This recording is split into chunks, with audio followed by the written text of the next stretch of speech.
Well, so this was a random idea I had, which was like, because this came up on a few streams in the past, is like, what, Buildzoid, do you like play games? And the answer is yes. Just you haven't heard of them, so we're gonna fix that today. So, why is the car what? That's the engine rumble. It's got not like really powerful engine and not that great suspension. so it shakes. What?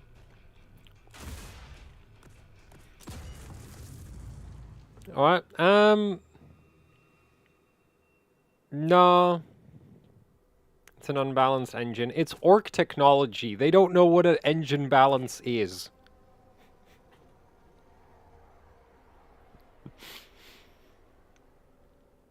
2025? Yeah, that's not happening. Like, technically, like, this is, by my standards, this is a very modern game. I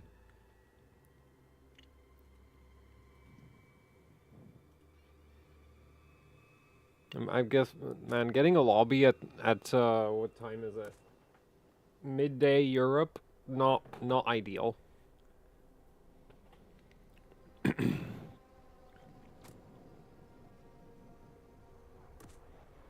So, yeah, so my idea is like I'm gonna play a bit of this. Might play some Need for Speed. I definitely want to do some other Gunship. Like, we're just gonna go through like games I like. Because the thing is, though, when it comes to games, like, I just don't care about the graphics. Like, this game, I literally have the shadows turned off completely because it's easier to see when you turn off the shadows. So that's sort of like my priorities on a lot of visuals is just like, I am turning everything, like, and then even... so that's one example. Then another example is like Turbo Overkill. Has too much blood splatter. Just way too much. So I have that turned down because I just can't see what I'm trying to shoot at otherwise. So yeah, when it comes to graphics, like, I just, like, anything that makes it hard for me to see what I'm doing is just getting turned off. Because I don't feel immersed, I feel frustrated. Also, apparently midday Europe really isn't the best time to try play this, apparently. Which is surprising.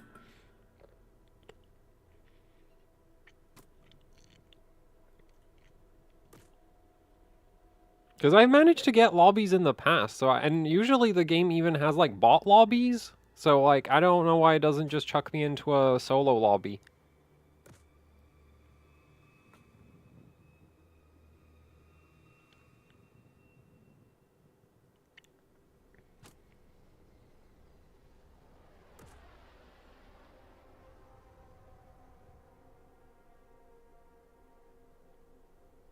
What's your memory speed right now? My daily system is still on 6000 CL30. Like, I don't tend to... Like, my approach to the daily system is just don't fix things that aren't broken. Because that tends to make them worse. Play Indiana Jones? No.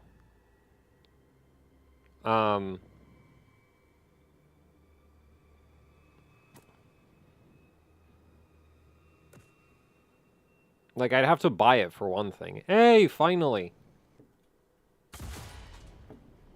I bet this is just like, oh, wait, there's actual players. So, anybody in the lobby who doesn't have a ping number is a bot. So, that should give you some idea of, like, how large the mass appeal of games I enjoy is. Wait, what? Oh, the carrier. Oh, shit. Go, go, go.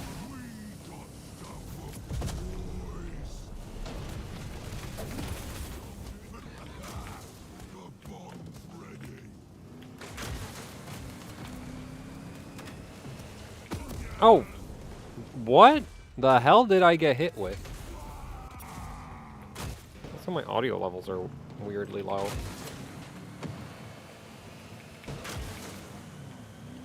On my end, not. I don't. Yeah, I think stream audio levels are fine.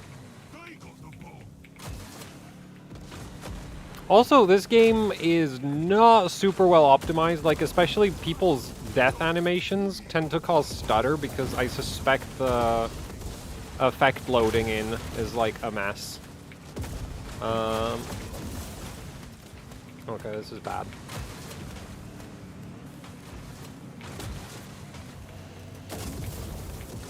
Go! Go, go, go. Oh, shit. Made it! Yes!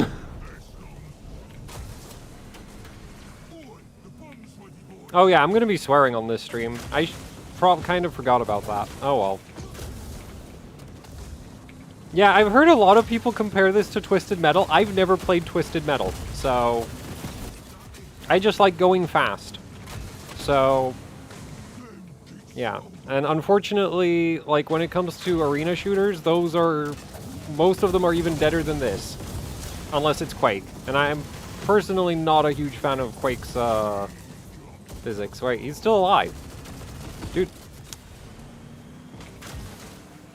Also, this game is free, by the way. So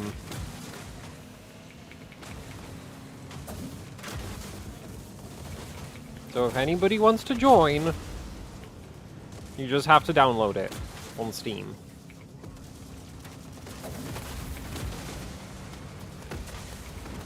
Oh, got the angle.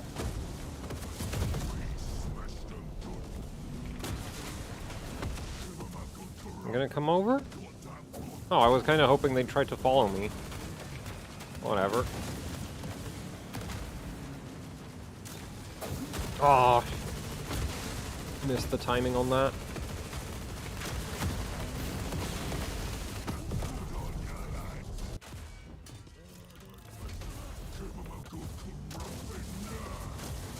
$6,400 CL32, about 7600X crash. You should be able to run it at like 6200.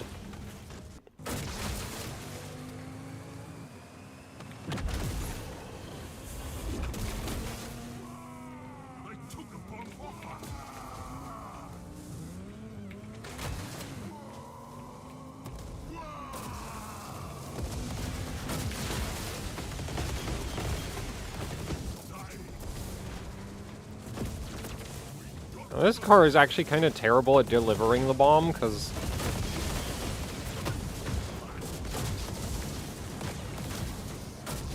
it can go invisible, but when you go invisible, you drop the bomb, which is counterproductive to delivering it. Where did this guy go?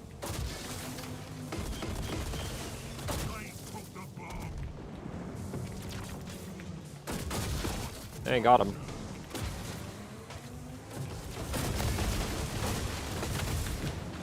Oh, shit.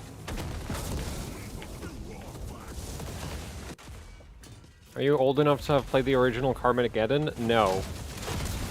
I've heard of Carmageddon, also never played it. Well, actually, I'm not sure if I'm old enough to have played Carmageddon, but I'm like 27, and I don't know when Carmageddon came out.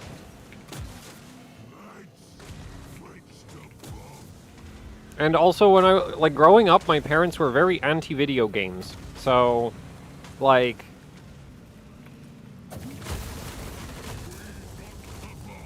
that's a big part of, like, why a lot of the games I've, like, historically played was, like, stuff that would run that was free and would run on a Mac.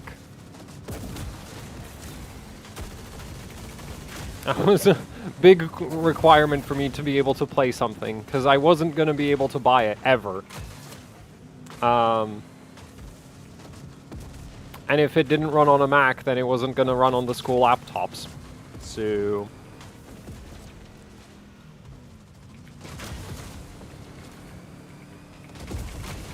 which is how, like, my most played FPS game is probably Cube 2 Sauerbraten, which is just, like, this, Quake-inspired game that has somewhat simpler movement, which I appreciate, because, like, I've tried playing Quake, and the movement just, I am not a fan. Like, I like fast movement, I don't like unnecessarily complicated movement, and the weird, like, strafe hopping that you need to do in Quake is like, yeah, this is a bit too weird for me. I'm not big on, like, complicated techniques when it comes to movement mechanics.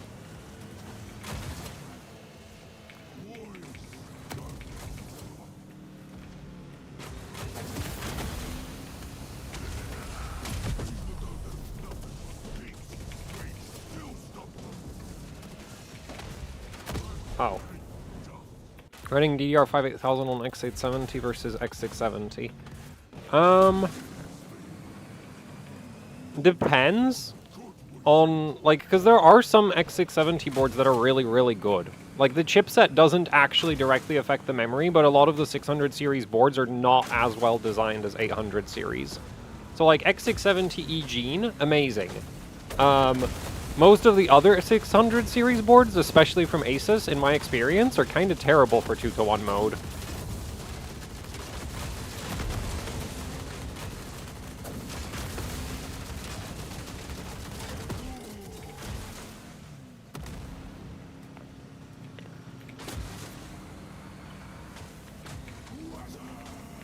Wait, what? Am I not pressing tab? I am pressing tab. Yeah, I am Speed Boss. I play this game entirely too much.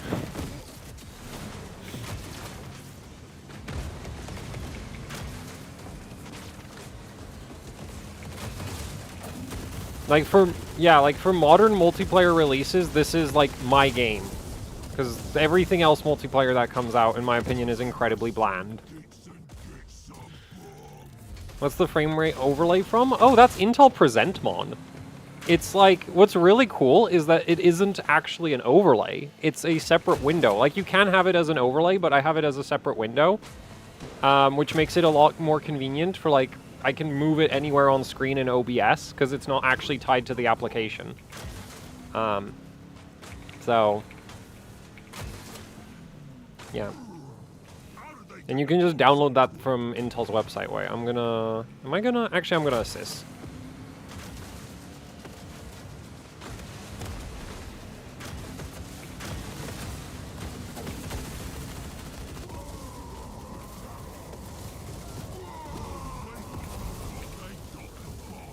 Gosh, bad angle. Most of the MOSFET... No, putting the MOSFETs on the back of the board is a thing that Gigabyte used to do. It's a bad idea. Like, sinking the heat through the board is, because you have to you have to consider that the PCB, like, the copper layers they're layers. So the thermal conductivity in the vertical direction is not great, relatively speaking, as far as I know.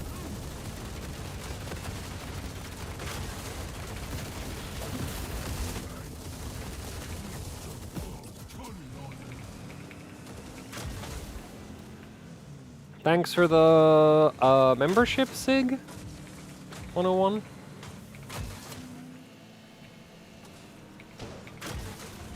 Oh. RAM timings. I have an Asus X670E Crosshair Hero and 4 sticks of G-Skill 6000. I've been trying to get that higher than... Oh, that's gonna mainly be a matter of Asus, like, adding support for 4DIMM setups. MSI recently did, like, a video about how they actually now have support, like, good, pretty decent support for 192 gig. And 128. But yeah, I tried testing, like, 4 sticks on Asus, and the auto settings are not good, and I didn't try to fix it. I've seen... I don't think I tried on Gigabyte. Actually, maybe I did. The funny thing is, on 7000 series, like, 4x16 was actually like, some boards had pretty okay support, but even those boards now don't support that properly on 9000 series, because they just didn't, like, dial in the memory controller settings for that yet. So hopefully that'll get better with some BIOS updates. Oh. Oh. Oh no. Move!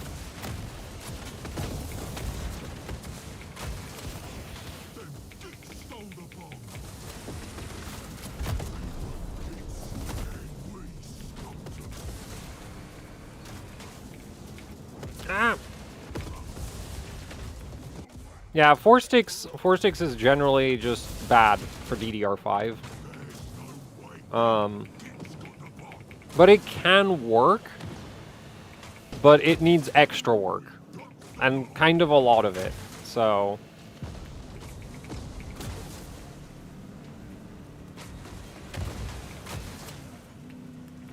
Come on. Bro, why aren't you delivering the bomb? What are you doing? Oh, I guess he was waiting for his health to come back.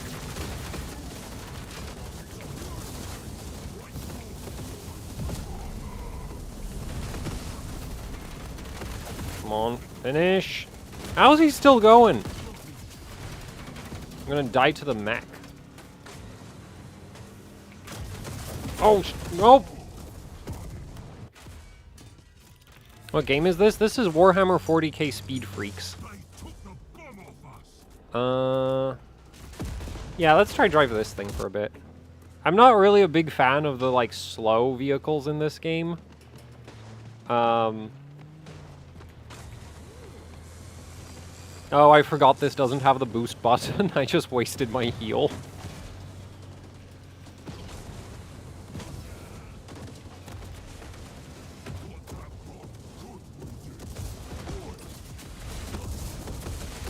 You can squash people with the ram on the front.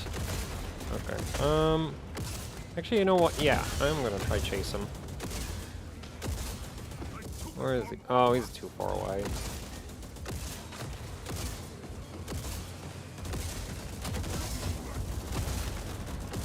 No?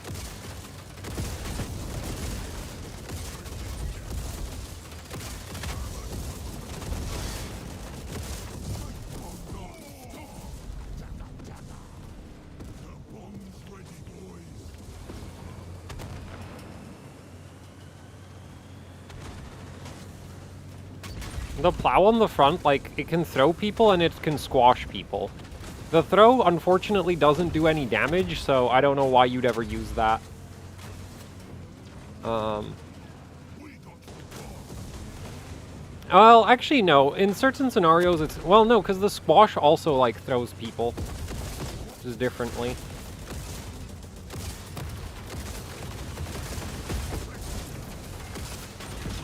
Like that. Also, this thing's hard to see because of the stupid tower.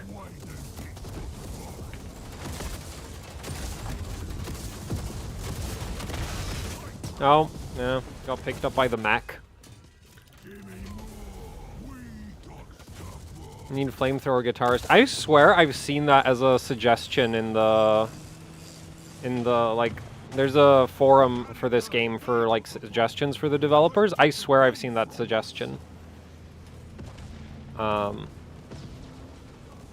yeah, maybe we'll get something like that. So as far as I know, everything in the game is actually, like, lore accurate to Warhammer. Which is why there's only orcs in this, because none of the other factions would participate in something this freaking stupid.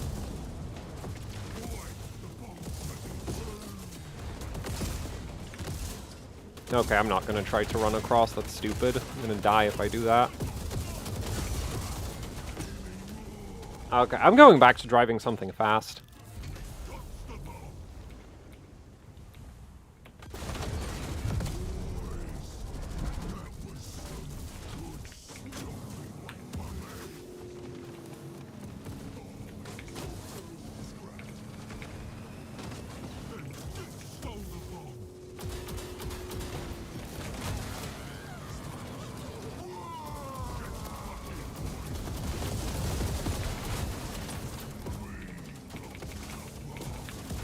Come on! Yeah!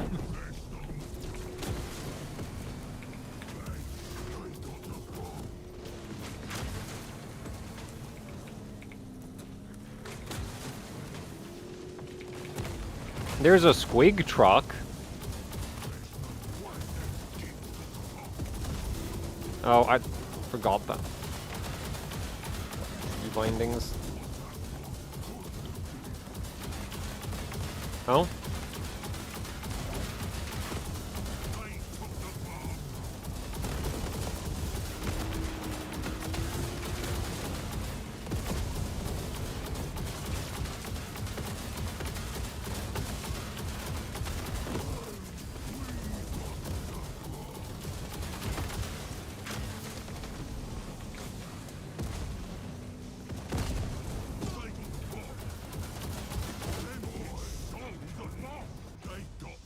Which game is this? This is Warhammer 40k Speed Freaks. Should probably put that somewhere on stream.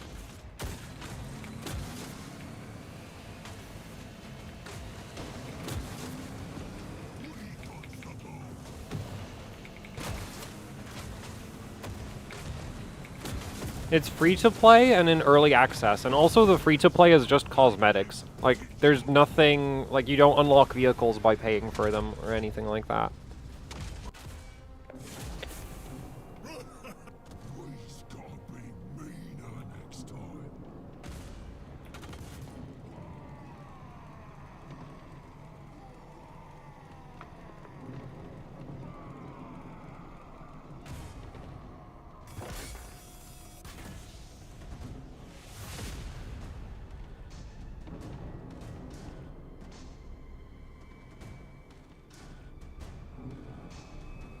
6,000 CL 28, or 8,038. So the thing is, 8,038 is just faster than 6,028. But, depending on your motherboard and CPU, it might be easier to do, say, 6,400 CL30 than it is to do 8,000 CL38. And 6,400 CL30 is comparable to 8,038 in one-to-one mode. I have a video going over all of this. Like, it's not very, like, it's a pretty long video. And it goes over all of the nuances of, like, which combinations perform how. 4200 CL14 at 1.7 or 426616 on a Ryzen 5000 APU.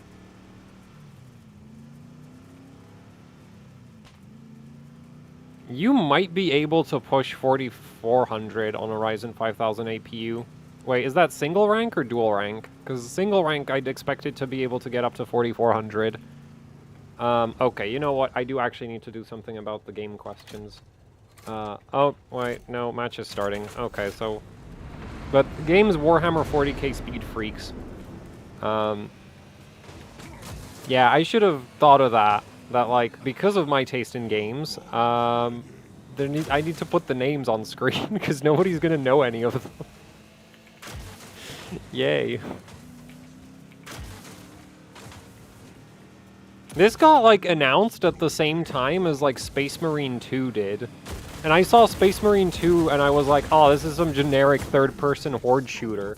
And I saw this, and I was like, oh, cars with guns. Yes, please.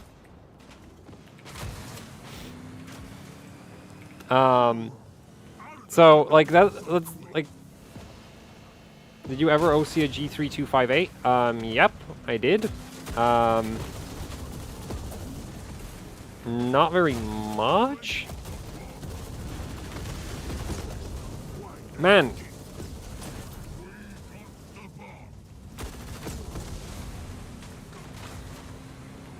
Feature for native game title demonstrations and, what? Like...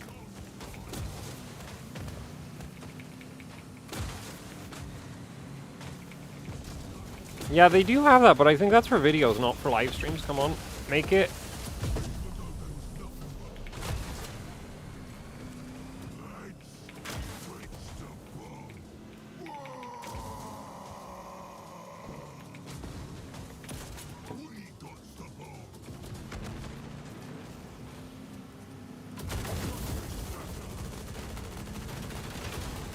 I'm winning this. This car has the, like, highest short-range DPS of anything in the game, so...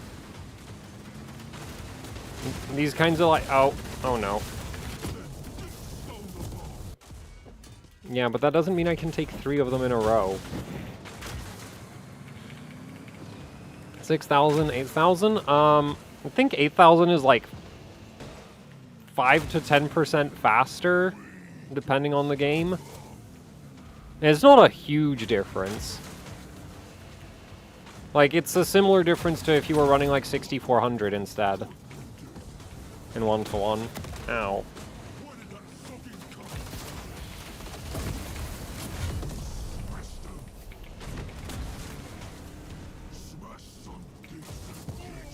Wait, what? Man, I think this is the second time I got shot, like, across the map with that cannon. That is impressive, because I can't aim that thing at all. Because, like, as far as I know, everything in this game is a projectile. So, yeah. Then again, I guess relative to the shooter, I was going straight, so... You know, that's surprising. No, that didn't work at all.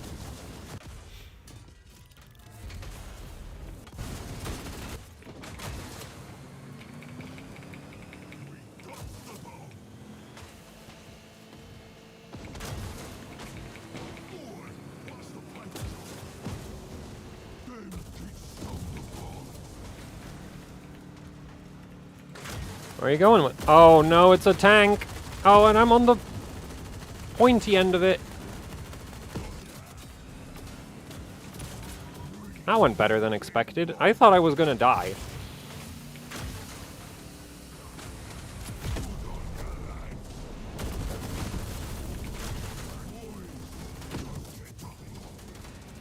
Well, that was dumb.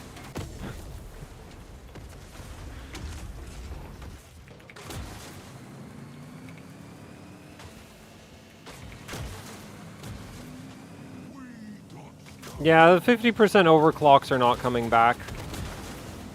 Between the, like, fact that the manufacturers are, like, competitive with each other.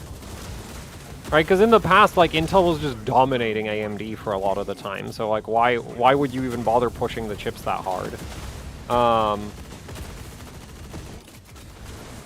And honestly, Intel probably would have kept not pushing the chips if, like, AMD didn't, like... Right, Ryzen has never had any overclocking headroom. Right, like, first gen didn't overclock. Second gen didn't really overclock. Third gen also didn't really overclock. Now, some of the 5th gen chips can, but, like, AMD's been pushing their boost algorithm to the limit from, like, day one.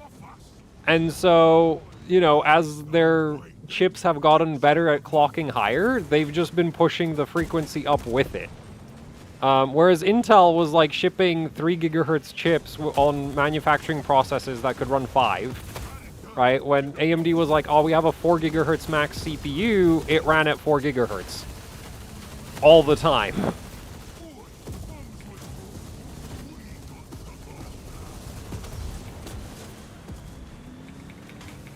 Because that's like the 1700.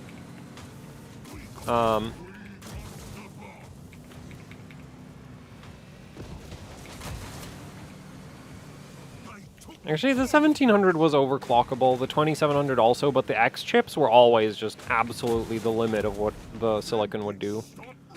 Or like within 5% of the limit.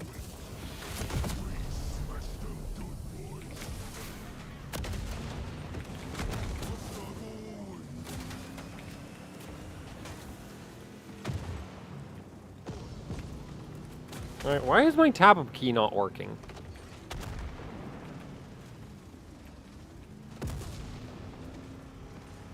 Man, what is their bomb carrier doing? Oh, he's... Oh, they're actually really organized, this team is. It's like... Oh, boy. Okay, that's a problem. That's why the bomb is moving so slowly. It's like the entire team is trying to bring it over. You don't usually... Like, I don't usually play like that. I usually... Like, I get the bomb and I just rush the enemy with it. Oh, man.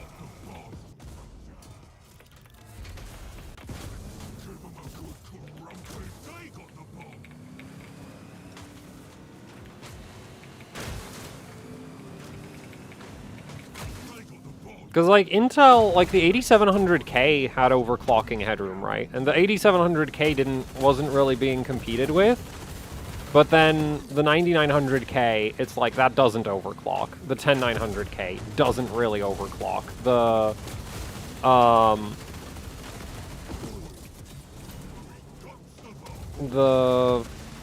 11900K also doesn't really overclock and sucks, just generally. 12900K, good, but doesn't overclock. 12600K does, right? The 13600K is probably the most overclockable, relatively recent CPU. Oh, this is not a good situation. It's a lot of red.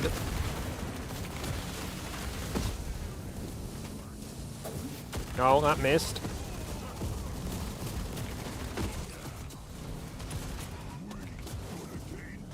Oh, I don't have the smoke screen yet.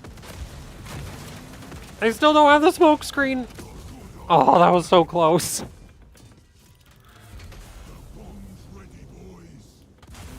That's one of the best x870 motherboard.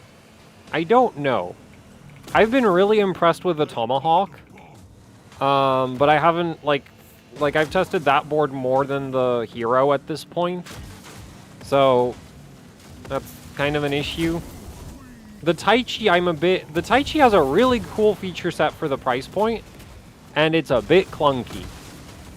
I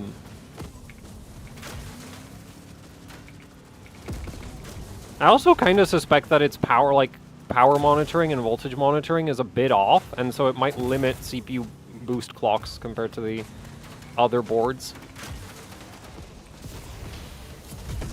Wait, did I see... Oh, man, I rode up on the gun of that thing. Like, I hit something in midair. That was the gun on the mech. The main cannon. I wonder if that counts as ground and I could have boosted off of it. Probably not. Because the boost ability has, like, one restriction, which is that you have to be touching the ground. So I don't think that would have counted as touching the ground, because it's like a mobile entity. And you can't boost off the top of your teammate's head. I've tried that. Oh. Oh.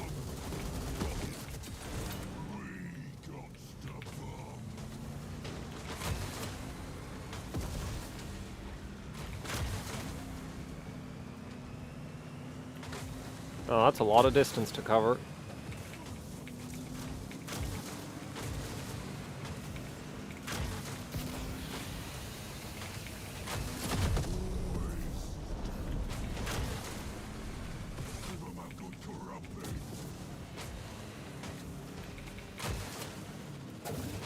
Oh, no.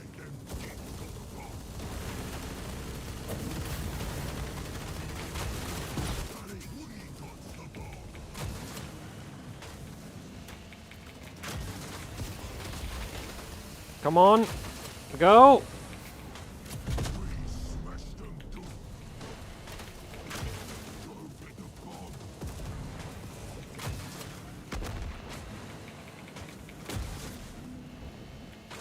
Okay, I'm not picking that up. I'm gonna die if I do. That's a buddy.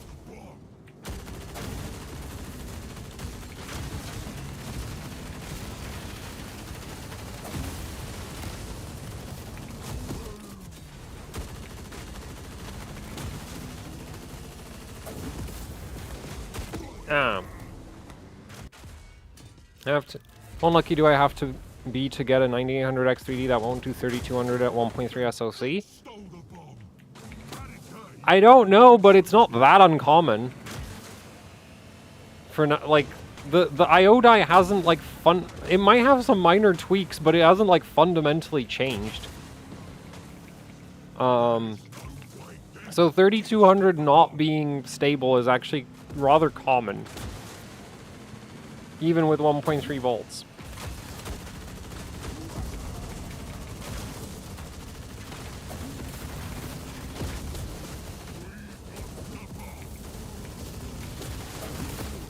Aww.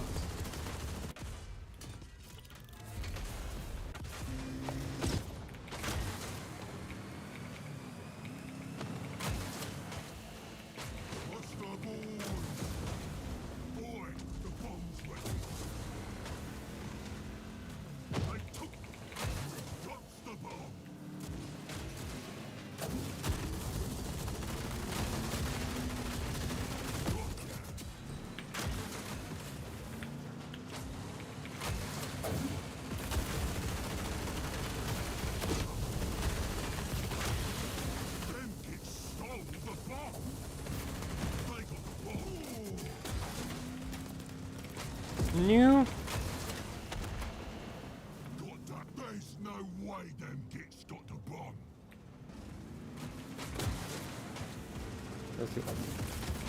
Oh shit, he's got buddies.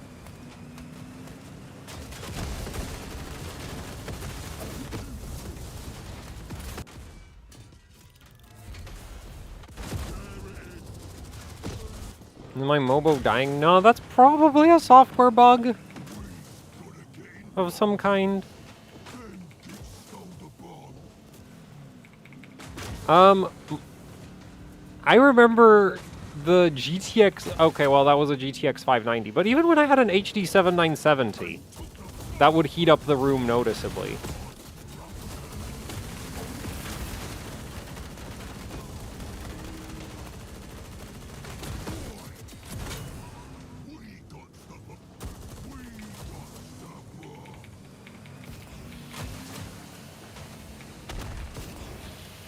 Oh.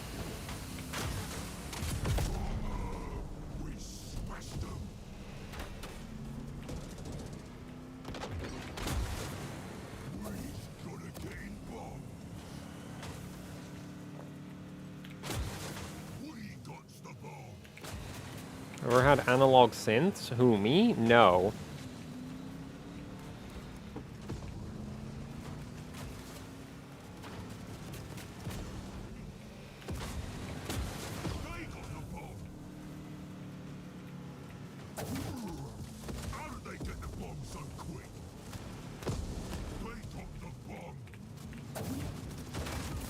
Man, they really like getting hit with Molotovs, hanging out in a group like that.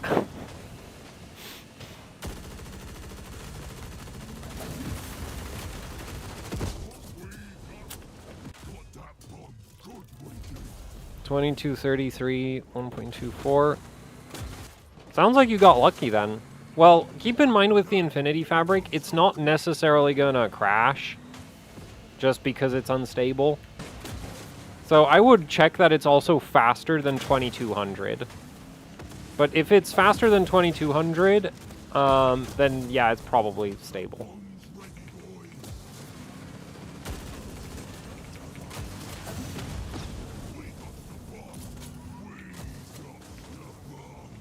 And am I doing all the work on my team? Yes.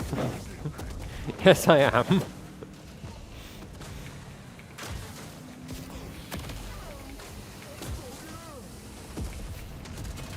Boop.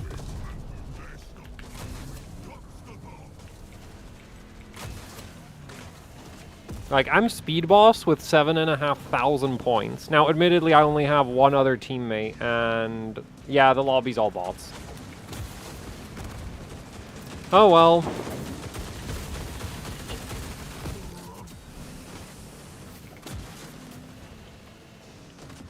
That's usually how it goes for me playing games.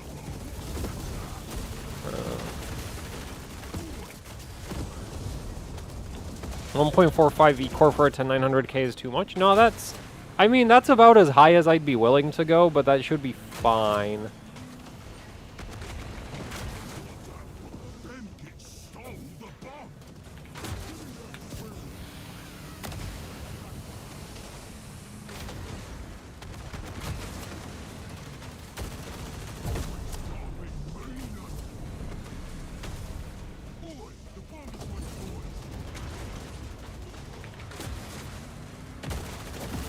Oh wait, that's a friendly.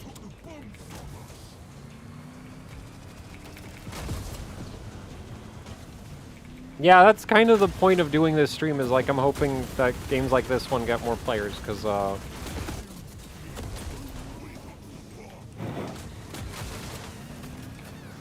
though the thing is, like maybe the reason nobody plays this isn't because it doesn't have enough advertising, and it's because just most people don't want to play games like this. That's completely realistic. What's the max daily voltage you would run on DDR4 dual rank V-Die? Probably around 1.6. Because above 1.6, like, the temperatures really start becoming a problem, and also on some sticks, by 1.65, you start actually losing stability instead of gaining it. Oh yeah, I didn't add the game name. The thing is, I'm probably going to be switching games pretty soon, I think. Because I do want to go through a whole bunch of games. Wait, can I make like a... Oh, I got kicked out of the lobby. That's fun.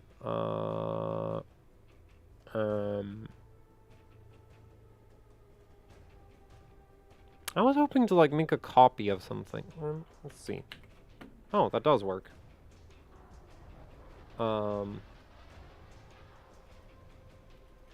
Wait, is that gonna edit both of them?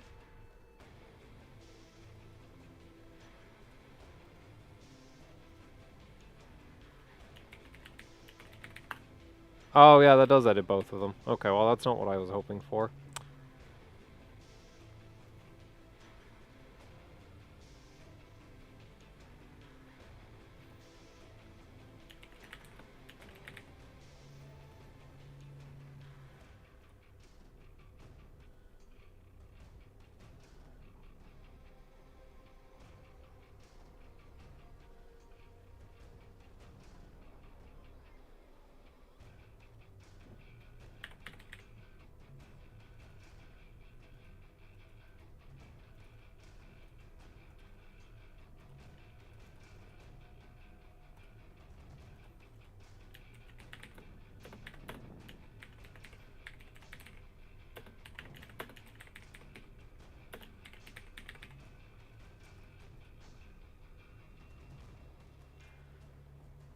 There we go.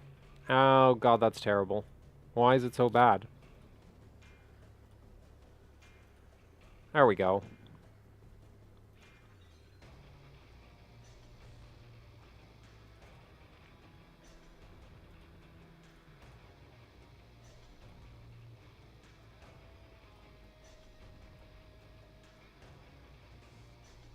I'm gonna... no.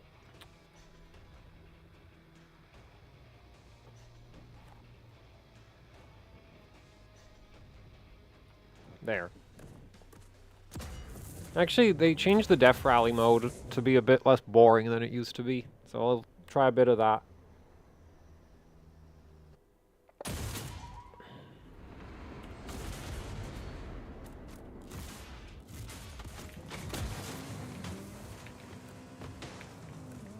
So, bets on this being just as dead as the other mode. Yup! There's 4 people on the server.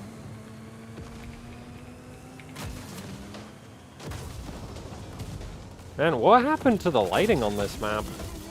I remember it being like way darker, and now it's like moon colors.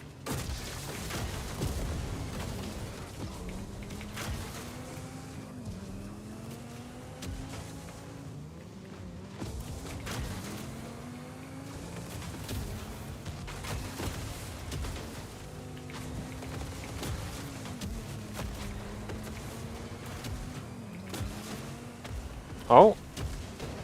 No. Well, I guess, like, I wanted to get down anyway, so that works, I guess. What?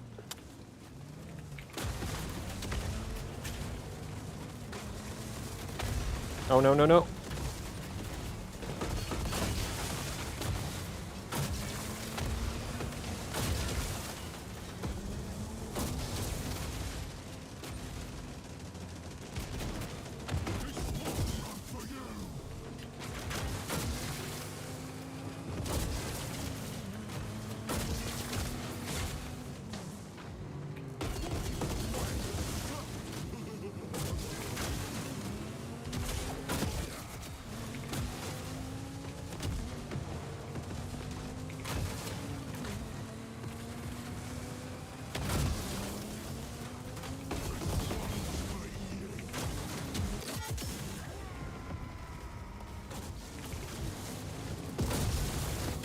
So this mode was originally just like a King of the Hill free-for-all, and I didn't enjoy it because it was just brain dead. Like, you would just sit on the capture point and just shoot at each other, and I was not a fan. So, I like the new checkpoints that they added. That was the most recent update. Because Because it makes more of the map useful as well. Because it really was, like, you would just sit on the checkpoint.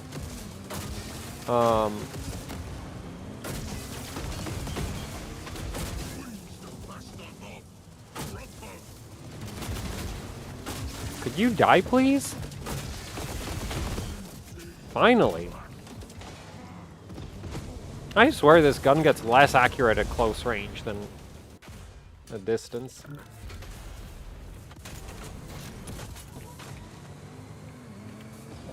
Why would you go for a godlike? Like, those boards are massive memes.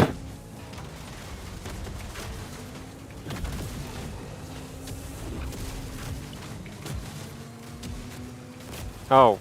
Oh, there's landmines. Oh, of course.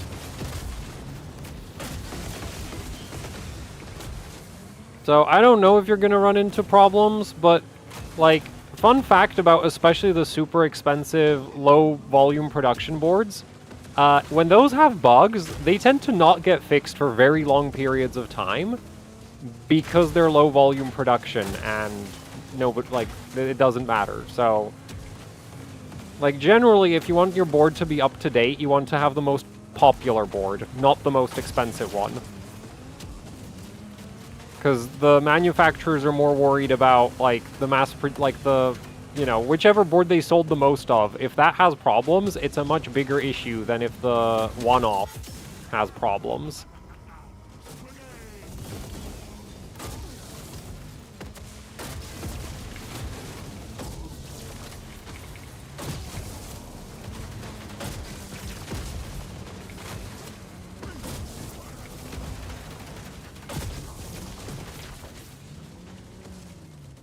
Man, this car is really bad at actually finishing people due to the fire rate. This is like an assist machine.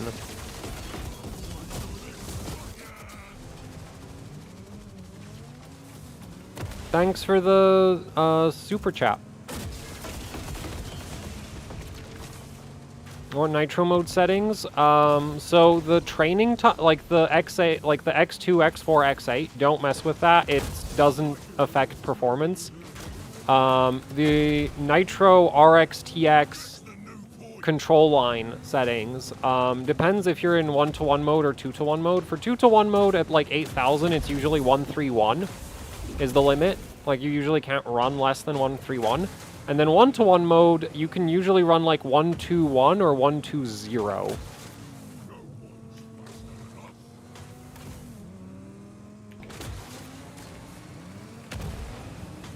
Where's the next checkpoint? Oh, it's on the bridge. Oh, hell. It's like slowing down to a freeze. That's weird. Well, you can also run 120 in 1-1 mode, but that's usually like at 6,000, 6,200, 120. Because I've also seen some CPUs where even at like 6,400, you need 131, which is kind of terrible. Also, right now, for some motherboards, the nitro settings seem to be bugged out. Like, you can change them in the BIOS, but it doesn't actually apply. Like, the board just doesn't respect the settings. I think mainly an ASRock issue, but I haven't checked every board, because I'm running stress tests on an ASRock board right now, so... I really do need more, like, some way to just not have, like, test benches conflicting with each other for space constantly. Oh, balls.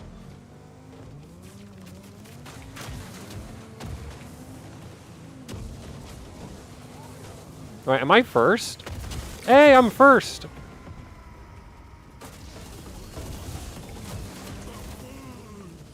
Oh man, what garbage aim.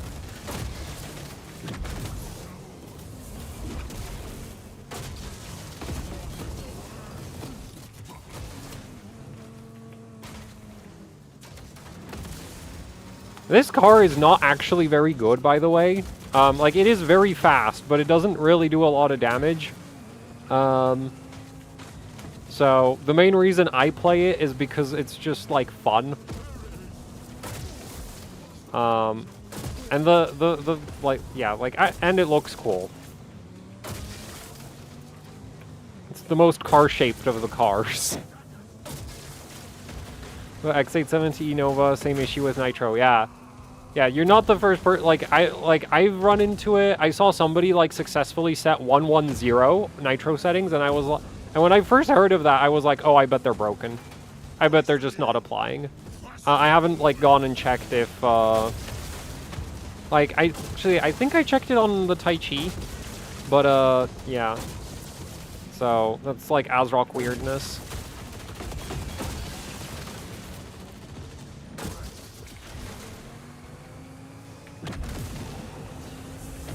Oh, come on.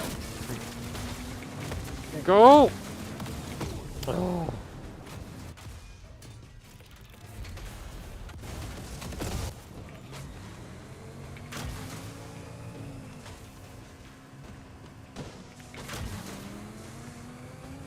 Oh, I'm not gonna make it to the finish line. Yeah.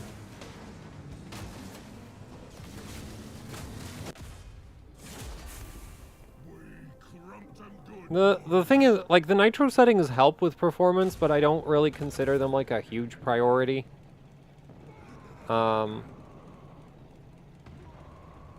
Maybe I should, because they are kind of significant. Like, Nitro settings can literally make even, like, low speed 2-to-1 modes not suck completely, but...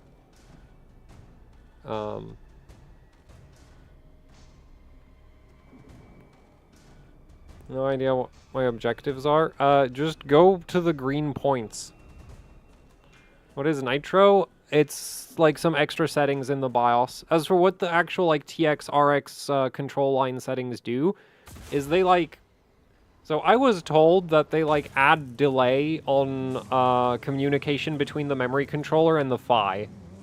So it's like a internal in-CPU timing thing that it changes. And so as you lower them, you get less latency, but also worse stability. So if you're pushing very high MCLK, you can't really run them as low as if you're running like lower MCLK. I wonder if at like 4800 you could just run 110. Not that it would be worth it, but like it would probably work.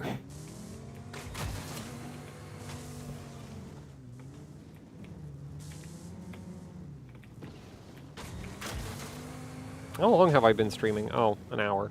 I might do hour 30 per game.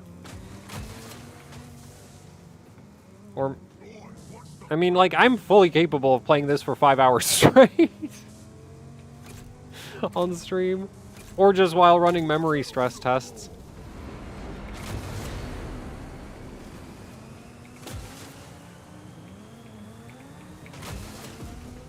That's like the thing I realized is I am very like when it comes to games, I am very much like movement feel over basically anything else. So if like the movement mechanics are fun, it's like I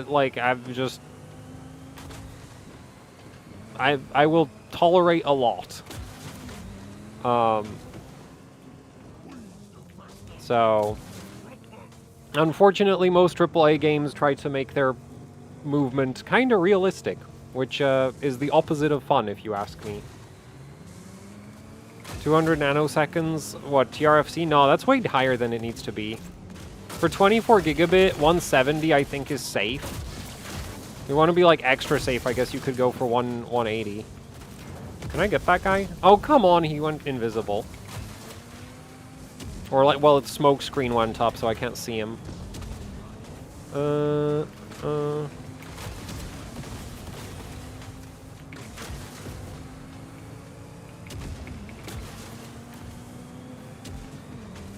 Because like the other game that I've been playing a lot recently is Need for Speed World. Because there's private servers for that now.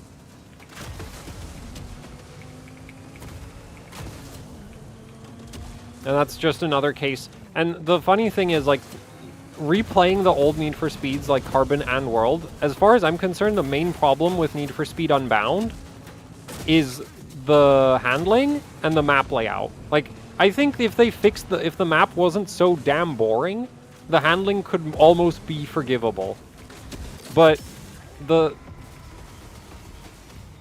because the thing with like the map for Need for Speed World or Carbon or Most Wanted feels like they built a roller coaster and then put a city around it, instead of built a city and then we're like, oh yeah, this is going to be a fun racing experience.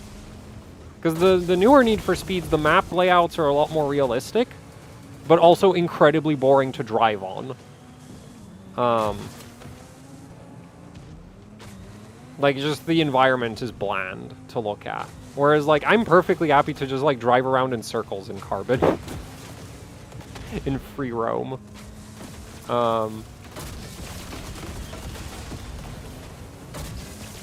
And the same reason why I'm not interested in, like, Forza, because it's, like, it's, like, all big and open world, and it's just, like, yeah, the map looks terrible. And by that I don't mean, like, graphically it looks bad. I mean, it looks boring to drive on. Oh no. Oh, this is really bad. Yeah, that's the same for me with Pro Street. Like, I like racing games, I don't like racetracks. Like, the only race, there's like 2 real-world races that I actually enjoy in games, and that's Pikes Peak and Nürburgring. Because, like, the Nürburgring is ridiculous. And then Pikes Peak is also ridiculous. But then there's, like, a lot of, like, racetracks that, like, I've seen in, like, simulators and stuff, and it's just like, oh, this looks really boring, because you have all this runoff. And, like, I understand why that runoff is there, but that, like, for me, what gets me excited when playing a racing game is the, like, oh my god, I'm so close to the fence that, like, you know, or I'm so close to falling off the mountain kind of stuff. Where am I supposed to go? Oh, this way. Right? And when that's missing, it's just, like, boring.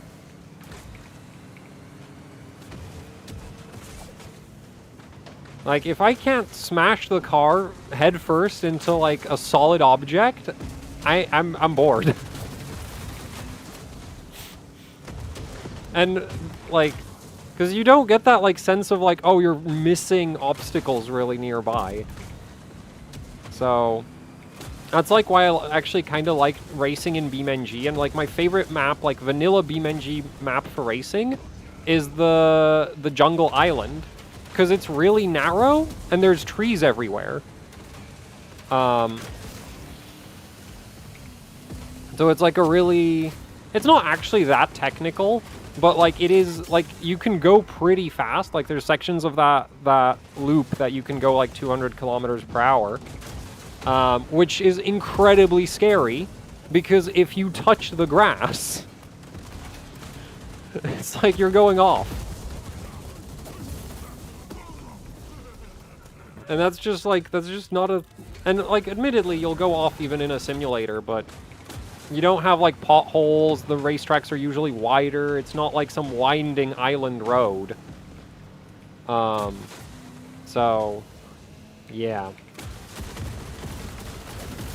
And unfortunately, the Need for Speed games right now are like, oh, you get a city that's basically a grid, and then there's some, like, country roads that are... like 4-lane highways, and it's just like you'd have to be blind to drive off of this. So, like, most of the skill in, like, Need for Speed Unbound, like driving in PvP, isn't about, like, finding the most optimal line through the corners or anything. It's like abusing the boost system, which is just like, man, like, I don't enjoy that. And I've played a lot of Need for Speed Unbound. But, like, yeah, like, revisiting Carbon and World, it's like, man, I can't believe I tolerated Unbound. It's so bland by comparison.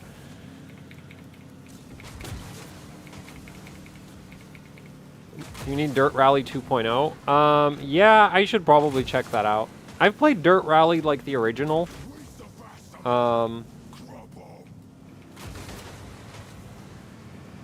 But, the thing with Dirt Rally 1 is that with rally racing, the courses are, like, where, like, Need for Speed Unbound is too open and, like, you have too much space to work with. Rally racing games have the opposite issue, in my opinion, where it's just entirely too narrow, because a lot of the time you're going through some backcountry road that's, like, 1.5 cars wide, if even that, right? Like, sometimes you'll get, like, warning narrows to 1 car width. Also, there's rocks on the outside. Don't cut. Which is kind of the opposite extreme. So I'm kind of surprised that there's, like, no games that hit that, like, happy medium of the old, like, Need for Speeds. Of, like, not, like, because those roads are still quite wide in a lot of places. But you don't have the, like, the thing in Unbound is, like, you can often just drive on the grass. Right, which you can't do in the old Need for Speeds because they don't have grass everywhere. It's walls. So,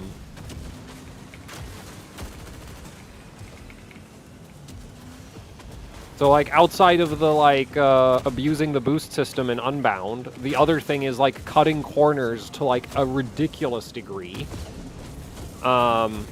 Which just, like, it just looks wrong when you do it. Like, it just... Like, I've joked about on the streams when playing Unbound, like, look, if the devs wanted me to drive properly, they would have put more checkpoints. Because it's actually ridiculous how many places you can just drive through the freaking forest instead of the road. Because also, like, Heat at least tried to enforce, like, track limits by really slowing your car way down if you went off-road. Unbound doesn't even do that. So there's, like, it does slow you down, but not nearly as much as Heat did. So there's just races where, like, oh yeah, there's this, like, cool corner. Would be a real shame if I just drove through the freaking trees next to it. Also, those trees aren't solid a lot of the time. Like, you can just plow straight through them. It's not going to slow you down. And that's another thing that, like, in Carbon, Most Wanted, World... The roadside objects like dust bins, parking meters, lamp posts, trees, those would slow you down when you hit them. Like, they wouldn't bring you to a dead stop, but, you know, they had some weight, and so when you hit them, it would, like, rob you of your speed. And so you couldn't just plow through everything mindlessly. But in Unbound, yeah, those things don't do anything. Like, you can drive through entire trees, and nothing happens to the car. You don't slow down at all. And it's just, like, it's lame. Really lame, in my opinion. What's the real-life car? I don't have a car. Benefits of being a full-time YouTuber. I don't have to go anywhere, and so I don't need a car. And so I don't have one.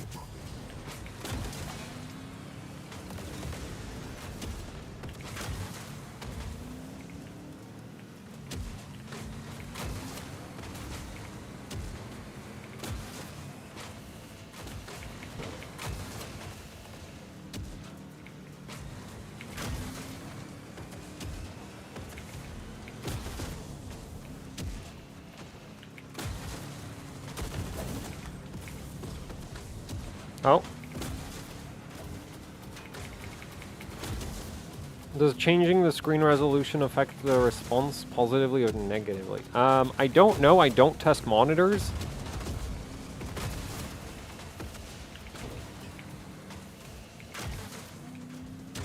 So, yeah, you'd have to ask somebody else. I have literally no idea how that works. Like, when it comes to monitors, my only criteria is that it's ultra-wide and IPS. Like, it's not until this year or last year that I got a 1440... I mean, not 144 hertz monitor. Which is kind of funny, because all the games I play are, like, really fast movement. So you'd think that I'd be one of those people where it's like, oh, I need a 480 hertz monitor.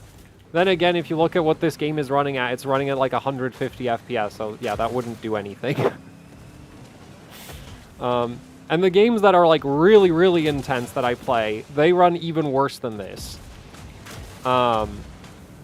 Which you'll see when I play Mother Gunship later during stream. That game drops all the way down to like 50 FPS on the 7800X 3D. Because it's from 2018, and it runs on one thread. Just one.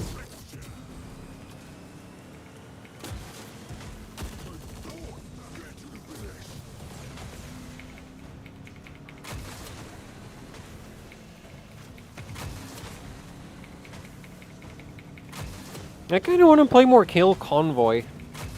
Like, Def Rally is... that doesn't go anywhere. Okay. Oops. Oh, no. No. I don't know the maps. I barely play this mode.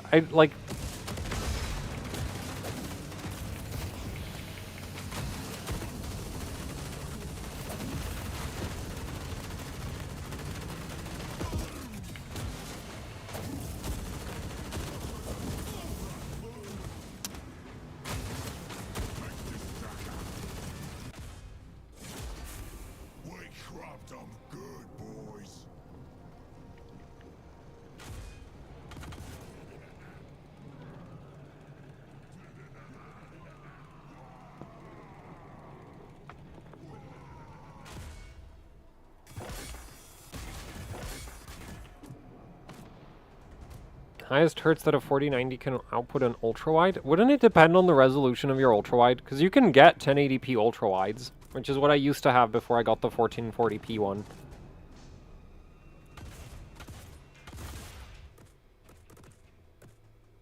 Oh, also, if anybody was wondering, like, you can customize the look of the vehicles. So... and then you got like paint options. And also all the paint colors are... I suspect these are actual real Warhammer 40k color names. I think. I don't know. I've never actually... like, I've never painted Warhammer 40k models. So... anyway, I wanted to play some more Kill Convoy.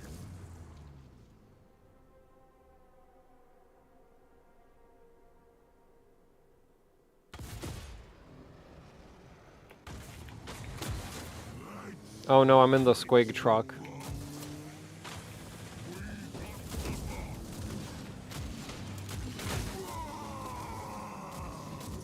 This vehicle's kind of interesting because it only does full damage in like a narrow cone in front of it and behind it. And then to the side, because the like disc launchers are on the sides of the vehicle. So if you're shooting off to the side, you only have one active disc launcher. Also, it has landmines, and it can heal friendlies. Speaking of oh, well, he doesn't have any damage, so that's no point.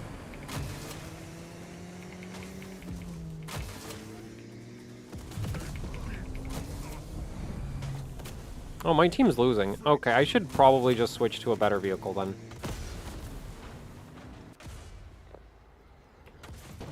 Right, what? I want a vehicle change.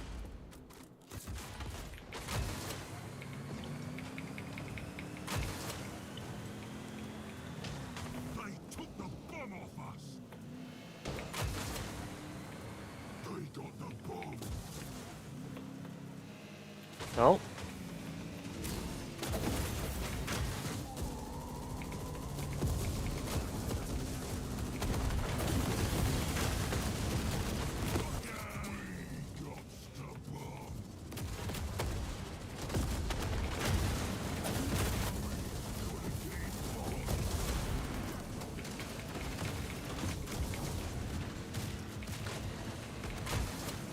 Oh, this is not ideal. Oh, this is really not ideal. Go! Oh no. How to tweak RTT Park. So first of all, that's not a timing, that's a resistance. As for know how to tweak them, depends on the motherboard and memory. So I don't have like universal rules for them. Because you basically just have to like brute force test all of that, annoyingly enough. And I've not done that.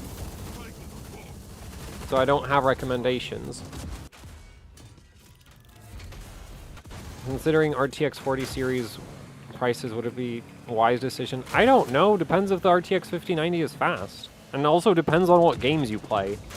Like, would an RTX 5090 do anything for me? No, because everything I play is CPU bottlenecked.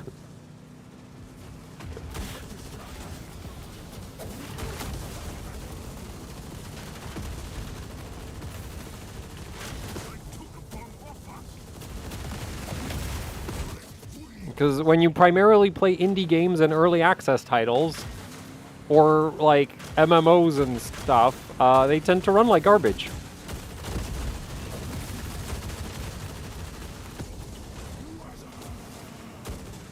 I have to go to bed. Oh. Thanks, Zero.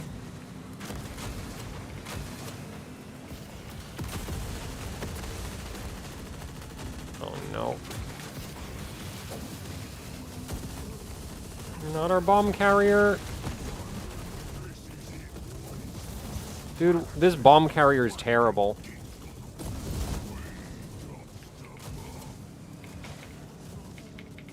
Go! Damn it. No. Well, this is no good. This is really no good. Come on! No!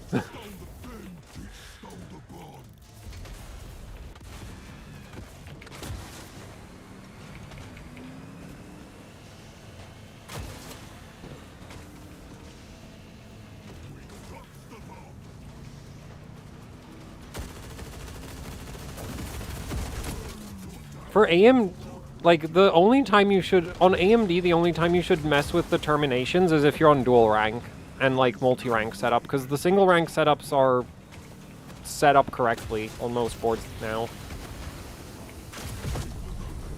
Well, I say that. I'm pretty sure the Tai Chi's still not setting them quite right, but I don't. Like, it's so hard to test for, because you can't actually see what's changing. Like, if they're set wrong, it just doesn't work. And if they're set right, it does work. But, and another thing is that you have DFE training, which kind of negates some of the issues that the terminations are supposed to fix. Which leads to... Oh, and another annoying thing is that the software readout for the terminations is not very accurate as far as I can tell. Like, Zen Timing seems to just be very confused about what the terminations are right now, a lot of the time.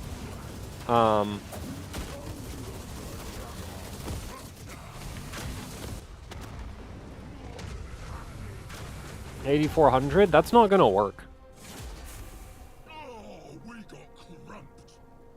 Like, I'd need to bin CPUs to find one that does 8400. What's your opinion about AM dip? I've never seen it. And that's, like, I strongly suspect that that's something somebody made up so that they could sell more Intel systems.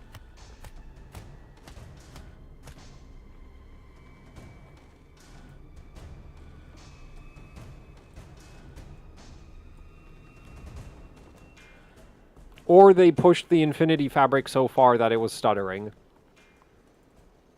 Maybe both. Maybe they pushed the Infinity Fabric too far on purpose so that they could sell more Intel systems.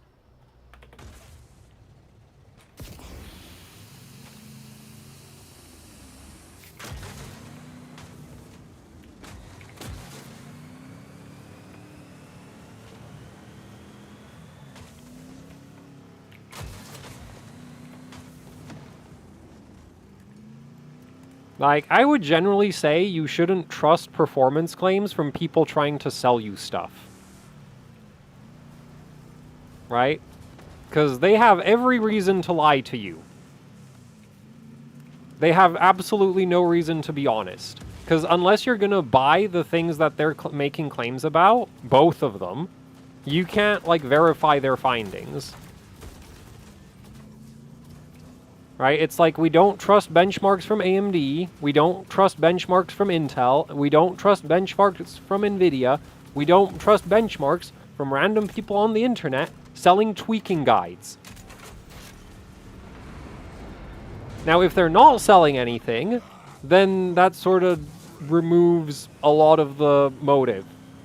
But if they're directly like, oh, I'm selling you like performance, here's how I make more performance, it's like, why wouldn't they just lie to you? Because it's very easy to sandbag a system and record a video of how the system is underperforming because of an adjustment they made that you can't see.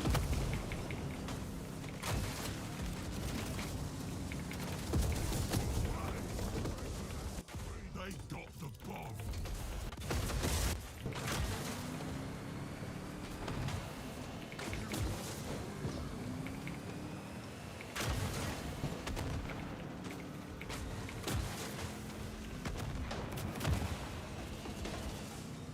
I guess technically now that there's like a spreadsheet of timings you can buy from me, I'm also selling performance, but I don't claim that spreadsheet's going to do anything for you, so... I decided to make that spreadsheet because I got tired of people sending in XMP timings during the RAM timing streams and having me just write over them.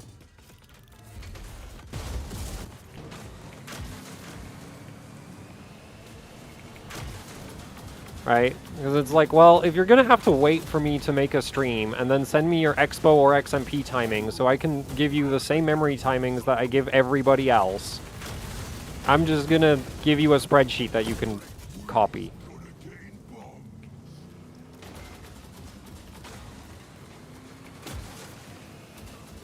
Though another big part of why I don't make game benchmarks is because I just don't want to deal with game benchmarking, so... Oh, hell. Ow.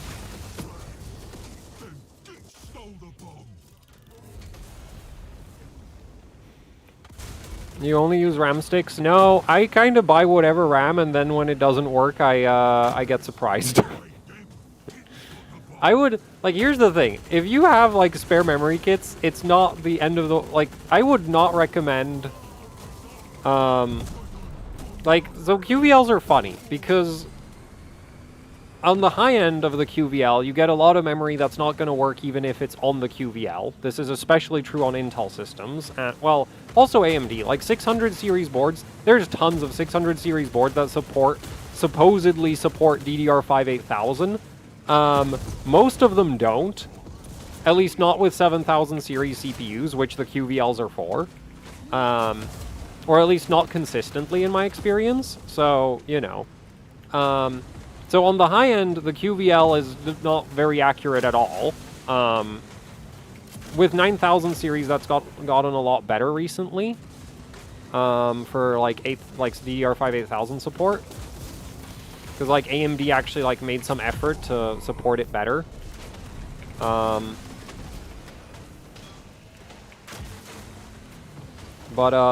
Yeah, with like 7000 series, there's a bunch of QVLs that are like, yeah, this is totally going to run DDR5 8000, and then you try it, and it really doesn't. So, on the high end, the QVLs are kind of not very good. At the same time, if you buy a memory kit that's not on the QVL, and then it doesn't work, the manufacturer is just going to tell you that you should have bought a memory kit that's on the QVL, if you ask them for support. And sometimes it can be an issue that like certain memory kits just have weird incompatibilities with certain motherboards. Like I have an 8200 CL38 Patriot kit. I have two of those kits. I can't get them to run at DDR5 8000 on AMD at all. I have no idea why. It doesn't make any sense to me. Other sticks rated lower work just fine, and that Patriot kit doesn't work at all. Like it doesn't even work at 7800, which is like, I don't know how it doesn't work at that. So, I don't know, maybe the memory chips on that kit are weird, or the PCB is weird, and the motherboards don't like it. I have no idea. Like, I thought it would have been, like, considering the price, I really thought it would just be generic JDEC PCB with, like, reasonably well-binned Hynix chips. And in practice, it's like, well, this doesn't work. And generic, like, JDEC PCB should work very consistently, because it's so generic. And you see the new Lexar. It's not Elixir, it's Lexar. Man, Elixir is like a really, really, really old memory manufacturer that's been not a thing for, like, forever. I think they were like specifically Elpida memory chips or something like that. Yeah, I think Elixir was like Elpida memory only. Damn it. Bad fight. So, with QVLs, it's kind of like, if something doesn't work, having something from the QVL, at least means that, like, you're gonna get, like, it's gonna make replacing the memory kit a lot easier.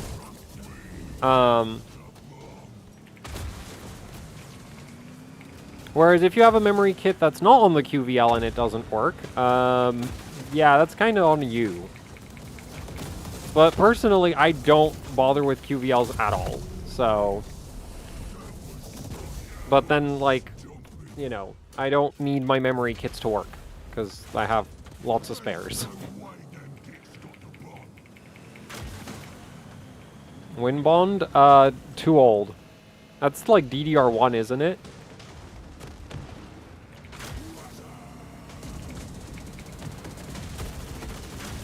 Ah, hell. I'm the guy who can't run GDM on a x87... Wait, what do you mean by can't run GDM? You mean GDM off or GDM on? Oh, can't run GDM on. Oh, that's weird.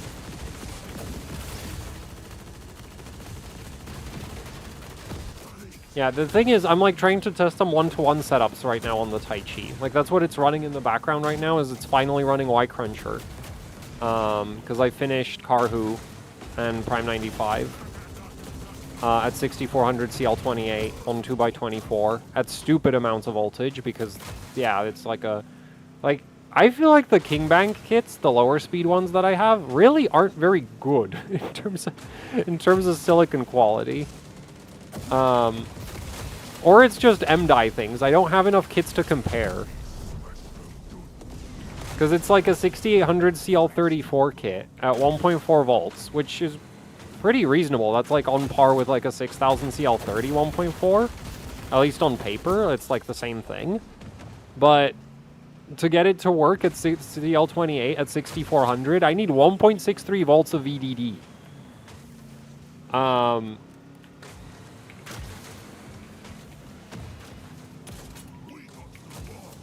So, you know, that's fun.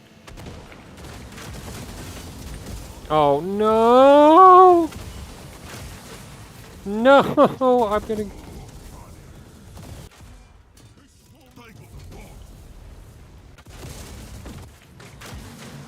And I haven't tried the Patriot sticks on the Tai Chi yet.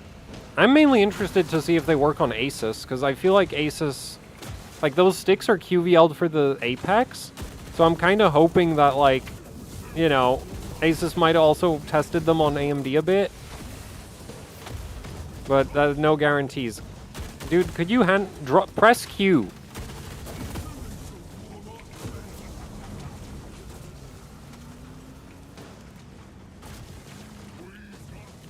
Yay, okay.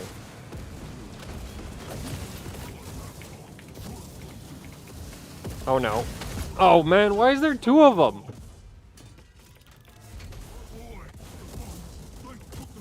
Dude, those two GMTs are like surprisingly well coordinated. Why is my tab key not working again? And the GMT, that's the big boat thing. Oh. No, not now. Why is there two of them?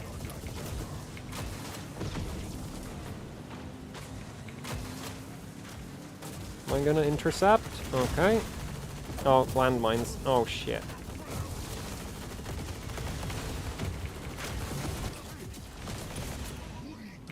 Please give me a clean line. Don't have any boost. Oh no. Oh no. Come on, make it! Make it! Yes! Ugh. That team is way too coordinated. Like, Yeah, there's like, oh, yeah, that's the thing. If you actually get like a reasonably full lobby in this, it gets really difficult. Because the bots are really bad at defending, whereas real players are pretty good at defending. So you just become a massive target for everybody on the map as soon as you pick up the bomb. That makes for a very bad day.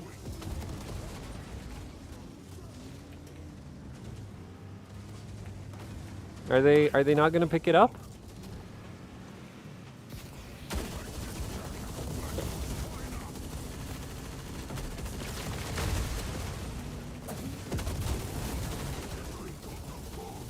Oh man.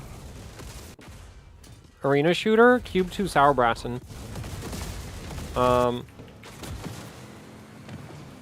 That's also free. I don't know if the website's still like that's open source. It actually got an update in 2020, which is wild. And it has like the main like claim to fame for that game is that it has a cube-based in-game map editor. And it's not like Minecraft. Like, you can make triangles and stuff. It's not just squares. But, like, the core geometry is all cubes, so it's, like, super easy to make maps, and so the game just has, like, a stupid amount of maps. Which, anytime, like, a big new FPS comes out, and it's like, oh, yeah, we got, like, 5 maps, I'm like...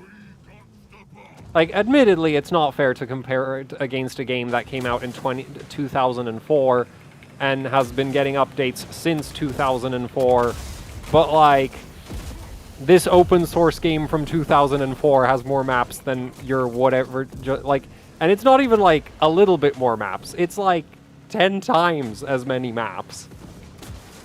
So I get like, and like, I really like having like different maps to play on, so... And then also, I just like the movement in that game, like a lot. And it's not the fastest thing ever, but it's just like it just feels right. And actually, what's really fun is like I read a little bit of the source code, and there's a comment about the like tuning of the movement mechanics, and the comment is basically no physics textbooks were consulted or harmed in the process of implementing this code. We just kept tuning the gravity and stuff until it felt right. Like, that's vaguely what the comment was. It was a fun comment to read. And that's kind of the same approach I took for my game that I'm working on. Very, very slowly working on. Seriously. My development pace is glacial. Yeah, and my game ended up with the player gravity being 18 meters per second squared. Because, like, the default gravity is default gravity was 9.8, and I just felt like that was too floaty. Because I have a really strong jump, right? Because arena shooter, so you need to be, like, the character needs to be able to jump their own body height at the minimum, as far as I'm concerned. And so yeah, I had like I implemented the jump, and then I'm like, man, I'm not getting on back on the ground fast enough. So got to do something about that. And that's how I ended up with like double Earth's gravity. Because after implementing the jump, that was the only way to get the character to come back down fast enough.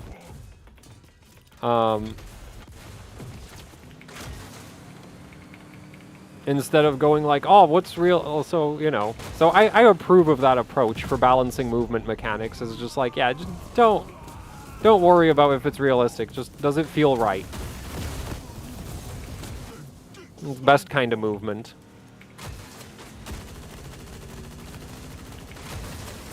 Also, one thing that I've noticed, especially in a lot of like modern FPS games, even some single-player ones that I'm not a fan of, is how like little momentum the characters have.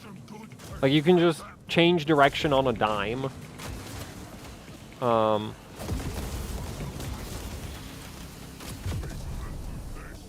Like, I remember watching some video about how, like, in Overwatch, if you have some keyboard, you can, like, AD strafe super fast, and it's like, you know how old arena shooters fixed that? You had acceleration. So if you spammed AD side to side too much, you didn't go anywhere, and you stood still. Because, you know, you shouldn't just be able to change direction instantly.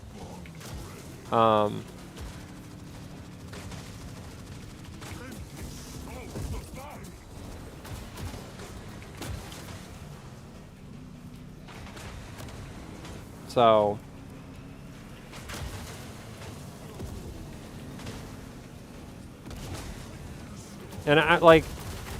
And I've never played Overwatch because it's a hero shooter, so to me it always just looked like, oh look, it's Team Fortress, but like very colorful. So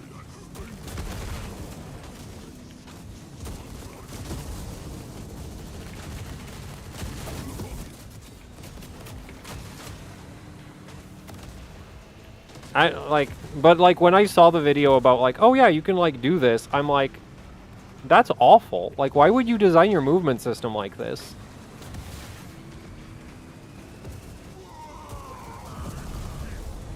Like, I don't usually play third-person games, but this is like the most flowy movement that I can get in a modern PvP game. Right? Because it's literally cars. So cars have momentum. And even then we have that, like, dash ability, which, to be fair, ages because you can't, like, spam it back and forth. Because it has a cooldown.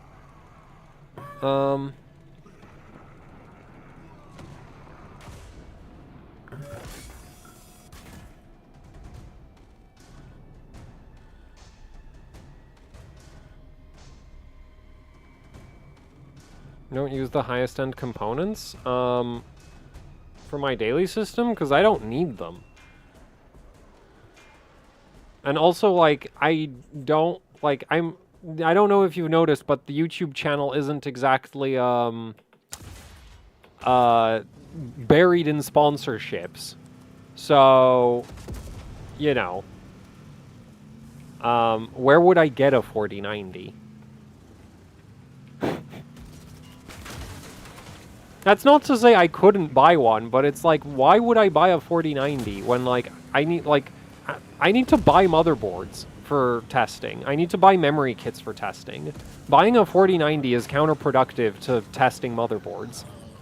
And it's not going to play this game any better than the 4070 Ti, because I don't know if you've noticed, but when the, you know, combat ramps up, the 7800X3D gets overwhelmed.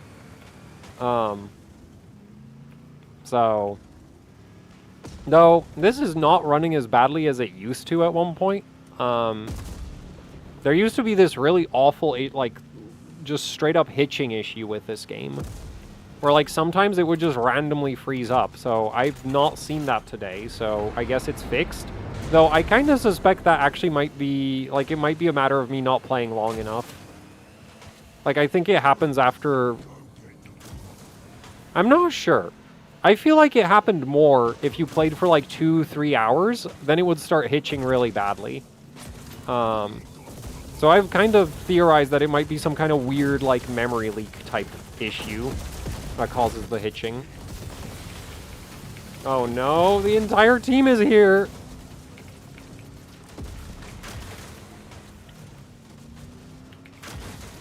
Wait, I don't have my smoke screen yet. Oh. Memory leak? Yeah, it feels kind of like a memory leak when it starts happening, because it gets progressive, like you get that hit, like you get this random stutter once, and then it gets progressively more and more common, and then at some point the game crashes. So I really suspect it's like some kind of weird, like something, like I think it's like an animation or something bugs out, and then after that it just keeps happening, and eventually it breaks the game. Because but I haven't encountered it yet, so I don't know. Maybe they fixed it. Oh no. Oh, I used the smoke too early. You ever use thermal putty on your GPU? Yeah, my 4070 Ti is on thermal putty. Because I've kept trying to, like, fix the temperatures on it. It's on liquid metal and thermal putty on the memory. And it still runs way hotter than I thought it should. So I suspect, like, it really is just the heatsink. That's not great. Not enough heat pipes. So the heat just gets stuck in it. No, no, no. Oh, man. That was so bad. That was so bad. I should have parked in front of him.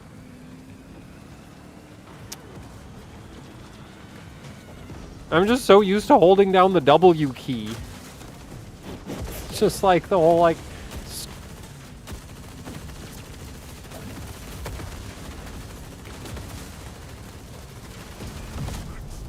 Man, we're getting owned.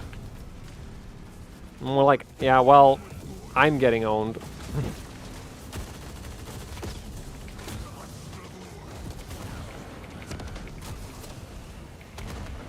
Yeah, I saw the announcement that Thermal Grizzly is making thermal putty. I'm glad they're doing that, because the thing is, like, the thermal putty I have is, like, not in production anymore. Which is kind of annoying. Where's that? Oh, man, that's a lot of distance. Oh, I'm not gonna make that. Oh, hell.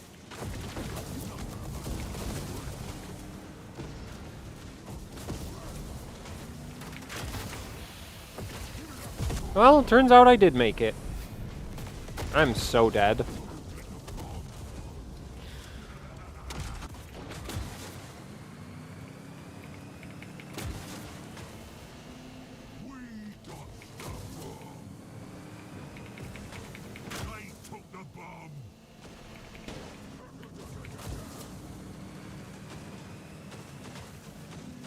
You OC your daily system much? I used to have an ECLK overclock, except that's really buggy on the Gigabyte BIOS, so I don't anymore.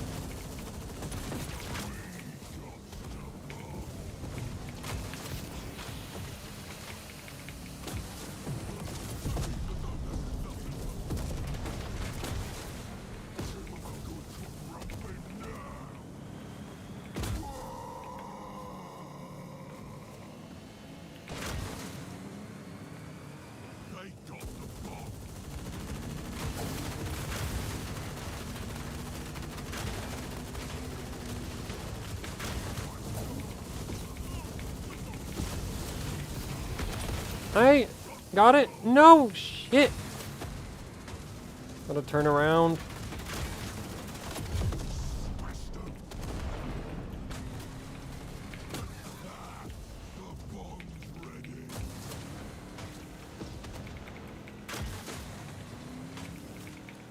So yeah, now it just runs default settings, because doing anything else, in my opinion, is just completely pointless.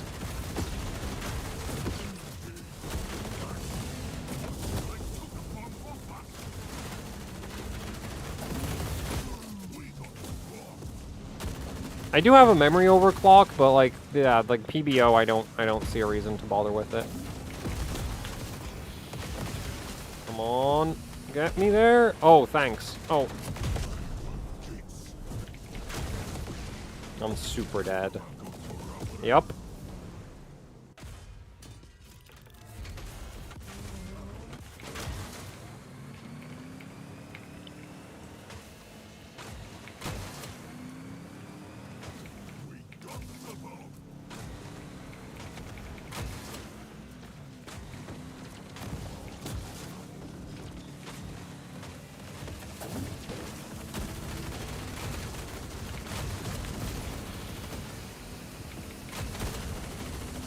Oh.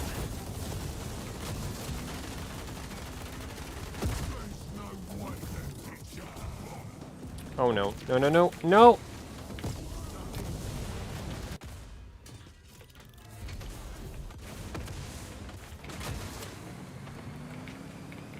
Oh, at least my team isn't losing anymore.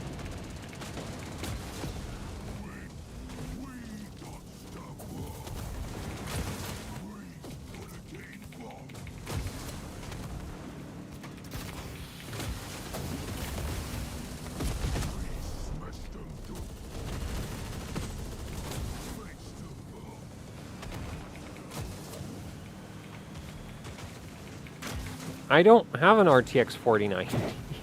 Also, it wouldn't do anything. I'm primarily CPU bottlenecked in basically every game I play. Because indie games and early access games run not great. Move, please. God damn it.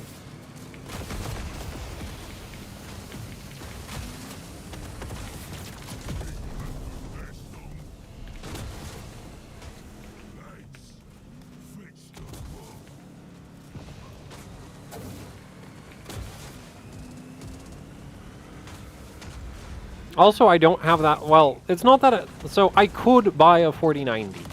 I could, but it's not like there's no like benefit for me to buy a 4090. It's not going to run the games I play any faster, and I don't plan to start doing gaming benchmarks. So like, I don't need one.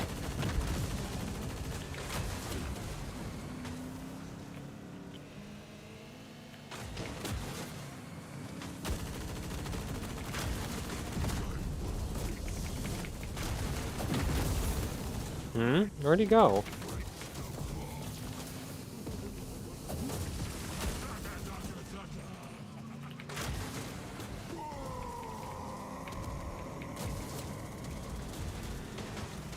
Like, I might upgrade to a 9800X 3D on the daily system, but a 4090, like, what's it gonna do? Make me more CPU bottlenecked?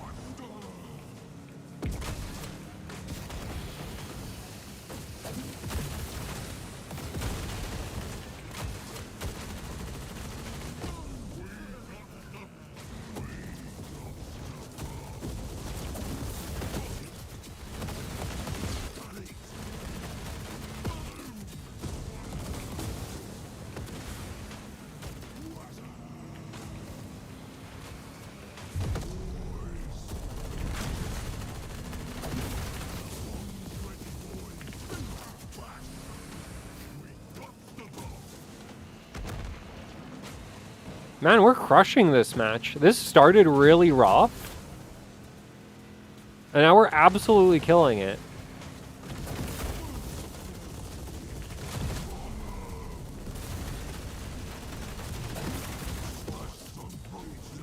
Oh, that's a friendly. It's like...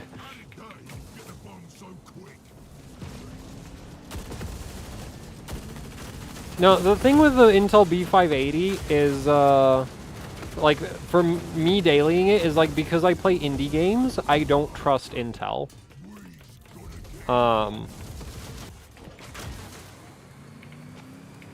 Like, indie games tend to, like, because most indie developers have NVIDIA GPUs, so if they actually try to do something fancy with, like, shaders or something, whatever they did is going to be optimized for NVIDIA, if it's optimized at all. So... yeah, though I do kind of want to try mess around with overclocking a B580. But from what I've heard, the overclocking support right now is kind of a mess.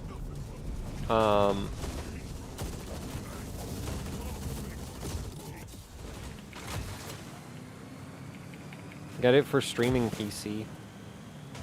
Huh?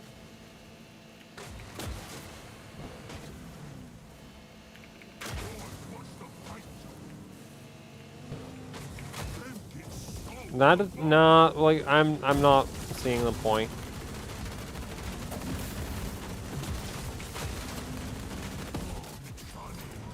Oh, we actually brought it closer to... oh my god, that's so far away. I'm so dead. Or maybe... you're dead. Oh, balls. Yeah, the big shot, the big cannon shots, flip you.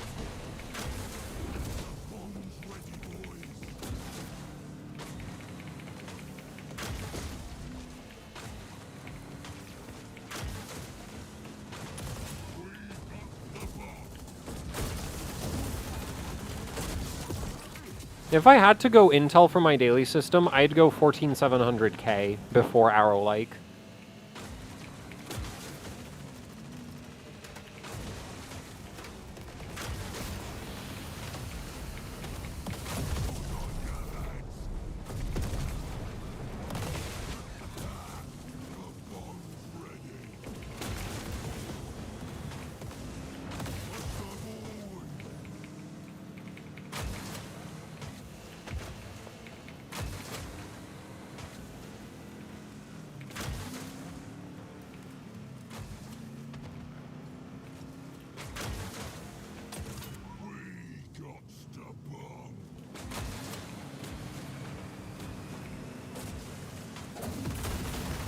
Oh man, I missed my Molotov.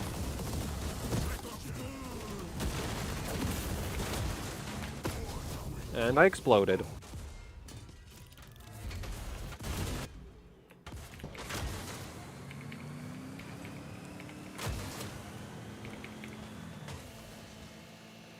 More than 10% more performance? Yeah, but Arrow Lake is like 5% behind. So if you tune your Raptor Lake, like, it's gonna still lose. Like, if there was like 30% more performance in there, sure. Then, you know, that's actually interesting. But 10?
Oh.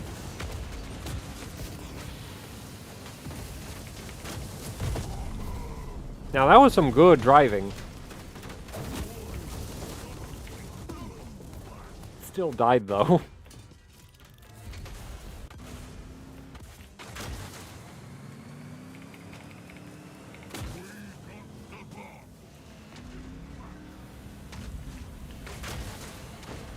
Also, if I buy another 9800X 3D, I can just put the best one, like I can use the best one for videos and the worst one for my daily system. That's how all the hardware in my daily system works. Whatever's worst goes in my daily. Oh man. Stupid tractor beam.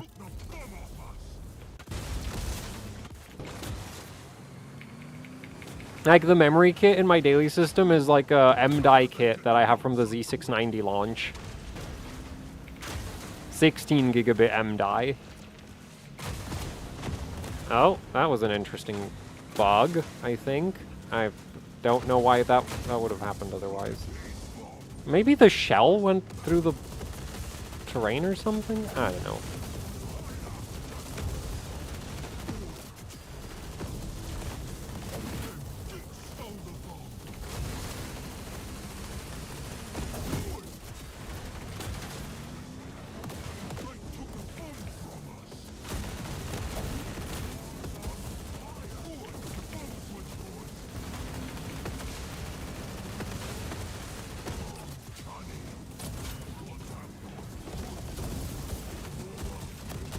I can't see.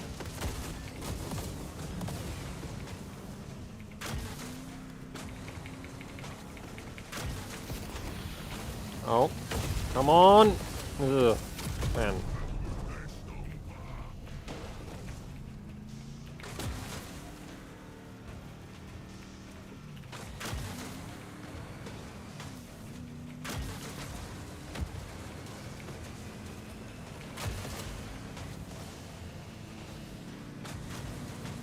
Difference between A-die and M-die? A-die does lower TRP, and clocks way higher. Like, M-die usually maxes out around like 7200. A-die maxes out at like 8000 plus. Right, so... Oh, I used the smoke too early. Will you see cam memory overclocking? Possibly. We put the big boot to 'em.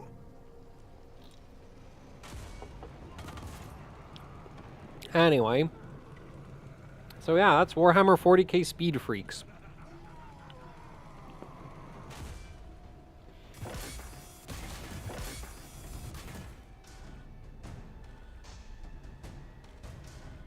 Yeah, A-die is just straight up better than M-die. 16 gigabit.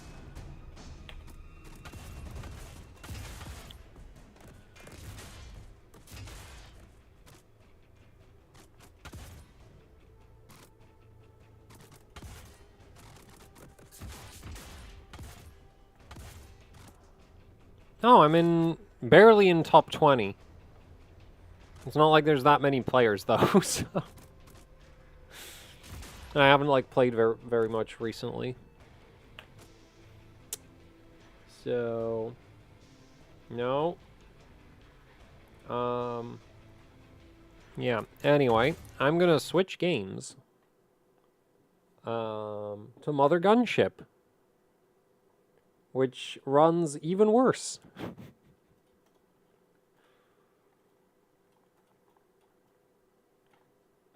Well, depends. Depends on what's happening in Mother Gunship. Okay, let me just get present mon hooked. There we go. And let's see. Wait. Is it gonna work? Okay, that's not gonna work. Is this gonna work? Yes.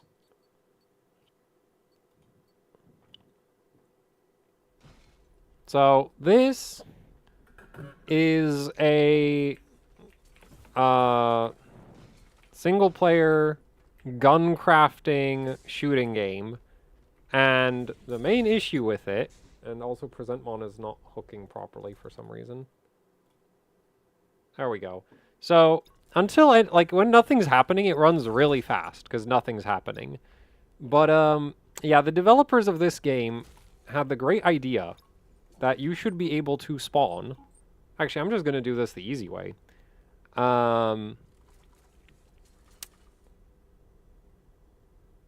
Yeah, so this gun fires 40 projectiles per second.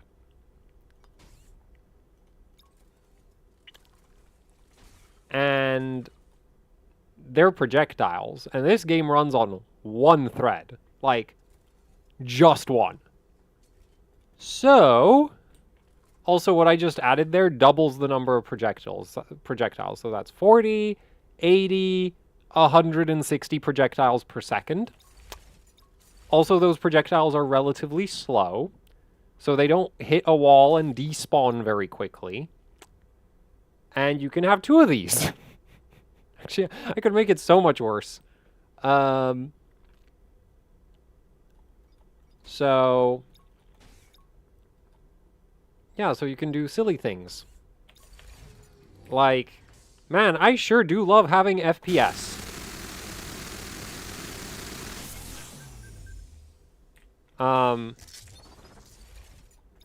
So, but that's not as bad as it gets, because I can make it so much worse.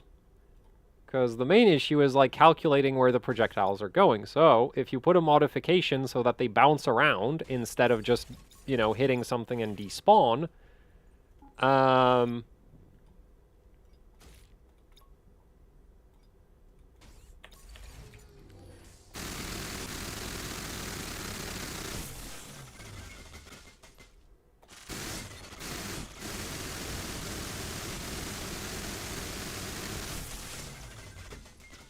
I don't need a 4090. I need a 10 gigahertz 9800X3D. Oh boy, what a loadout.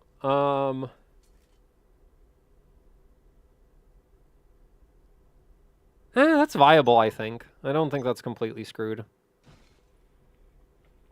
Now, admittedly, you can build guns that don't just delete all of the frame rate. But why, like, well, in certain scenarios, the guns that delete all of the frame rate are actually kind of optimal.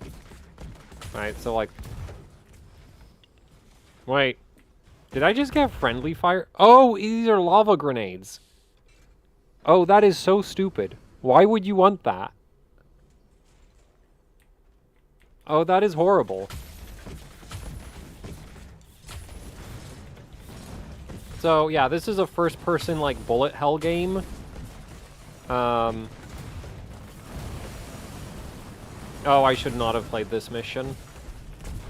Yeah, I really shouldn't have gone for this one. Oh, boy. I did not realize the Man, I don't know what I... Oh, well, we're dead.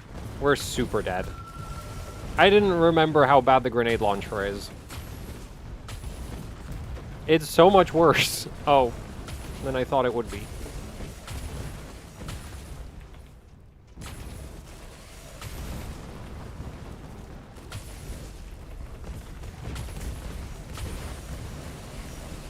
Oh, there's a big one over there. Yeah, because the main issue with the grenade launcher is the arc, and I can't use both the railgun and the grenade launcher at the same time, because, like, the grenade launcher needs me to aim into the freaking ceiling, and the railgun flies in a straight line, so... You know, very synergistic weapon loadout right here. Truly just draws the best out of each of these weapons. Also, the grenade launcher does friendly fire, which is just even better.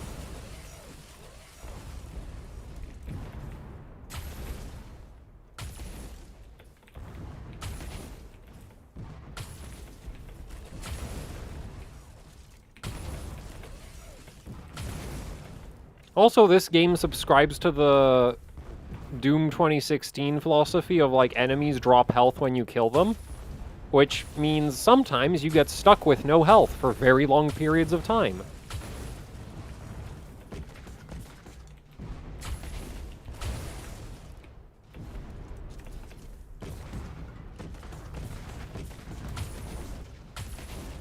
I'm not going in a dice roll room.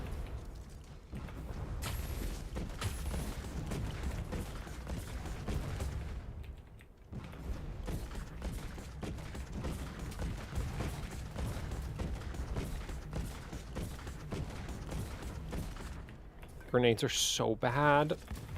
And I died to my own grenades. You're embarrassing all of us in front of the enemy.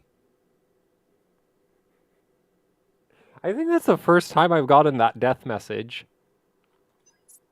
At least I didn't lose any of my own guns, because that was a pre-selected loadout. So that did not go well. Hopefully these are easier. Well, that's bad. That's worse. Alright, that's a Doom factory, though, so that might not be that bad. Let's do this one, so I can actually run, like, a proper loadout instead of whatever garbage I'm stuck with. Oblivion...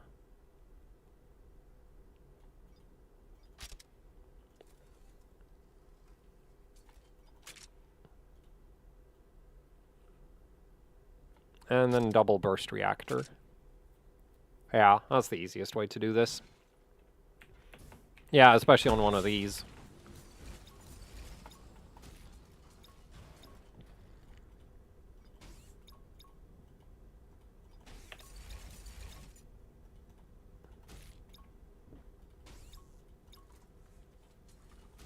So, the burst reactor triples the number of projectiles of every gun, and also increases their damage at the consequence of incredible pushback recoil.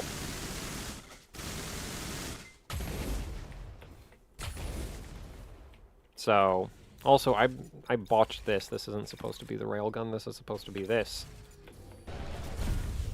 Big explosions.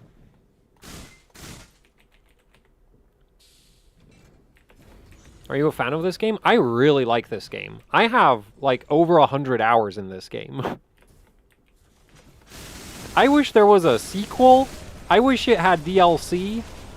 I wish they would rebalance the weapons, because some of them are just awful. Like the grenade launcher, like, it's just so bad. Like, this is one thing that, like, I have a general complaint against, like, because this game tries to be a bit, like, roguelike-y, with, like, you know, you find items throughout the levels to use. And I'm not a big fan of that because it kind of screws up the balance. Okay, yeah, this is gonna hit like a truck. So there's like a lot of, no, not screws up the balance, but a lot of like roguelike games in my experience have a lot of garbage items in them. Which is like, why even put these items in your game if they're not gonna be good? Like, if you have a bunch of weapons that don't serve any... Oh my god, I hate this room. That don't really serve any purpose, why are they even there? Oh, get the health. Oh, I don't think I picked that up.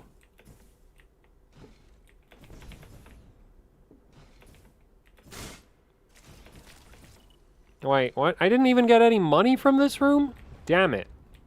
There should be another enemy wave down here. Oh, hello.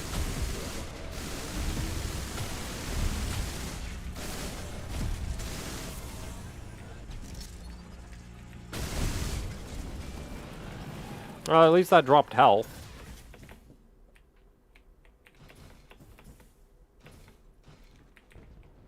What game is this? Mother Gunship. It says on screen.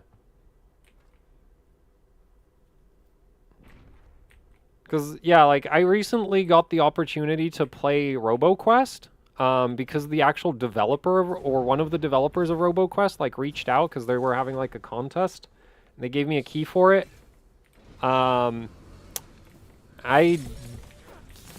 game has, like, it's a lot more complicated than this, but, man, I don't like the movement. I don't like the weapons.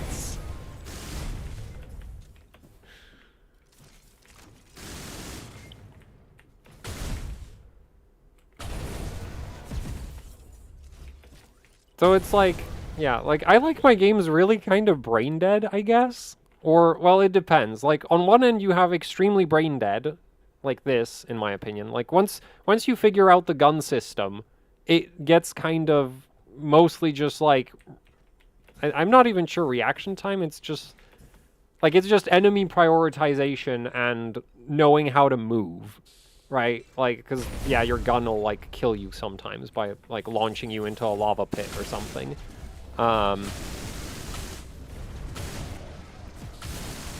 So this isn't a very complicated game, in my opinion. Especially not compared to RoboQuest. But, I need to, like, force myself... Like, I've really tried to, like, you know, for the contest, like... And it's just like, man, I just don't enjoy this. And yeah, so okay, I don't have any money.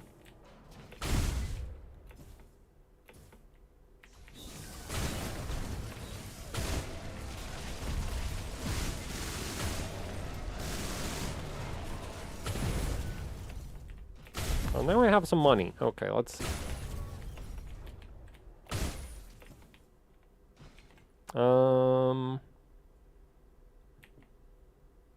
These are all garbage.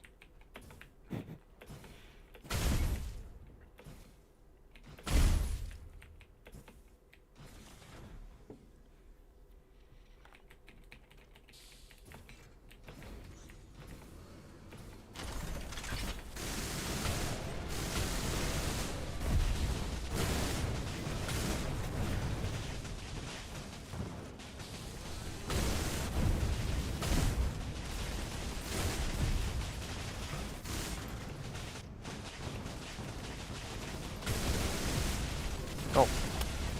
Okay, I think we're gonna have to take out the first floor here. Oh. Man, those doors are so... Ow. Dangerous. It didn't even drop any health! Man. You've got to be kidding me. Also, is the room bugged out? Why is it not... Oh, there's a flamethrower down there. I don't like these ships. These are really hard because they're super cramped and sometimes you get enemies that have like area denial and then it's pain. Well, see, this is a really fun item except for the plus 15 recoil on it. So we're not grabbing that. Because I choose life. Anyway, I should be able to just squeeze this in. Oh yeah, it does fit. There we go. So now I have a hit scan component to that gun. Or, well, almost hit scan. Everything is a projectile, to the detriment of this game's performance. Oh no, this room.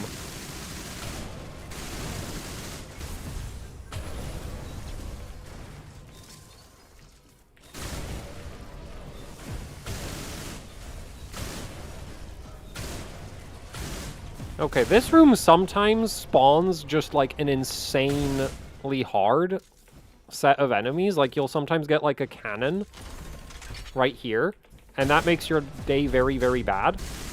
Oh, wait, there's a healer, and I think there's another door. I should be able to out-DPS the healer. Yeah. Okay. Yeah, and there's another door. Damn it. I wish I had Ricochet.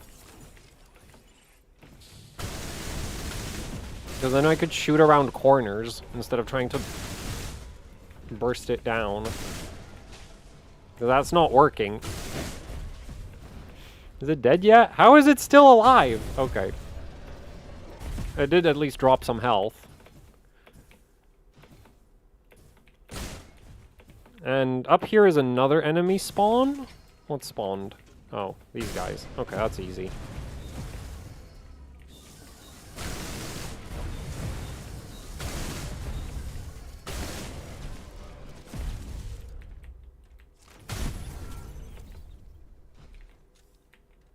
Garbage, garbage, more garbage. Actually, this is viable, but like it doesn't work well with the stuff I have right now. Actually, this might be better than the machine gun. Yeah. Because this is 12 times 8, 96. This is 7 times 1, 4. Wait. 12 times 8 is... Yeah, that's 96 with 5% crit. And this is 7 times... This is 91. So this has less DPS. Very slightly less DPS. But also the blaster doesn't push you... Yeah, it doesn't push you back as much. So it's actually a good thing.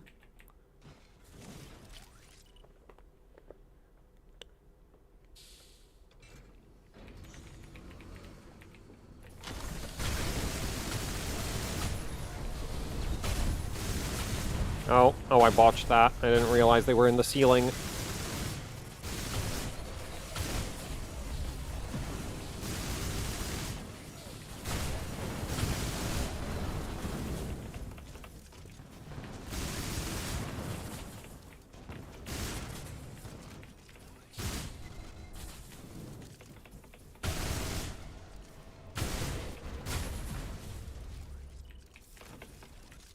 Oh, I'm at full HP. Nice. None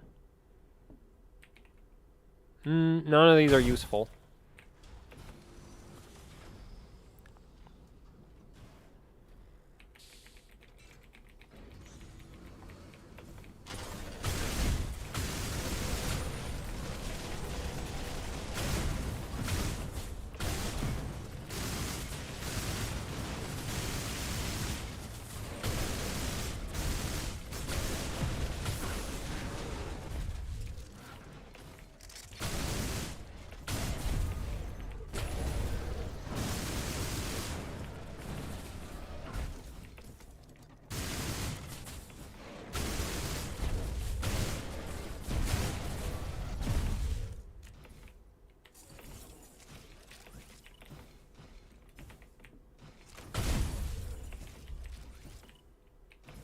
Oh, looks like maybe a boss fight or a survival room.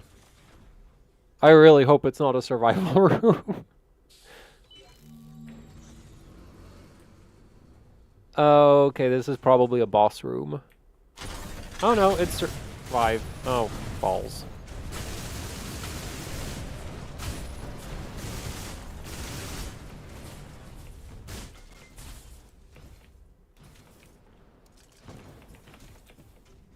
No point actually, like... I'm just gonna kill them as they respawn.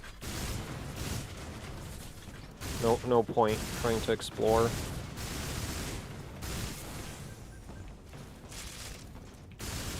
Kinda not a fan of how I decided to set up my weapons for this. I should have just gone like 2 machine guns, probably.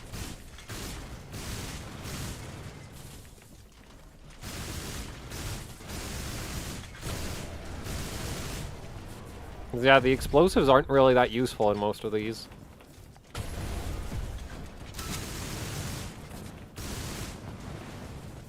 Takes too long to close the distance. Which on some arenas is fine if you have enough space to just, you know, chill, waiting for the projectile to make it do its thing. But, in these really cramped ones, not ideal. Don't need anything.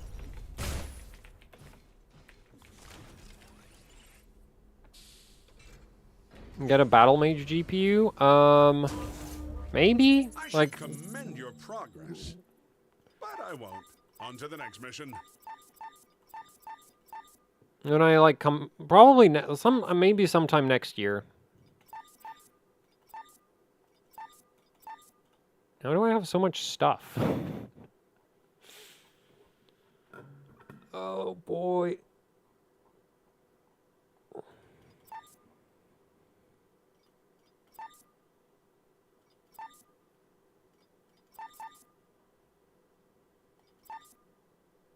Wait, I have, like, 11 chain guns, 9 machine guns. Yeah, this is stupid. I don't need that many.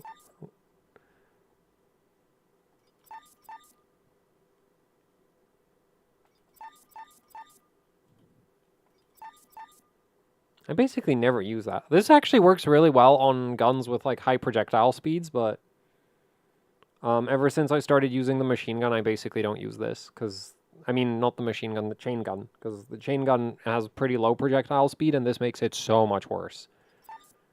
How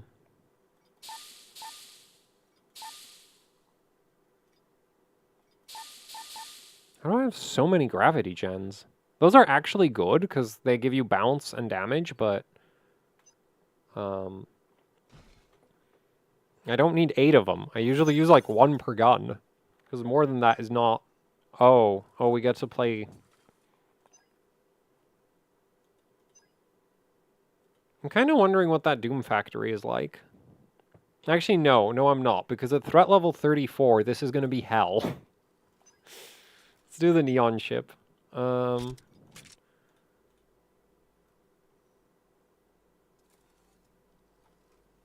I've actually run like a double railgun once, which was kind of fun, but actually, you know what? Maybe not. I'm gonna go lightning rod, lightning rod.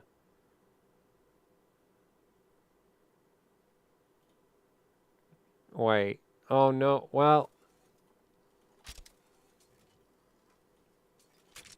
Wait, I have 10 burst reactors? Oh no.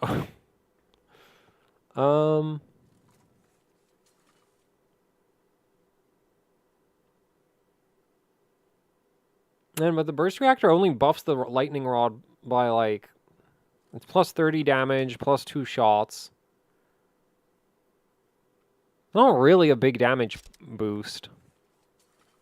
So maybe I'll just run the Gravagen? Because this already shoots... Yeah, this already has 4 multi-shots. So if I put a Gravagen on it, it'll bounce around. How many lightning rods do I have? Because if I die with all of my lightning rods, that would be pretty stupid. Okay, I have a spare. And there's a way that you can, like, duplicate your weapons, so it doesn't really... It's not really a problem. So yeah, I'll go double gravity, double lightning rod. And that should work. This should have really high DPS, if I'm not mistaken. So...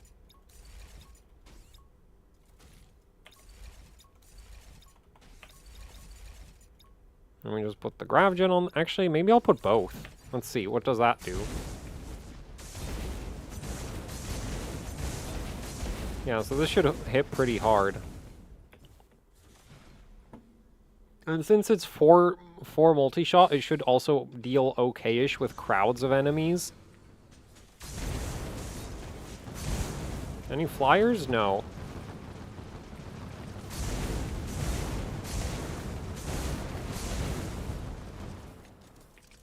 Oh, that was an easy room. Wonder if there's any secrets then. Okay, there's one.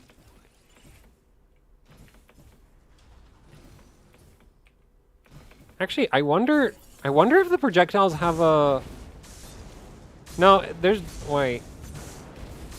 This is... The lightning rod, I think, is so inaccurate, I can't tell if it's getting pulled down by gravity. Or maybe because it's lightning, it doesn't have weight? But that would be weird. There's no other gun that does that. Like, there's a gun called the laser, and that bends down with gravity. So maybe it just flies too fast? Anyway.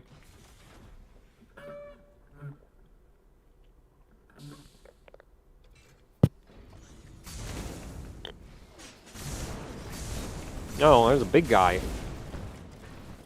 And we got flyers, too. Well, the big guy is rather oppressive, so I'm gonna try deal with him first. The little... Like, these guys are all melee, so, like, they're not really a threat.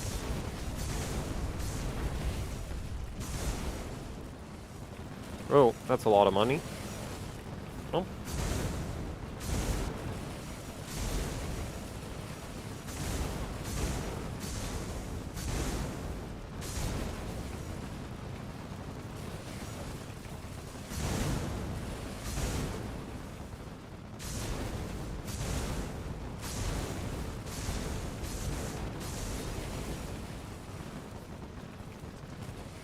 I need money. I need upgrades. Oh.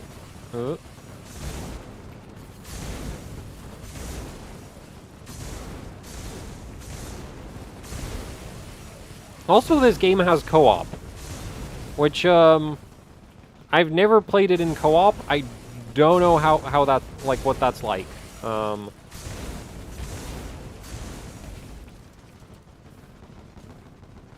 Well, evidently I didn't kill everything because the guns are still going. So I'm guessing one of the little dog things is stuck somewhere. Oh, yeah. These guys derp out a bit. Is that it? Yeah, that was it. And I think I saw a shop. So let's go shopping.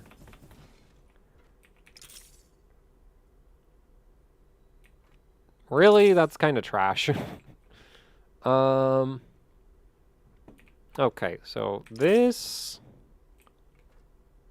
Overcharge, 50%. Yeah, see, the whole, like, chance, like, so that's never gonna work. I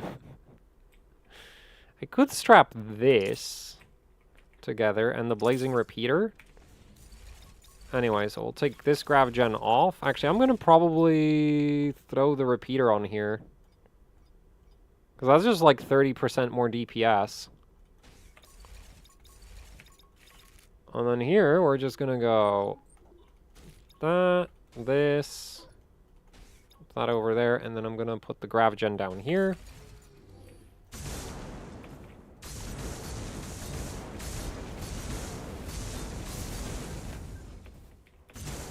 Oh, wait, secret.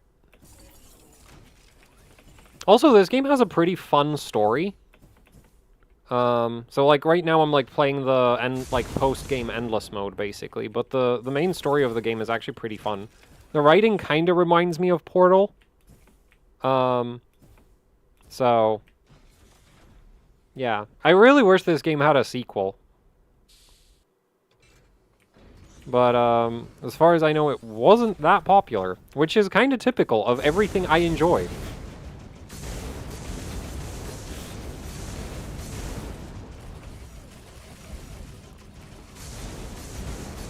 At least as far as games go. Oh no, the health pickup. Yeah. Well, okay, I guess we're going. Well, that was awful. I hate this. This arena is awful.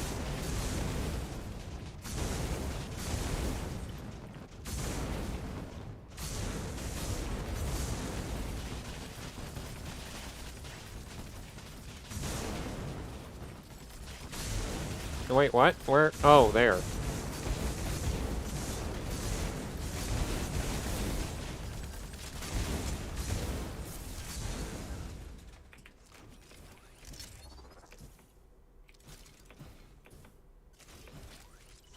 Yeah, because now we gotta go all the way... Well, we don't have to go, like, the doors will eventually unlock, but I wanna...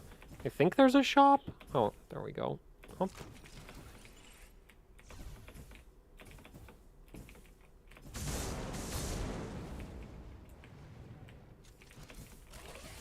Huh? Where? Hello.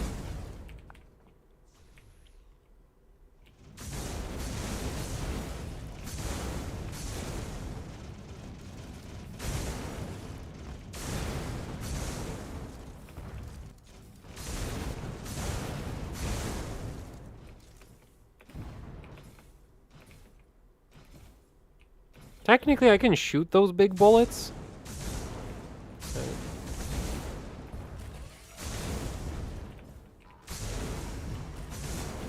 Oh. Those disc things are actually super dangerous at the threat level I'm at. They do, like, so much damage. So, okay, I'm gonna have to kill the heal tower first. Okay, that's the health tower dealt with. Now for the disc launch.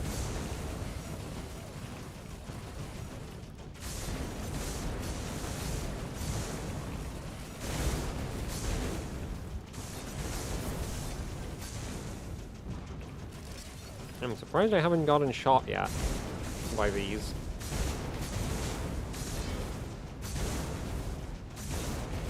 Is that all of them?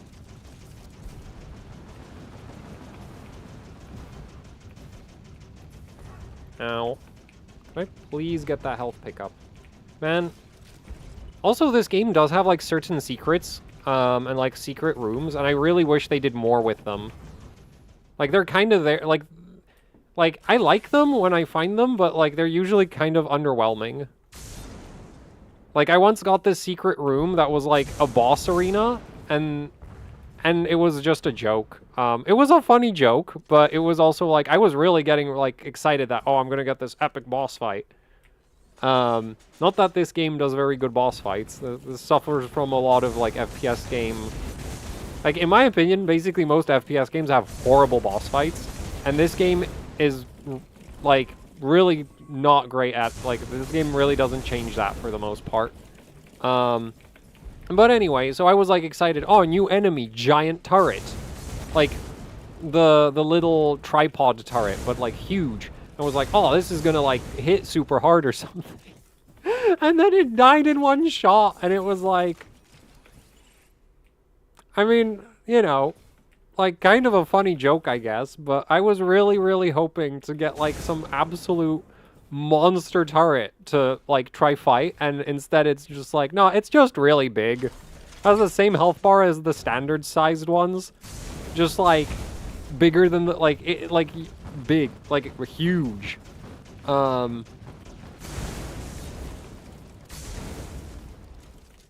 It didn't even, like, attack super fast or anything. It was just really, really big. And I was like, man, so, yeah, like, I wish there was, like, more secret rooms that were actually, like, instead of just being some random, like, silly thing. Like, there's one that's, like, just, like, a drop down a very spiky tunnel. So that's, like, a little bit of a movement challenge, but, like, I don't know. Like, I would have preferred if the secret rooms were, like, insane... boost in engine direction. Well, that doesn't sound inconvenient at all. But yeah, I was really hoping for some kind of insane, just like, death trap of an arena, and then it's just like, no, it's just big turret.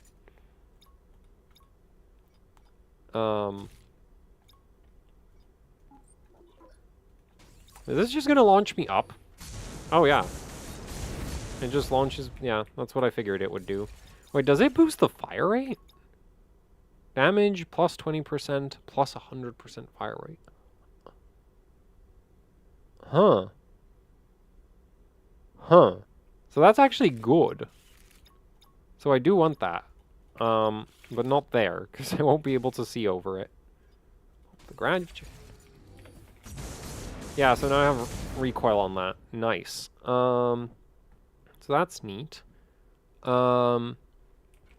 You might be like, Saw Blade Launcher doesn't do enough damage. Like, this is one of my main complaints with a lot of the weapons in this game, is just a lot of them just don't. Like, the Saw Blade bounces around and stuff, but, like, the raw damage output is just not big enough to justify the fiddliness of the gun.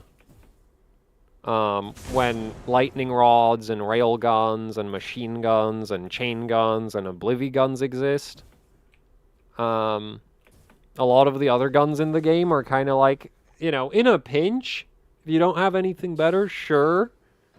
But they're not like, oh, this has like a really cool mechanic that you can like really work with. It's just like, no, it's just kind of bad. Or not bad. I mean, there's the grenade launcher, that's bad. But a lot of the other non-grenade, like the other guns are just kind of fillery. Where it's like, well, I need a gun of some kind, so I guess I'll use whatever the game gave me, but...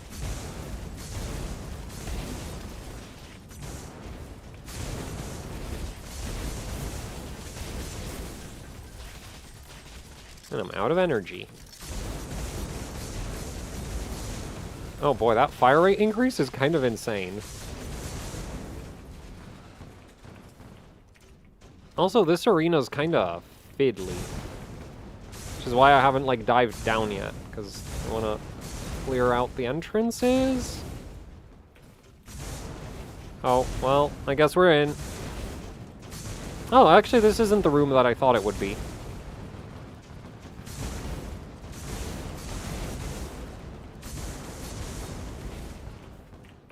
Oh, health pickup?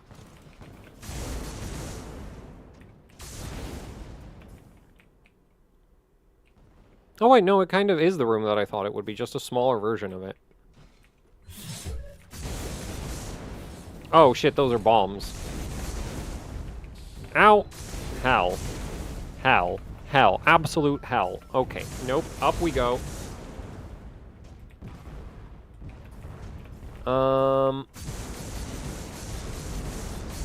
Can I just... Yeah, I probably can just stay up here and chill.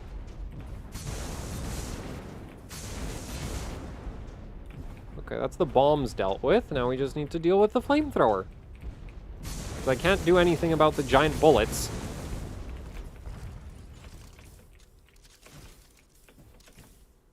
Oh, there's a health pickup. Lovely. Ooh, there's a laser. And garbage. Don't need that. Nope. Man, I don't know why I changed desks. Like, I could have used the other one just fine. Am I just gonna... Yeah, sure, let's just pop the laser on there. Oh boy, that is actually ridiculous. That is nuts.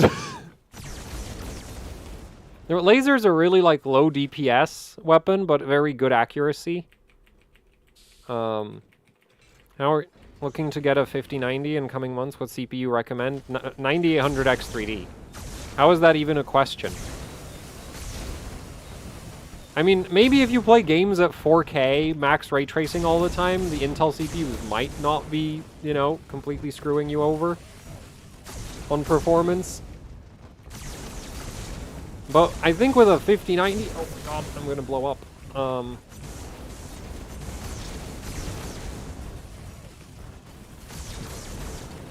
And what? Where the hell? Oh man, there's so many bullets.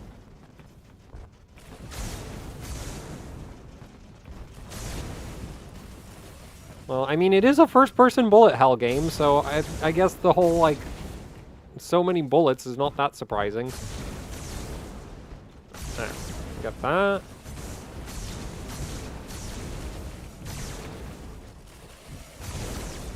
Ow. Man. The jet engine attachment is not very reliable in terms of how much boost it gives you.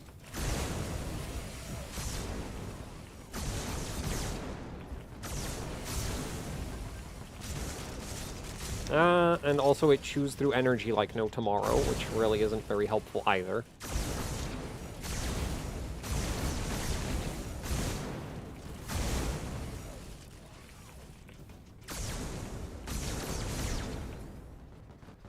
Is that it? Okay, that's it.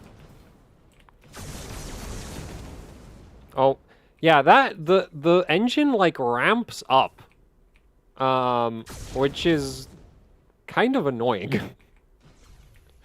Like it doesn't give you like a nice push. It like builds up, and that is Ooh, a multi... no, actually, with the guns I'm running right now, that doesn't make any sense to run a multi-shot. Ricochet, however, could be funny. Oh, I can't fit a ricochet on that, and I can't fit a ricochet on that either.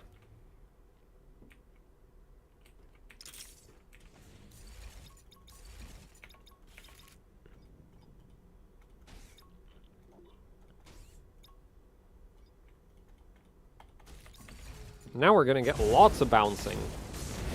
I really don't have to aim now. Ow. I've been thinking for my own game, I also want to enable like this kind of ridiculously fast movement, but I want to punish the player with like, if you smash into a wall too quickly, like there'll be an item to remove this, but if you smack into a wall too quickly without the item to like block deceleration damage, you're gonna like scramble your organs and die. Ow.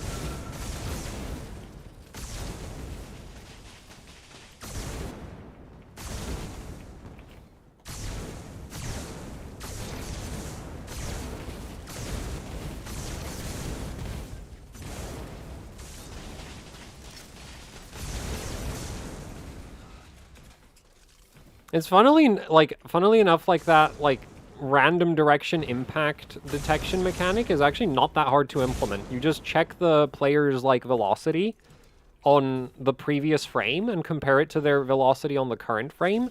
And if the velocity is like way lower, you just deal like deceleration damage.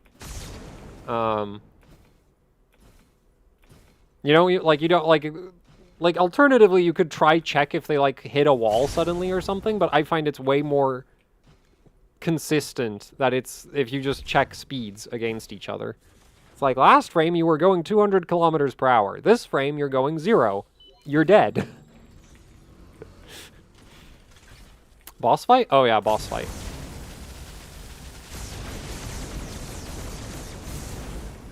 Man, I am shredding through that boss.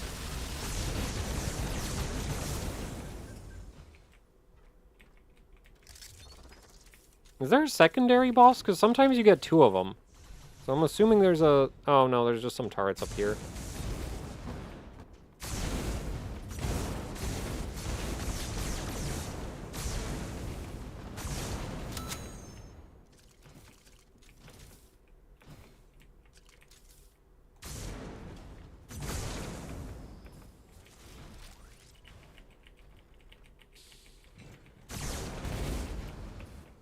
And you think about AGSA 1.2.02b, core tuning config?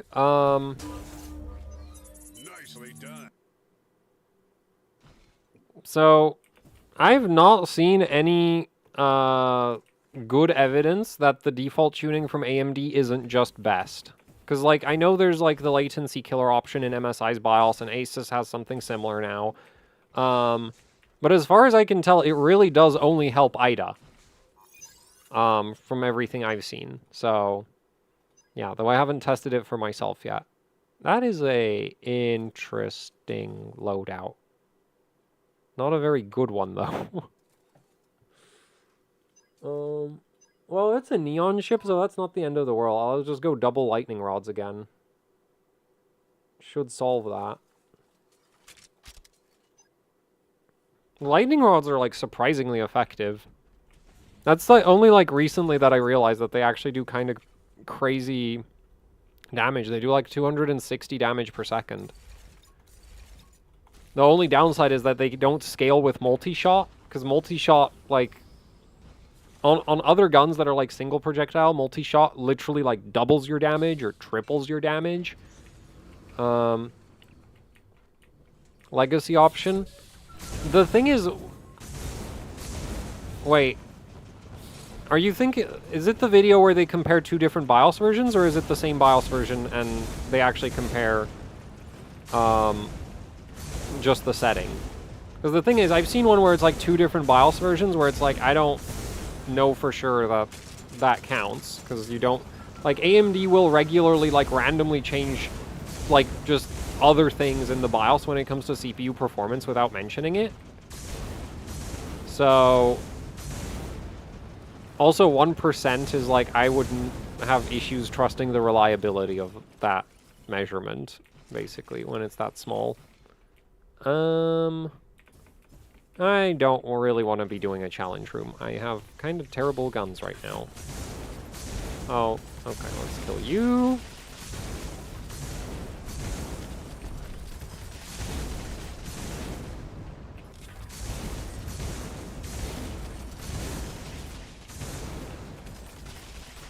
Oh, shit.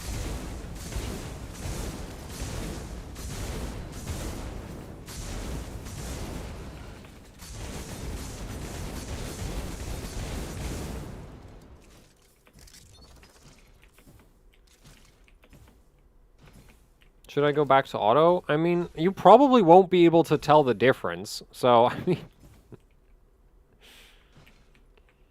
Like, I mean, if you could try both, but like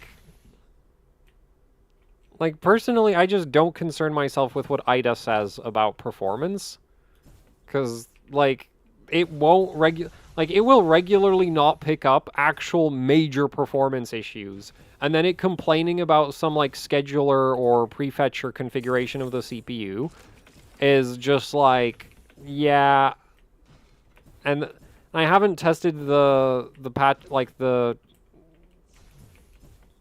I'm not going to test it in games, but like I haven't tested it in like non-IDA things.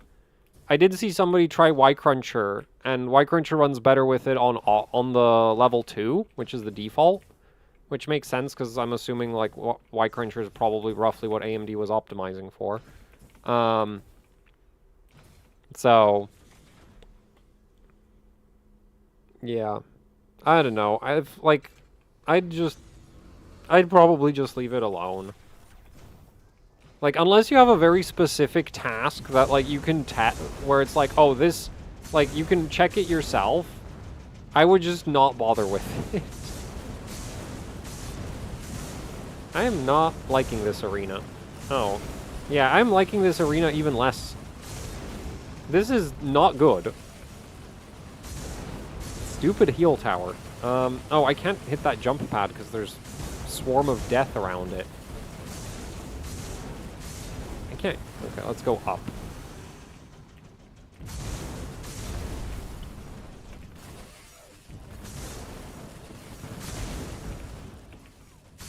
Man, at this threat level, these guys are actually kind of, like, dangerous. Like, they really shoot a lot. I see... Well, no, I don't see them. I hear them. Yeah, the death cloud is getting close. Let's run across that.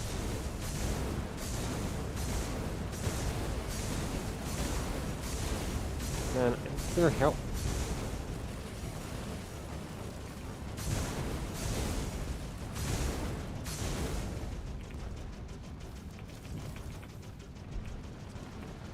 Ow. Well, that was a really stupid move. Wait, so what's still alive? Because I feel like I killed everything. Something stuck back. Ow. Oh man, that hurt so bad. That did so much damage.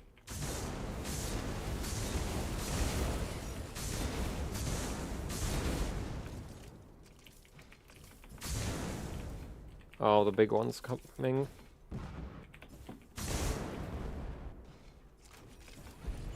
Okay, so that does have a range limit, so that's nice. There's a shop. Okay, goody.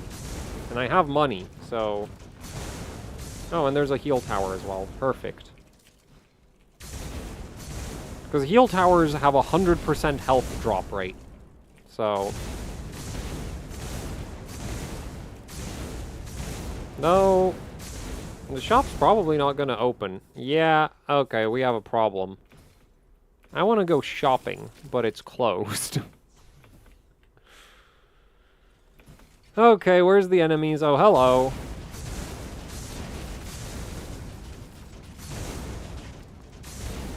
Oh shit. There's a lot of them.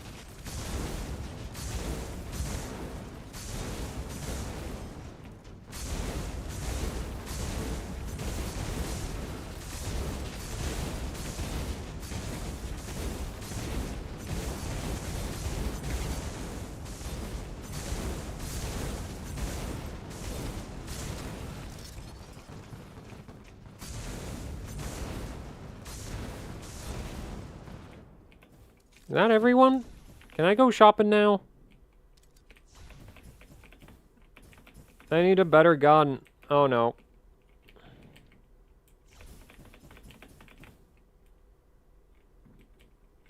No, it's still closed. Okay, so I guess there's probably still enemies in one of the other chambers.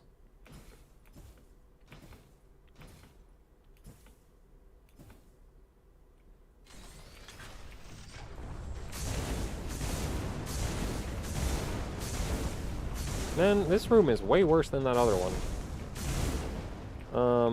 Okay, let's see. I can cheese the turret. Oh, I just need to get behind it, and then it can't shoot me.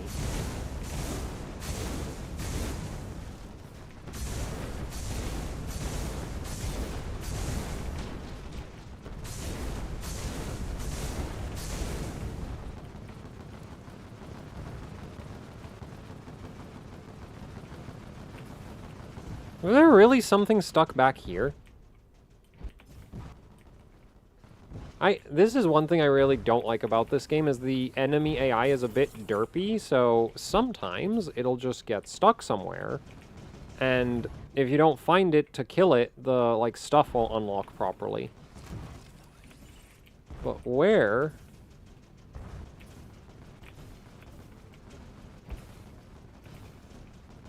is it?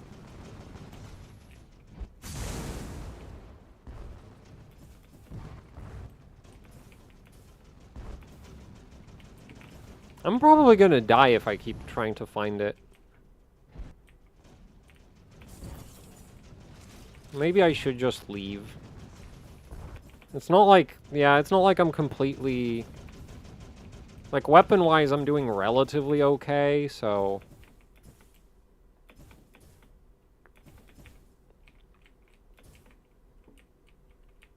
Actually, let's just check if the shop even has anything I want.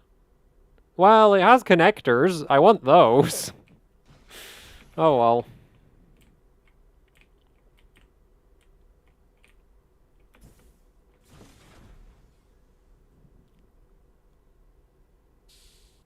Recommend for safe IMC VDD voltage for daily, for Intel? Honestly, even 1.6 volts is fine. There's just no reason to run it that high. Usually, ideal IMC voltage is somewhere between like 1.3 and 1.5, I think.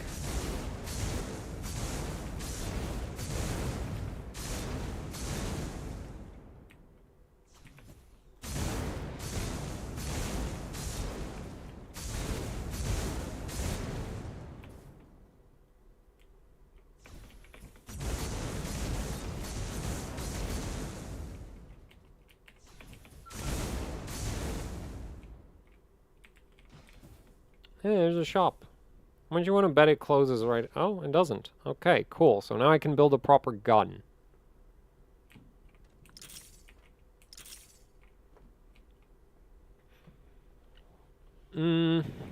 Well, I spoke too soon. I can't really build much of a gun.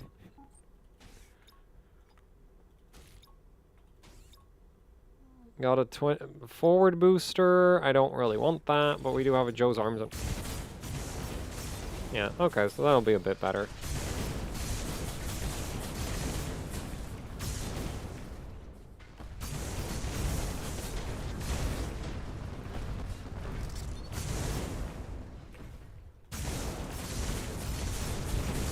I kind of feel like the Line Blaster might have been a mistake. I don't think it's adding much in the way of damage. And it is using up energy.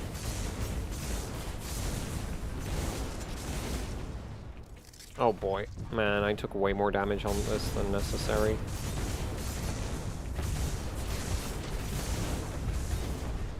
Yeah, I think I'm gonna ditch the Line Blaster.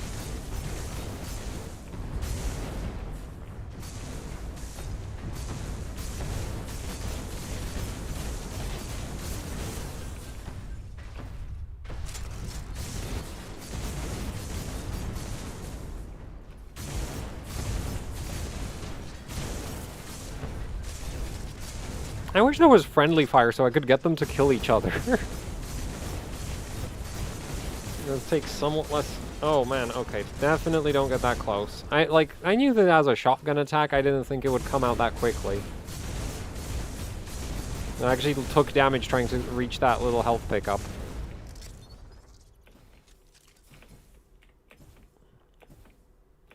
So that was not worth it. Nope. Oh, wait, there's a secret.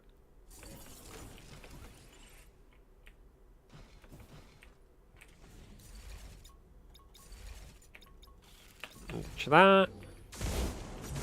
Yeah, that's a lot better. That uses so much less energy. FCLK to refuse boot 1933 on AM5? That's weird. I don't know why that would happen.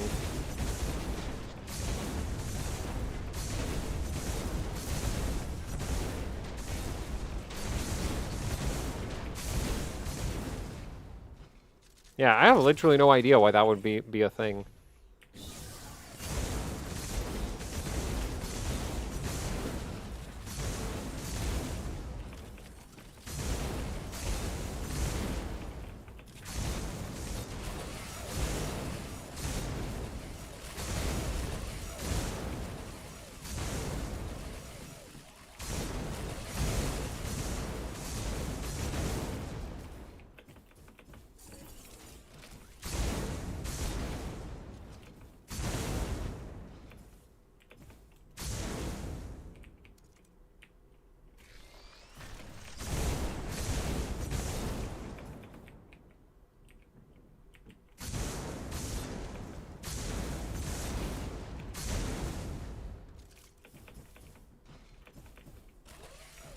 Stream crashed? No, stream's fine on my end.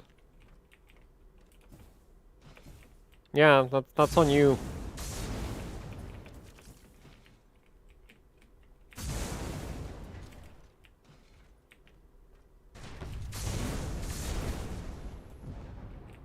Man, I don't like this arena. Not because it's hard, it's just really tedious.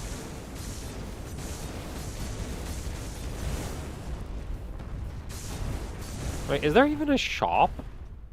I think there is. Is there? Wait, there's no shop up here. There's no shop down here. And there's no shop down here. Oh, okay, screw that guy then. We're leaving.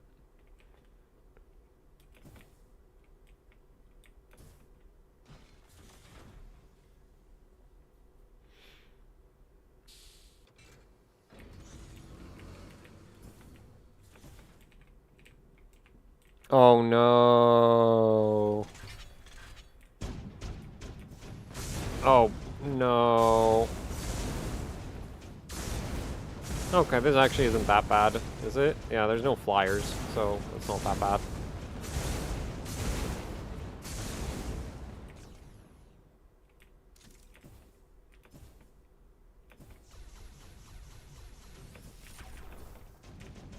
Alright, what? There's guns? And there's flyers. Okay, well, see, this is what I was worried. If I get bounced into those guys, it's gonna really hurt.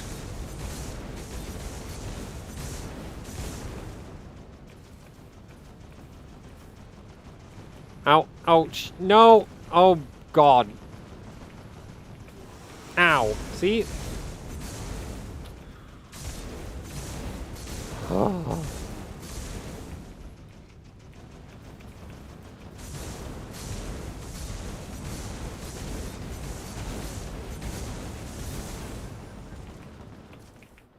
No, come on! Stupid game! Ah!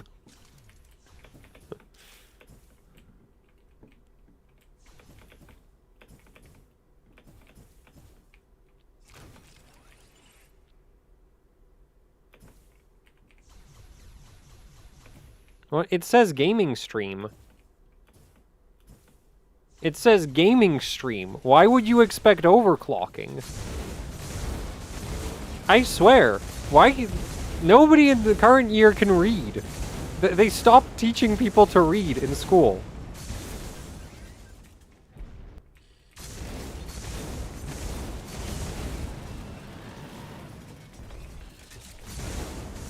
Is there another one? No, it's just this one. And the bullets. Can't forget the bullets. Wouldn't be Mother Gunship without giant bullets.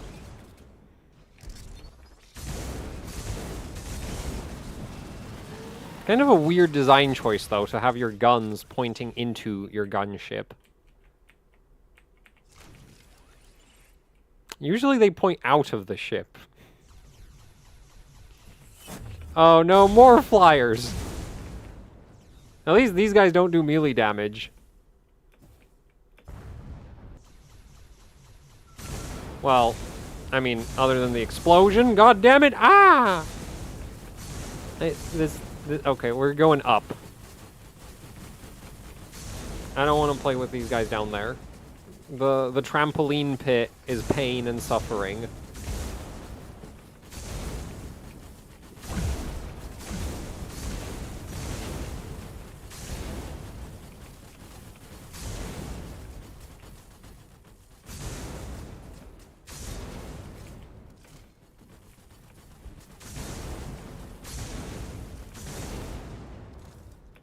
Okay, there was a shop, right? Yeah, also there's a health pickup. Yep.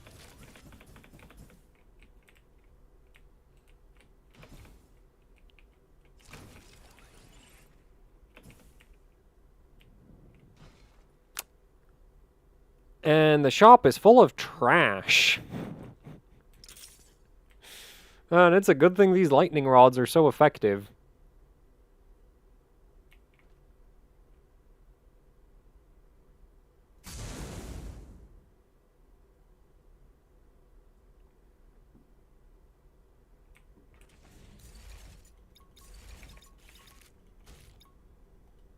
Wait a minute. I don't... Wait. It does plus 10%? That's so useless.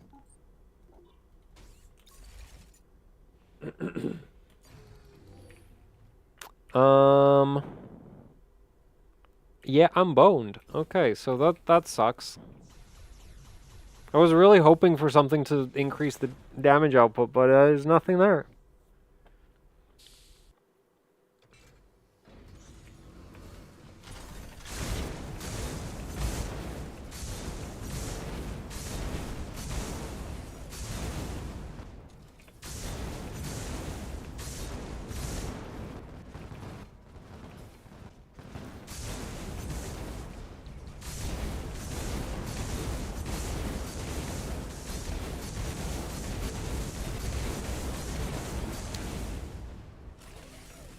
Hopefully this shop finally has some good parts.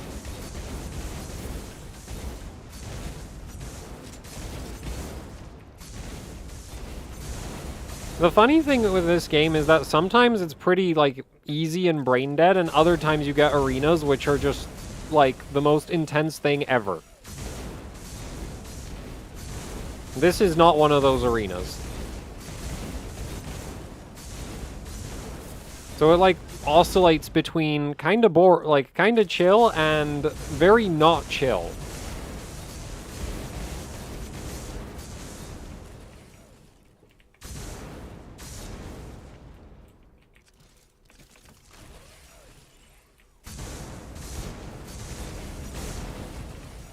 Because sometimes you get shoved into an arena with a bunch of buzzsaw bots, and it's like a cramped little room, and there's spikes everywhere. Or lava. And other times you get a great big open arena like this, with like the derpiest of enemies.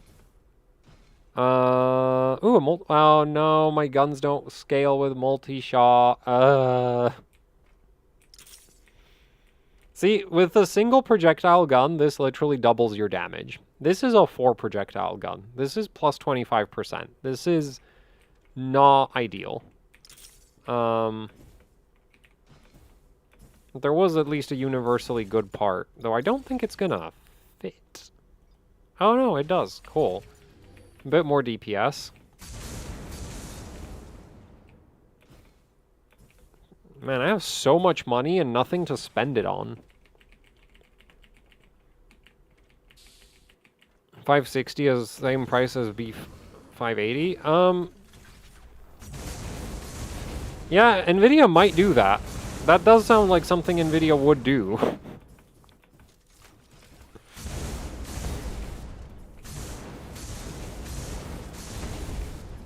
And it'll have less... I bet it'll have less VRAM. You know what? Peak NVIDIA would be to release 560, that's 8 gigs, comfortably faster than the 580 and make it cheaper. That would be peak NVIDIA. Less VRAM, more performance in current gen titles, or they'll give it like 10 gigs. They'll just give it like barely enough VRAM to win all the benchmarks. And make it cheaper. And then it'll win all the benchmarks at launch, and then in a year it'll be utterly unusable. But at least, you know, it beat Intel at launch. Because NVIDIA is really, really good at designing their GPUs to just barely do exactly what they need to do to win.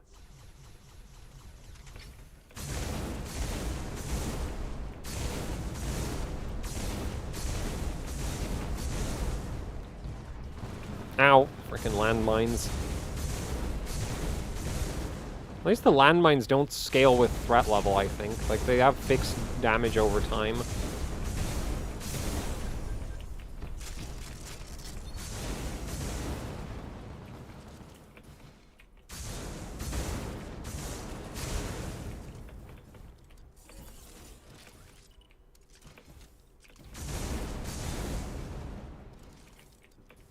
Is there no shop?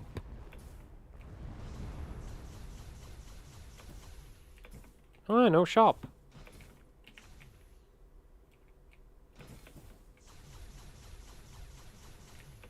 Have you benchmarked the new Indiana Jones? No. Oh, there is a shop. It's just hidden. A lot of guns.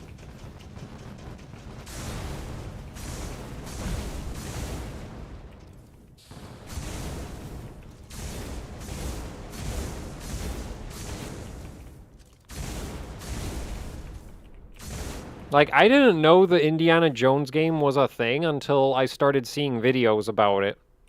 So, that should give you some idea of how in tune I am with mainstream game releases. Basically, if the game doesn't have a trailer that is, like, hard to watch because of how fast everything is happening, I'm not interested.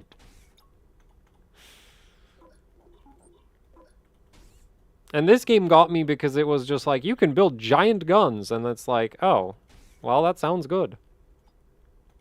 Wait, how am I building this? Oh, I guess we can pop this over here, and then I'll put the grav gen on this. And that'll give me...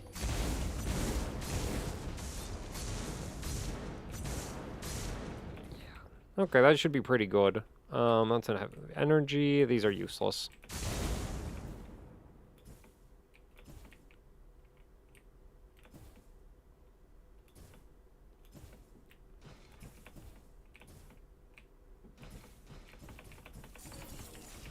Like, game releases, like, this year, what I was really excited for was Echo Point Nova and Lorne's Lore. And we will be playing, like, I do plan to play Echo Point Nova on stream. The funny thing is, like, I see how everybody describe Echo Point Nova as, like, a super fast-paced game, and I find it really chill. Like, it's like a really chill movement shooter. Severed Steel is not chill. Probably because Severed Steel takes place in very cramped environments most of the time, whereas Echo Point Nova gives you this, like, huge open world. That's not to say it's super easy. The boss fights are quite hard and jank. Really cool, though.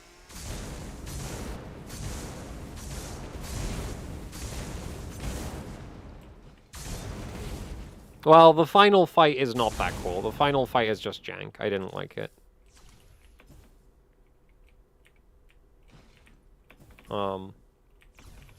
Because that game tries to have, like, these giant bosses that you can, like, climb into them and, like, you have, like, objectives inside them that you're taking out.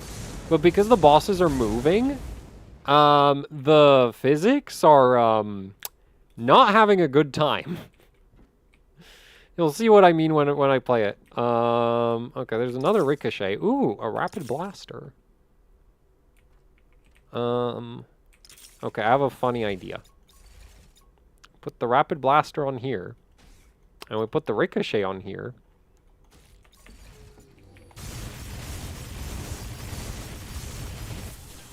And it deletes all my energy, but at least it should do decent damage. As you can see how the little balls are bouncing around. So I won't have, like, aiming isn't going to be too much of a problem.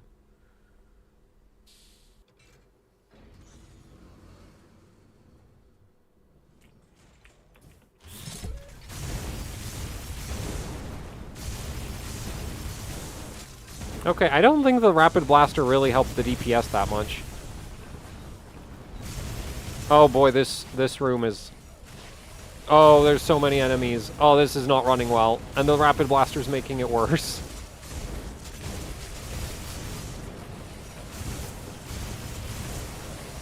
Buildzoid, why don't you have a 4090? It would make the CPU bottlenecked game run faster. Oh boy. Ow, holy sh... That was a lot of fire. Oh, there's even an evil door. There's this, oh my god.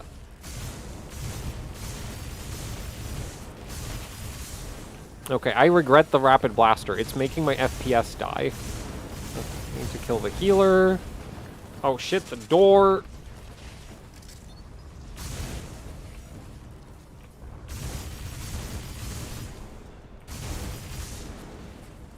Okay, now it's starting to clear out a bit.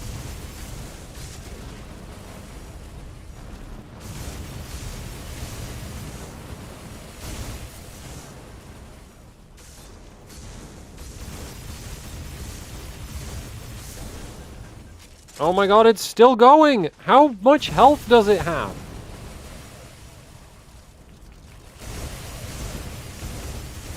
Is there even a shop here? Do I really want to kill all of these? I'm pretty sure the actual name for these mobs is Twerp.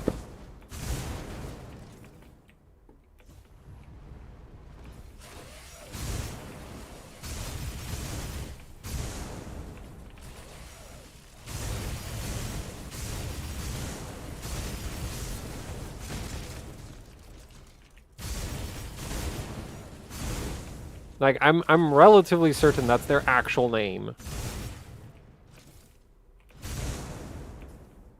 But I have to, like, go look it up. Anyway, I think I got all of them. Just get the health pickups. Oh, there is a shop.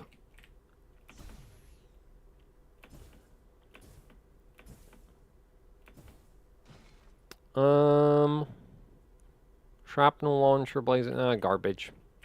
Actually, maybe the repeater and pop that onto here. So that shoots a bit faster. Yeah.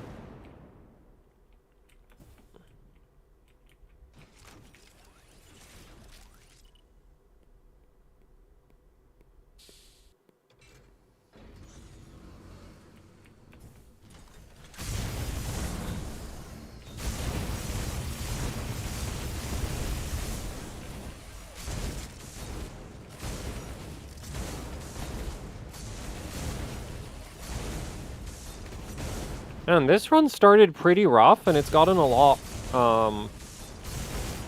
better.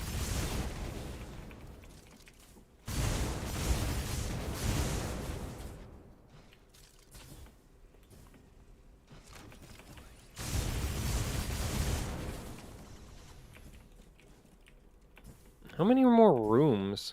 Oh, this one's already open. You know what? Screw it. See y'all. I'm not interested in fighting more of these.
Oh.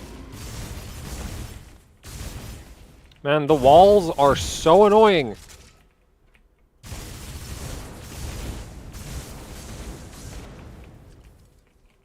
There we go. That's another room cleared.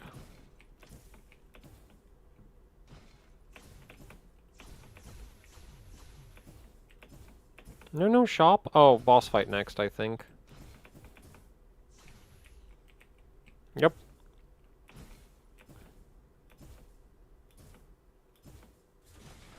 Does gear download affect performance? Yeah, having it enabled is a little bit slower.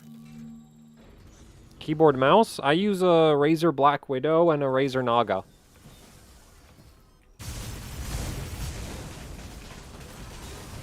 Because some of the games I play, I want to be able to swap through like 7+ weapons, so... This is not one of them. Also Minecraft. Just having the entire like toolbar on your mouse is really nice. Or like your entire like active inventory on your mouse is nice.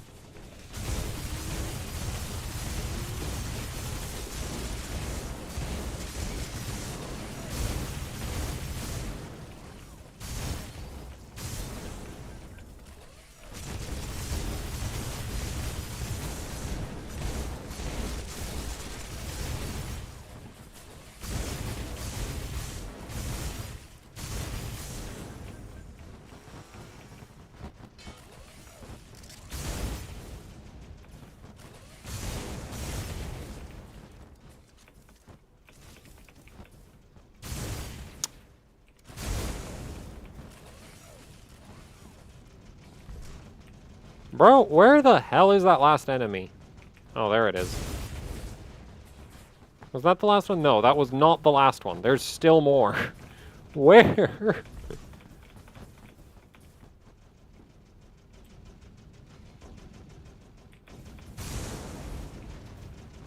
Oh, there it is.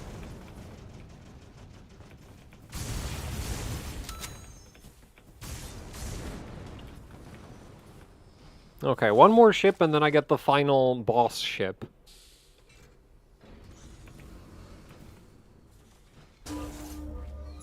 Excellent work, soldier.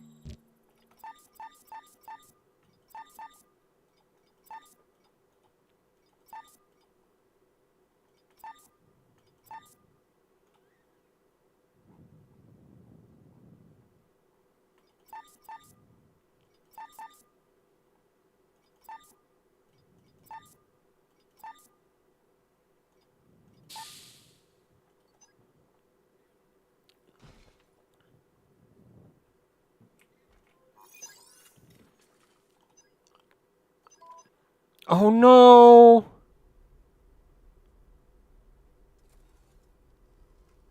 I didn't equip any guns. Oh, I am so screwed.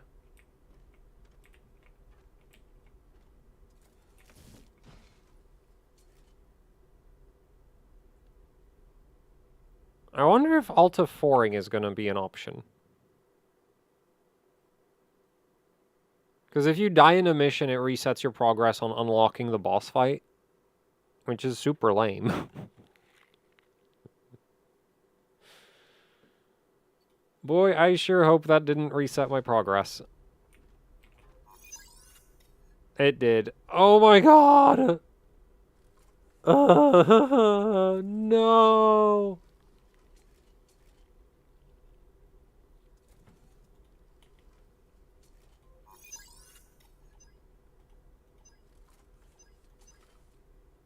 You've got to be kidding me. Okay, fine. We'll play the one, like, decent boss fight the game has, and then I'll switch games. I want my burst reactor, and I have too many of those. And... You know what? Yeah, let's go. Chain gun. Maximum... Yeah, well, actually on this... screw it. Maximum lag. And to try out the new Core Ultra, very bad. You have to take it to 8,000 plus just to get around 65. Well, yeah, isn't that what all the reviews showed? That the latency is terrible?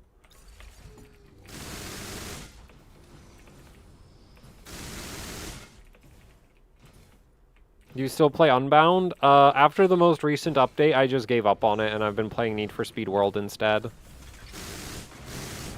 Like, I was really hoping the lockdown would be, like, something cool, but it's just a fancy treasure hunt mode. Which just, like...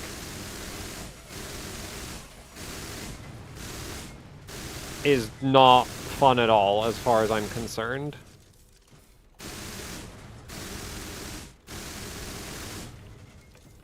As far as I can tell, it's like it's inspired by like extraction shooters, and it's like, well, you've never seen me play an extraction shooter, and there's a reason for that.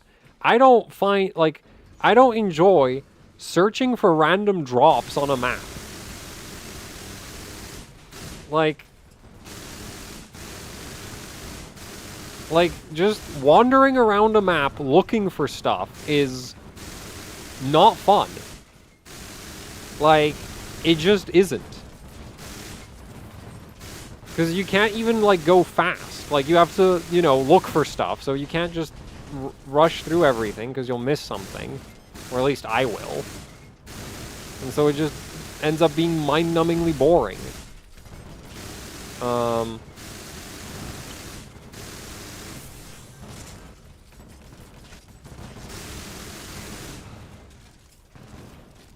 It's also why I don't play Battle Royales, because the whole idea of like, oh, you drop into an arena and have to search for everything is just like... But why? This is so stupid. Just...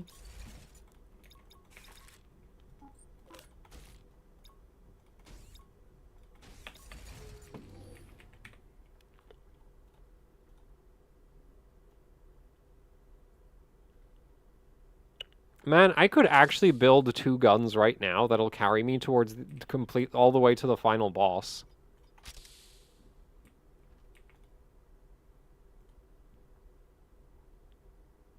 Because, yeah, I can get another burst reactor and then another gravity and it'll be over.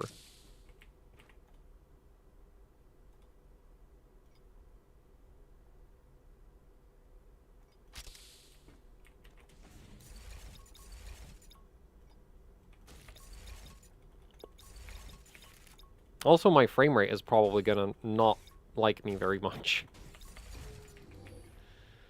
Wait, why did Presentmon go? Oh, right, because Alta Ford out of it. There we go.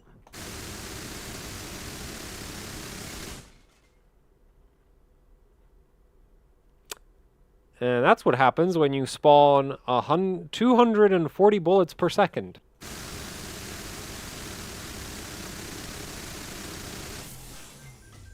On one thread. Peak indie game. See, I hate randomness in, like, basically every aspect of life. If I don't know, if I can't have a good idea of what's about to happen, I am not interested.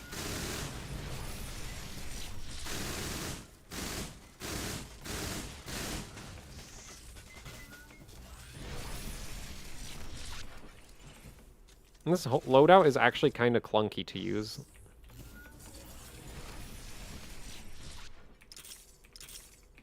I'm actually gonna dupe my lightning guns. Because that's like a thing with these missions, is I'm pretty sure anything you pull into them gets duplicated. And the lightning guns are just good, so I might be able to just use them. Actually, I'm not gonna bring in a third, just in case I die. Hop. Universe is random. Yeah, sure, but I don't care. I reject randomness. I choose to eliminate it as much as possible.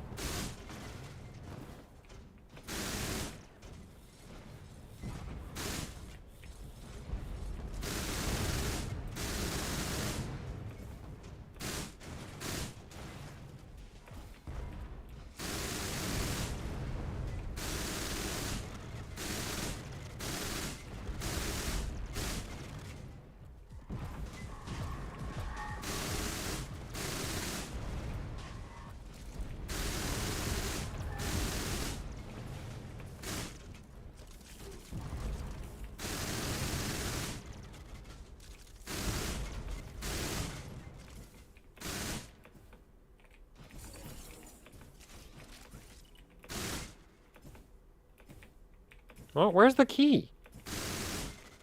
Oh, there it is.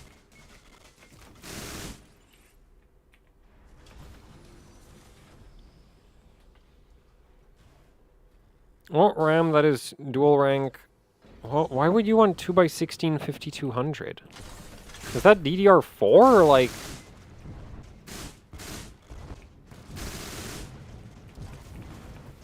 Like, what are you trying to do? Because that just sounds like a terrible idea, what you're describing. If that's DDR5, that is a horrendous idea.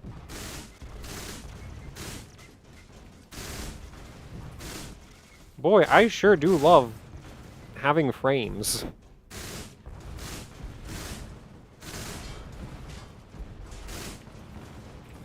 Oh, man. That was really close.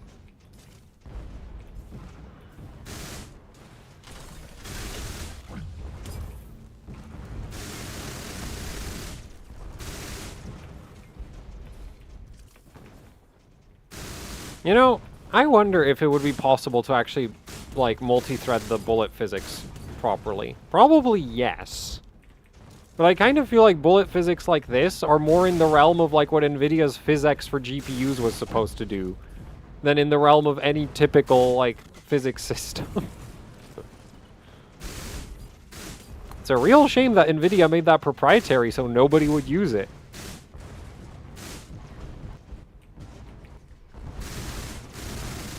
To do anything cool.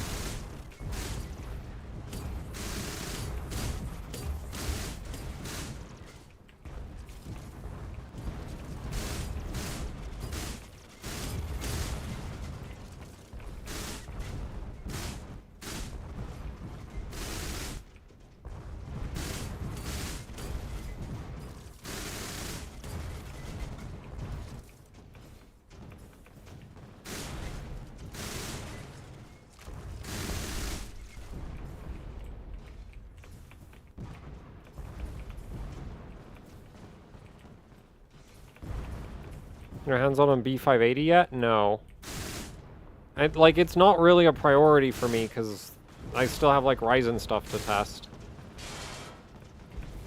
Right? So, like, why get more hardware when I'm not done with all the stuff I already have?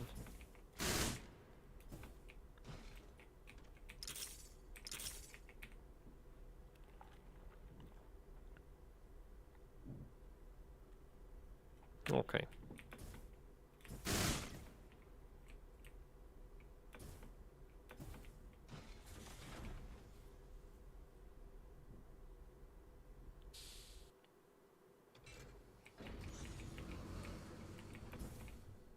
There was a DDR4 5333. I have some.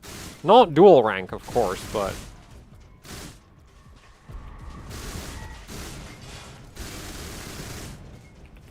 Ow. So I figured maybe there's some, like, 5200 DJR bin that I've never heard of. Which would be super weird. There's a 5100 micron bin.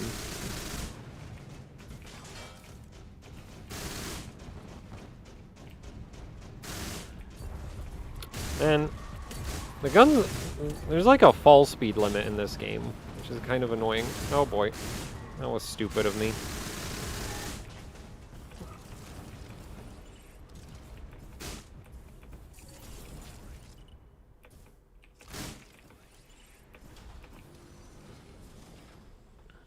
No 5200. I think there's just no multiplier for it properly. But anyway, yeah, no, you don't want DDR5 5200. You especially don't want dual rank DDR. Why? Just buy like a 2x16 6000 CL30 kit. It'll work on basically everything and it'll be good.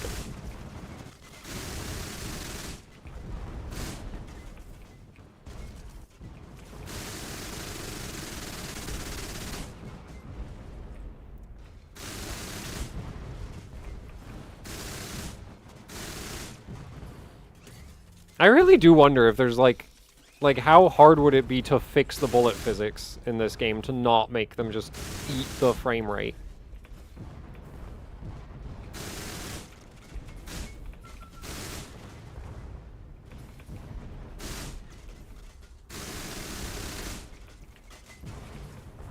Because, like, I feel like it almost should be possible, like, at least for... I guess you could give, like, a copy of the... Oh my, that would use so much memory. But you could probably just, like, give a copy of the entire map to every thread. No, that's dumb. I don't know what... Well... I'm not sure. Like, the thing I'm wondering about is, like, when you... Like, obviously you have the issue of, like, if two threads access the same memory and one of them tries to overwrite it, you get a race condition. But I'm also wondering, like, well, what if two threads try to read the same thing? Like, how's that handled? Right? Because, like, with this, you'd have a bunch of bullets trying to, like, detect collisions with as they fly around the arena. And... Like, so they're constantly checking, like, hey, have I hit some geometry? And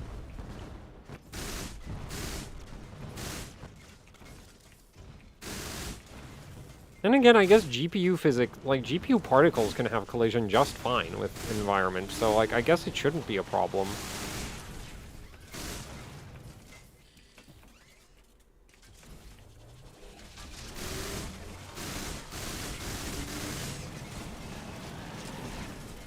So yeah, I guess the only issue you'd run into is when that bullet hits something and you need to update the amount of health it has.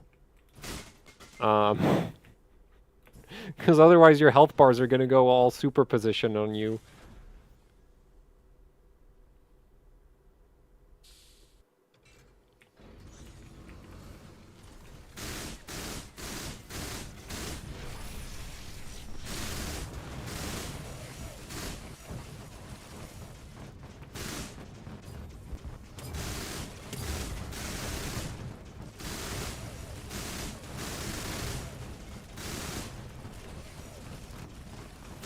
I'm just gonna rush to the boss room.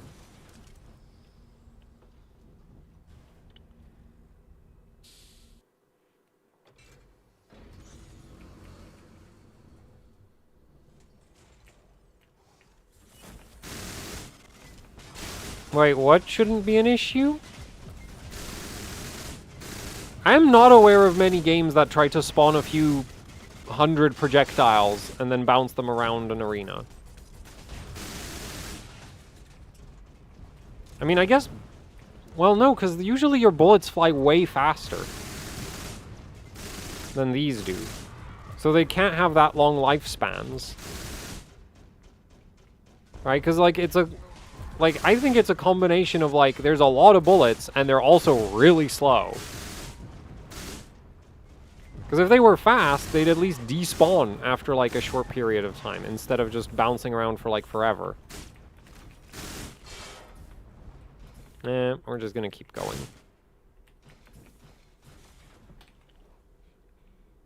Because, like, you have the little airplane crash test in 3D Mark Vantage, and that also runs like hot garbage even today, but that's really old, so... But that's multi-threaded, and it runs like garbage. Because it's like, as far as I know, that's actually meant to run... Like, if you have a PhysX GPU, that test can run on the GPU.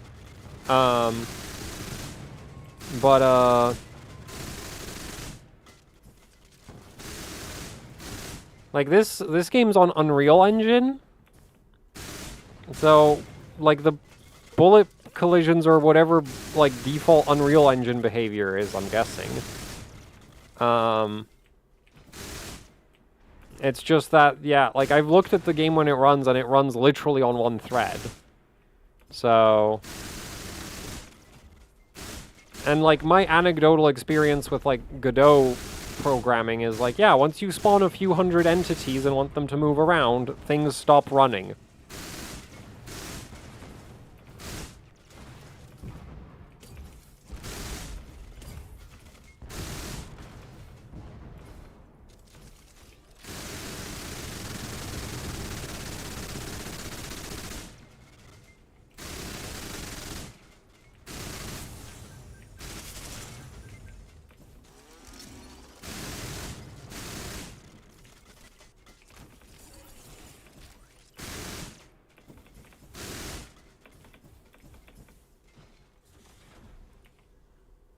32 gigs, 3614. Do you think it's still viable? If you're building with a new CPU, it doesn't support DDR4. Like, how old is your PC that you have this memory in that, like, what are you upgrading from?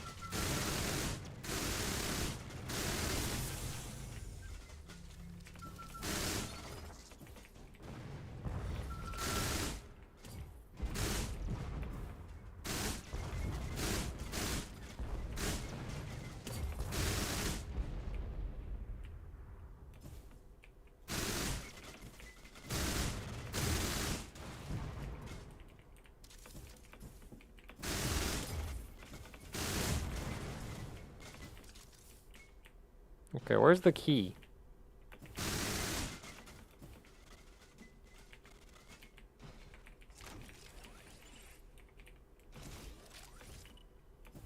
I'm not taking a random chance room. That is stupid.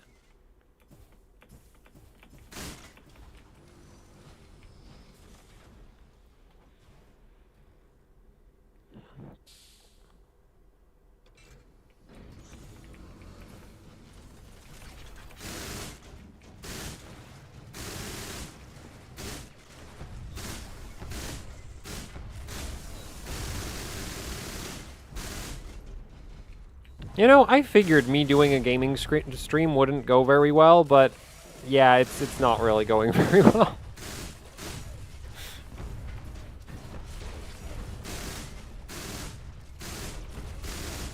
I really do wonder, though, if it's a function of the games I play. Probably yes. Or if it's, like, just the...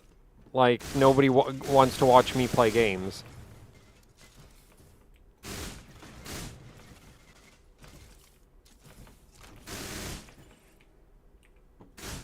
Like, I'm wondering, if I tried to play something that's actually popular, would I get more views?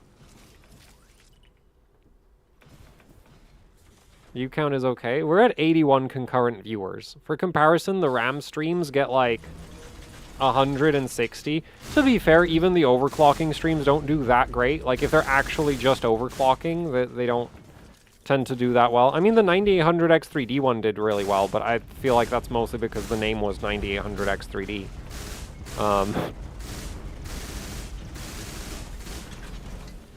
Oh yeah, this is a boss fight, by the way. I don't know where the boss just went.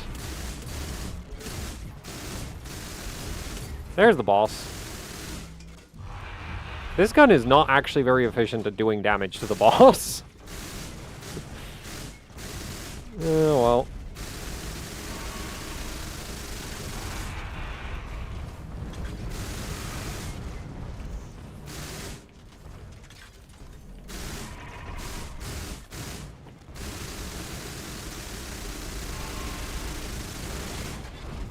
It is very efficient at ruining my frame rate, though. It's fun to see, though, how it just immediately recovers once the bullets are gone. Ow. I'm well, I'm not really, like, there's no leveling mechanic to this game, but, like, I usually play, like, when I play the main endless mode instead of this mode, my threat level's at 34. Here, my threat level's at 15. The enemies here basically don't do any damage compared to level, like, 34.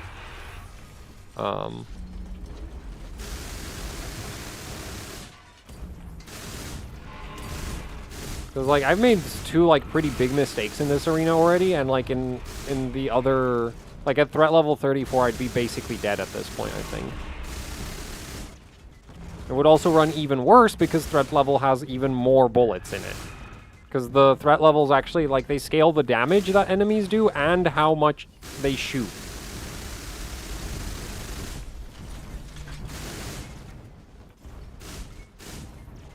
Yeah, this loadout is really not very efficient at hitting the boss because of the projectile speed.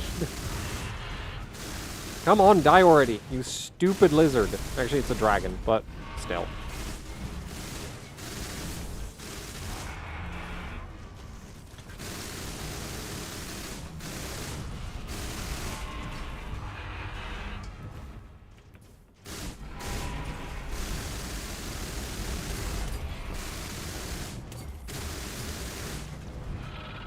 This is not the ideal loadout for fighting this boss, but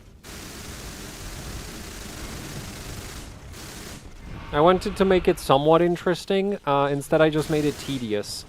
Yay. Oh, you respawned already. Yeah, because the freaking effective range on these is horrendous. This is so bad. We're...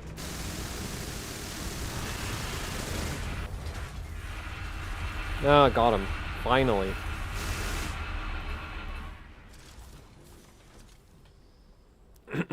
High single core. Nah, Intel CPUs get absolutely crushed too. They get crushed slightly less, but they also get crushed. Everything gets crushed. Like, this is just... Don't spawn several hundred projectiles per second. Don't do that. If you want your game to run properly, don't do that. Because, yeah, I've tested this game on a 14900K, and I've managed to bring a 14900K down to, like, 50 FPS just in the ship, like, room just in this room over here. Now, admittedly, with the 7800X 3D, I can probably bring that down to, like, 50 or something. Also, like, basically the same level.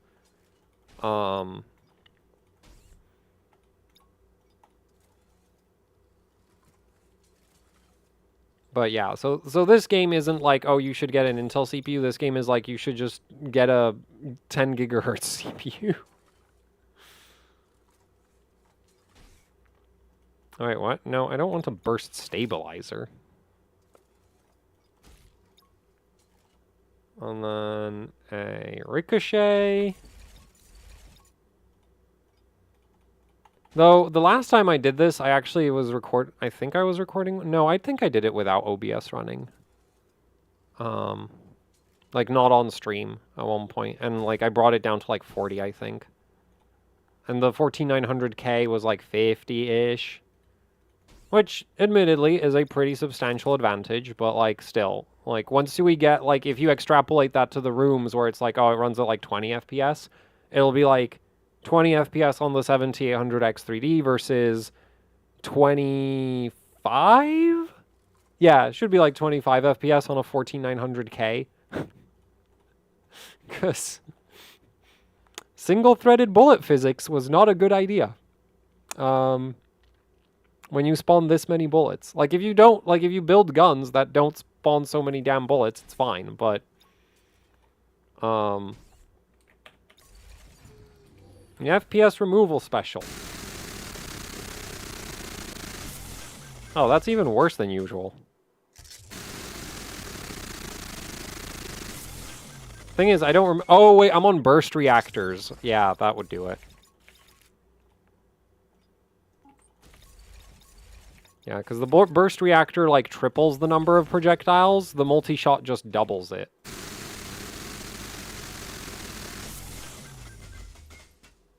Yeah.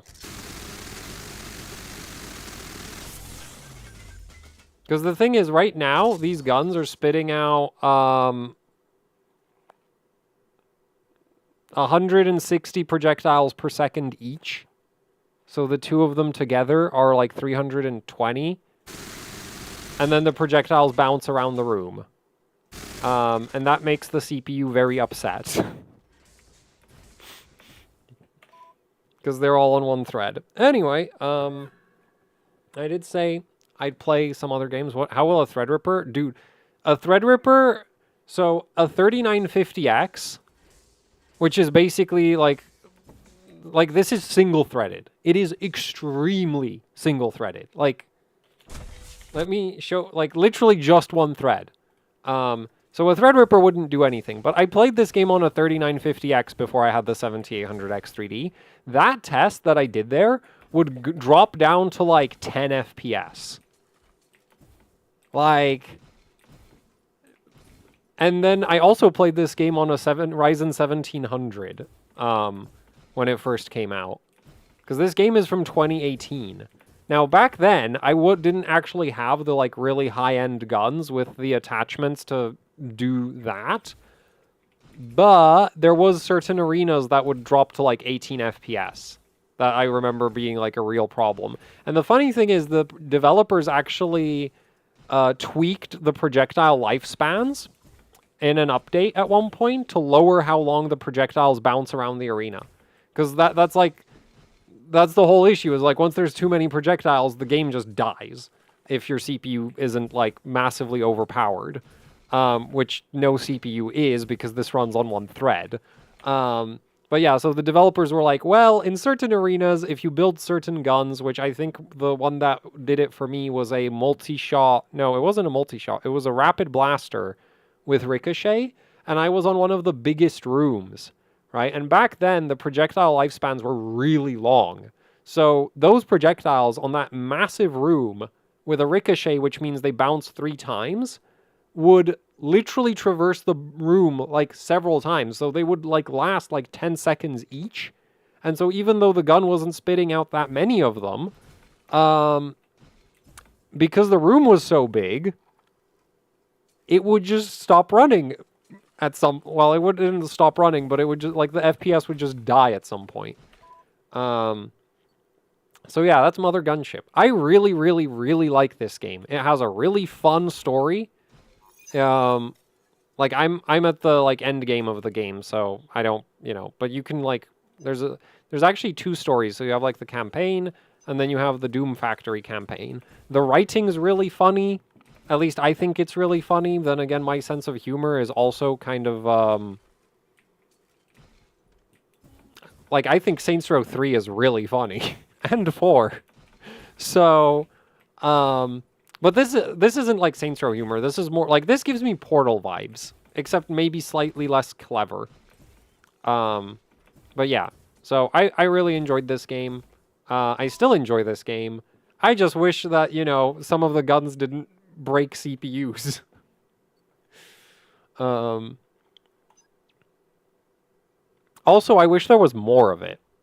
And, like, the mechanics were, like, I really wish there was a Mother Gunship 2, because, like, I wish there was, like, piercing projectiles, maybe some different modifiers, because you'll notice, like, my inventory in this game is, like, full of stuff. And during the stream, I've used, like, 4 different guns? 5, maybe? Because most of the guns that I haven't used are just not that good. And that's, like, my main like, if there was a Mother Gunship 2, it's, like, weapon rebalance, more arenas. I wish they would lean into the secret rooms more. Like, the secret system that's in there is kind of bare bones, in my opinion. But, like, I would not change the movement, and I wouldn't fundamentally change, like, well, maybe some of the enemies could be a bit less derpy. But, like, more, please. Because, yeah, I love the movement in this. Like, just this is, like, this feels good. Also, if you want to go faster or slower, there's upgrades for that. So this is, like, the base movement speed, which is already pretty fast. And then you can go all the way up to plus 50. The reason I don't play at plus 50% is because at plus 50%, you move so fast that, especially on some of the arenas where there's a lot of environmental hazards, like lava, spikes, and stuff, at plus 50%, I have a tendency to run into things. So I play at plus 35, because plus 50 is entirely too dangerous to me. Got a 9800 X3D X870 hero and will be learning custom OC for the first time, but I'm scared to post RAM timings because you roasted the last noob.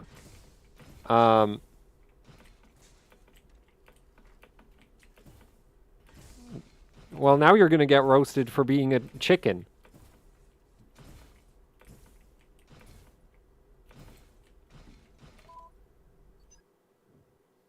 So, good job, chicken.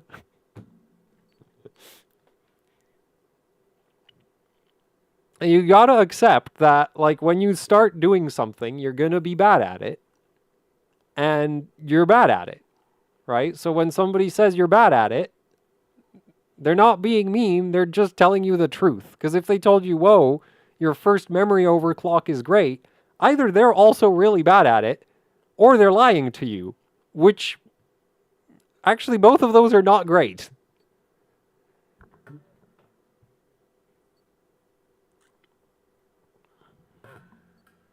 But, like, I've made tons of videos that you could watch to, like, try put together something that I'm not gonna roast you for. But you should probably be prepared that, yeah, I might still roast you anyway. Um, um,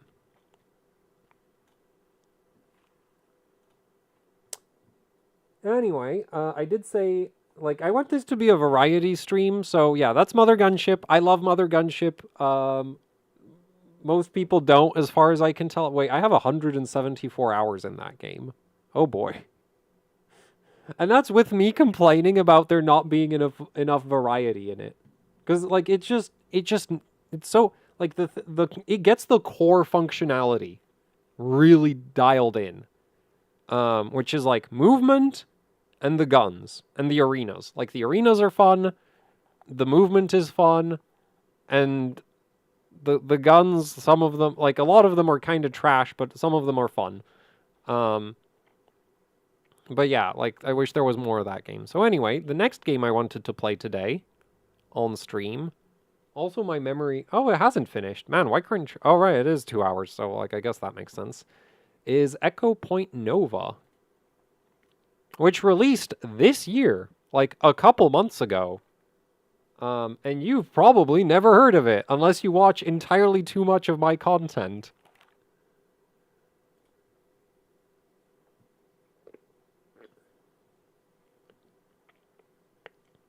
So, for AM5 motherboard, do you have any community mods? To Mother Gunship? No, I don't. I'm not aware of any mods for it. If there was mods, I'd totally, like, probably, yeah, I'd definitely try them.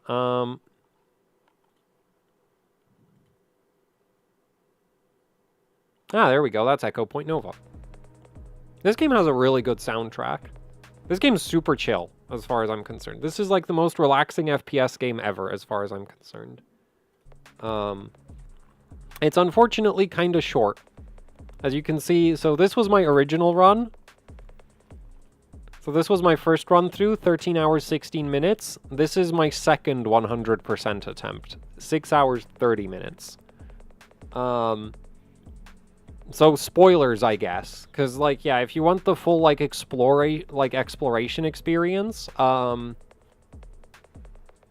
know what? I'm just not gonna search for secrets very much. Yeah, I'm just not gonna play the secrets then, and we're just gonna do a new run, melting point.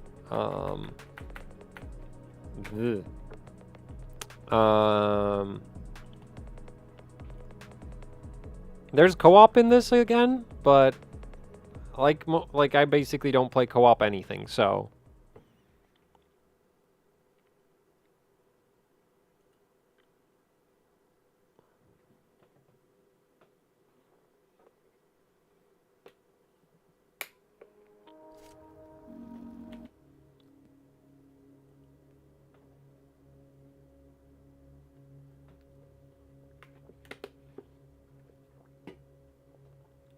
Oh yeah.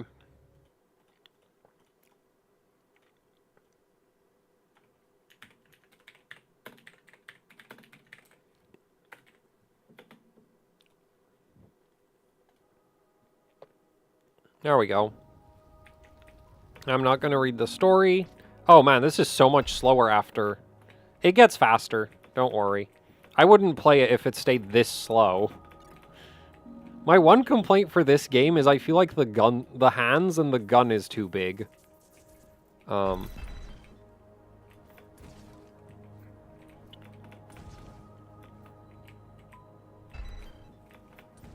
wait, no, I said no secrets.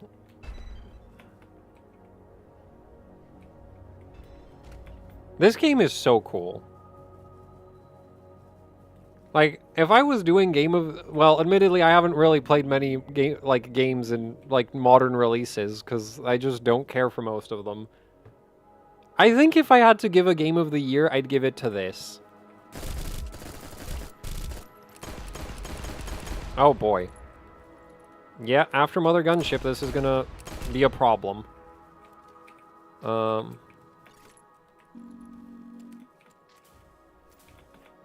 Wait, where's my... Oh, wait. Oh. That's not a secret. You're supposed to find that the first time around.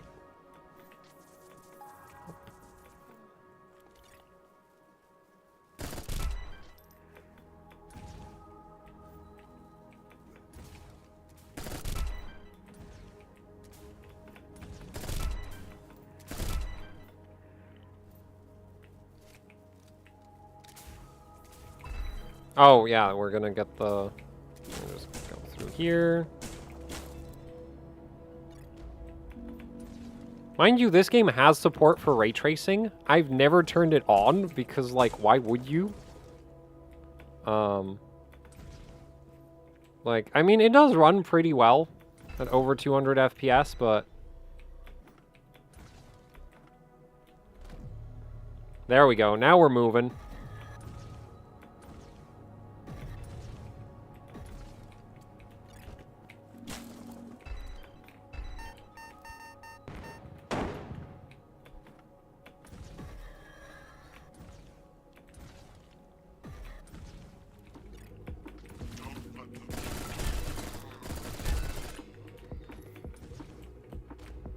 Oh, that hasn't opened yet. Right, I need to clear the area. Where's the last guy? Oh.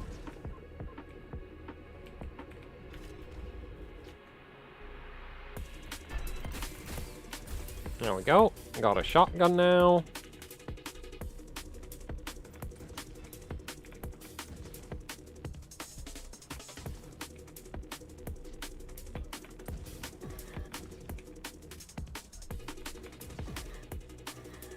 Kinda screwed that up. I'm not sure why it's not working properly. There we go.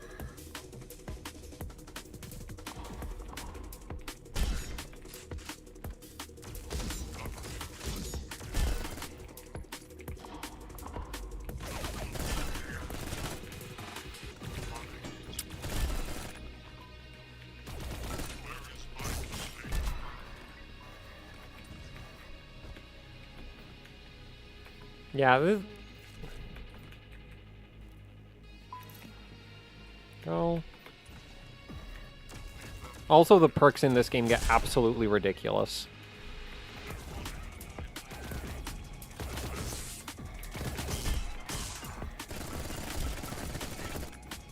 I'm not playing well. I shouldn't be almost dying on the starting arena. I mean, starting area. Wait, did I screw up? Oh, I think you're supposed to... Was it dig through the ceiling? Oh no, there's like a little staircase up here, but anyway. Oh no. Yeah, that's fine. See, this is a very, chill take on movement shooter. So it doesn't, like, punish you for falling off the map very much at all. And there's a grappling hook, because that's, like, obligatory for movement shooters. Can do all kinds of silly things with that. Even my game has a grappling hook. Even though initially I was really against putting a grappling hook into it, I ended up adding a grappling hook. Mostly because I was like, oh, that can't be that hard to program, right?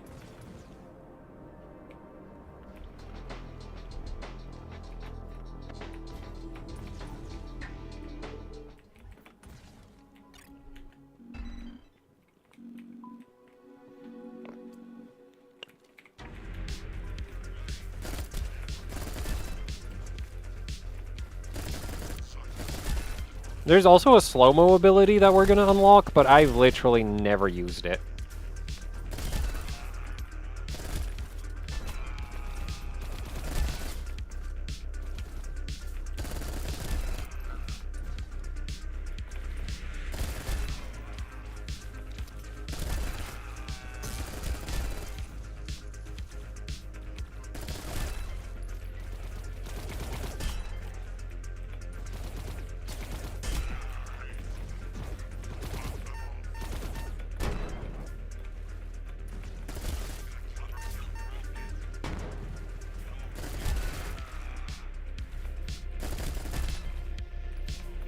I just wish this game was longer, but that's like a really common problem for me with the games I like is... Unfortunately, a lot of these movement shooters are very short.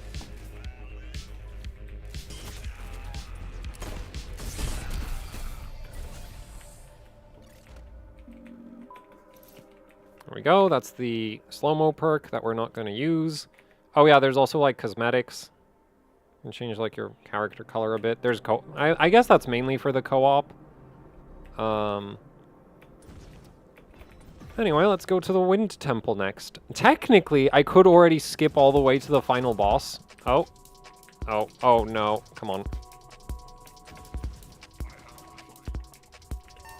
Yeah.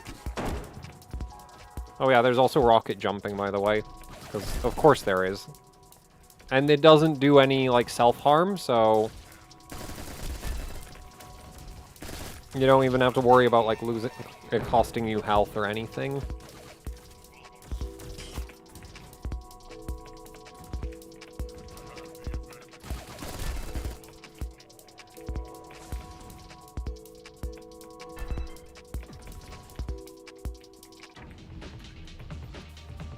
Wait, didn't I get the sniper rifle yet? Oh, I missed it.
Oh, missed.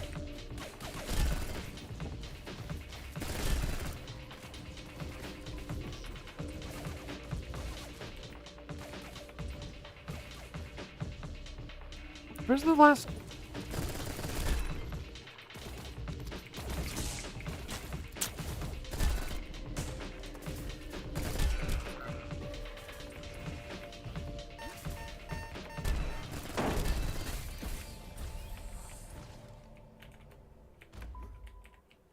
Now we get the burst fire rifle, which is, in my opinion, one of the worst guns in the game.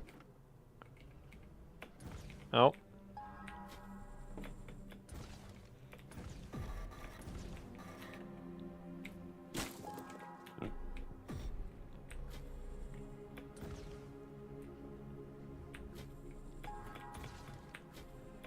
So the green orbs unlock extra movement abilities later on, so... You do want to... Or, well, not abilities. They unlock, like, your existing movement abilities get better. So you get, like, a triple jump. The grappling hook gets a shorter cooldown. Also, the grappling hook can grapple clouds. Because this game just, like, does not care. It just wants to be extremely chill movement. And it is. And I love it for that.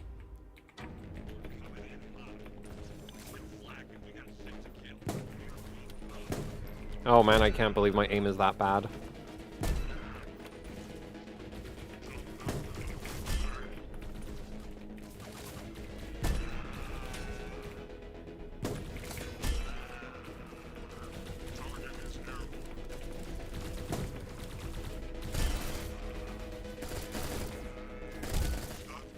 Hmm?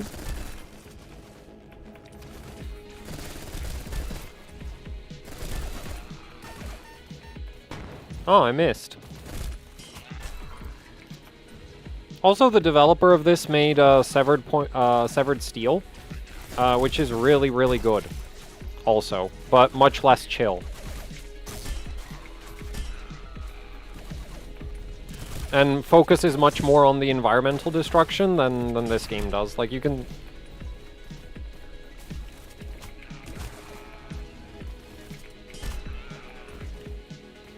So honestly, I recommend both. Like, Severed Steel is just really good. It's similar but different and really good. So, see no reason not to go for both. Oh. I think, yeah, that one actually landed. Man, I once did a run where I was using almost the sniper rifle almost exclusively, and my accuracy was so much better than it is right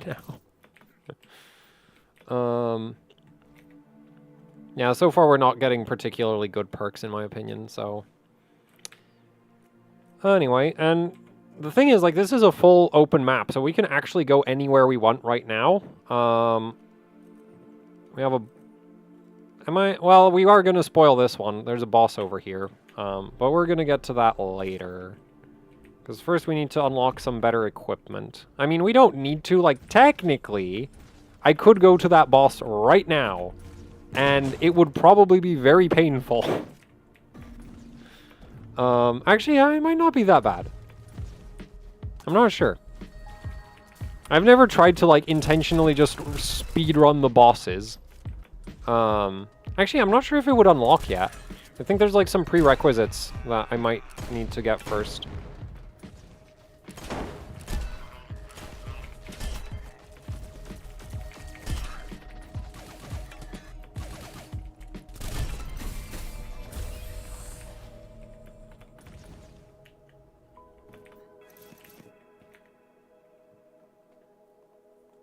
Oh yeah, also if you're in co-op you can play PvP with your friends, but I'd have to have friends for that.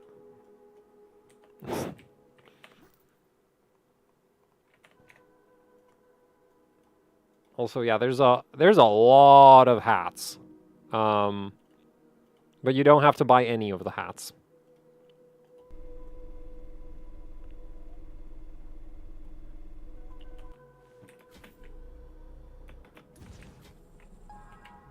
So,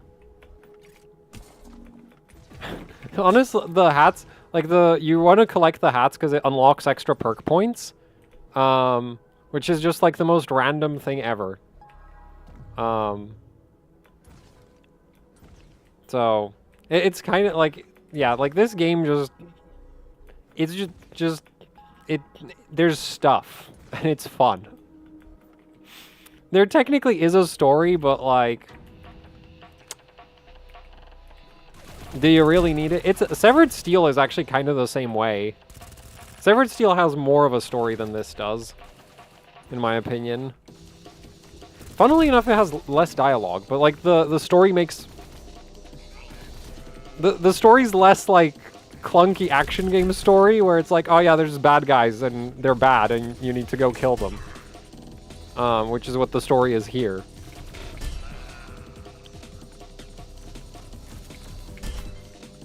Wasn't there a shouldn't I have a grenade launcher by now, or is this the level that unlocks the grenade launcher? Also, the grenade launcher in this game is wildly overpowered. Like, the only thing it doesn't deal well with is flying enemies. And that's like, yeah.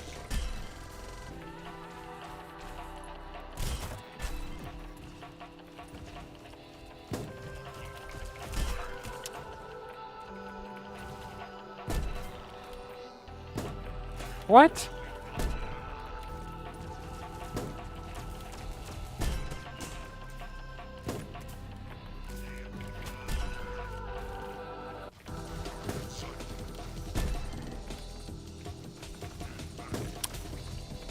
Also, the sniper rifle is actually piercing.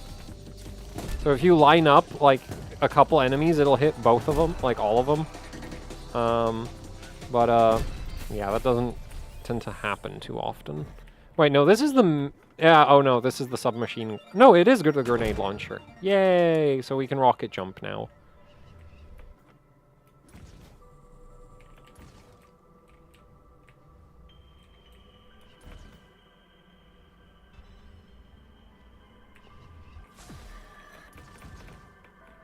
No.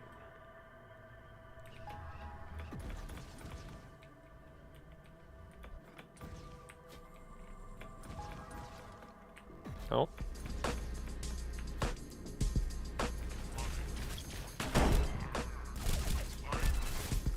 Like, the one downside to the grenade launcher is that, like, it runs out of ammo, obviously, but there's a perk that gives basically infinite ammo. Also, there's, like, ammo refills everywhere, so...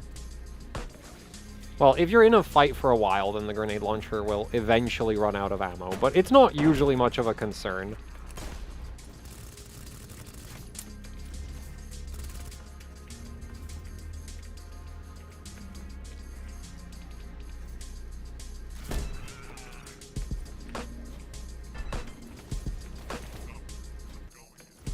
Oh.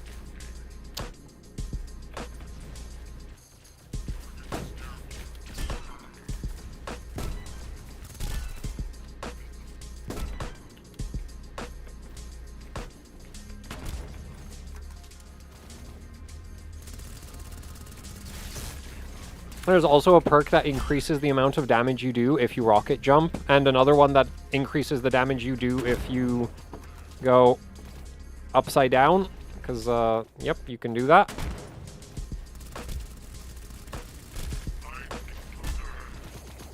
You can backflip, you can front flip.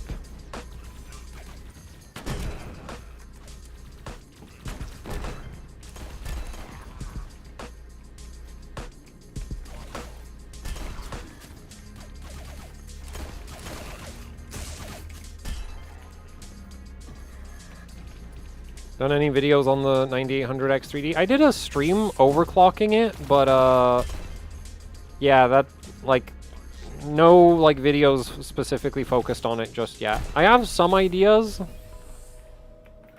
but, like, the thing is, I want to test the motherboards first, because the main thing I figured out during the stream is that the 9800X 3D, unfortunately... There's not really much you can do to improve the performance. Like, it's not, there isn't, like, nothing that you can do, but it doesn't make much of a difference.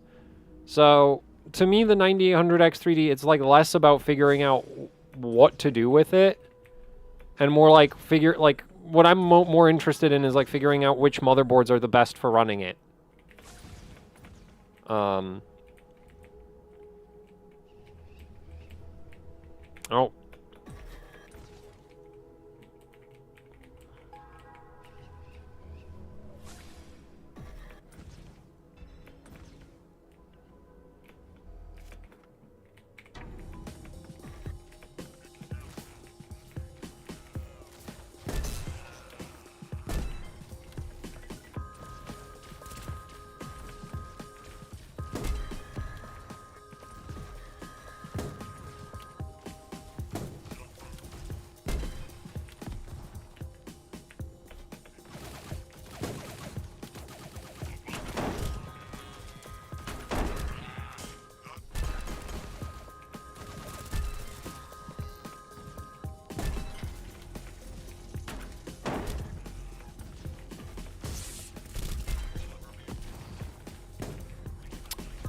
I thought I had the grenade launcher equipped, so I was aiming low.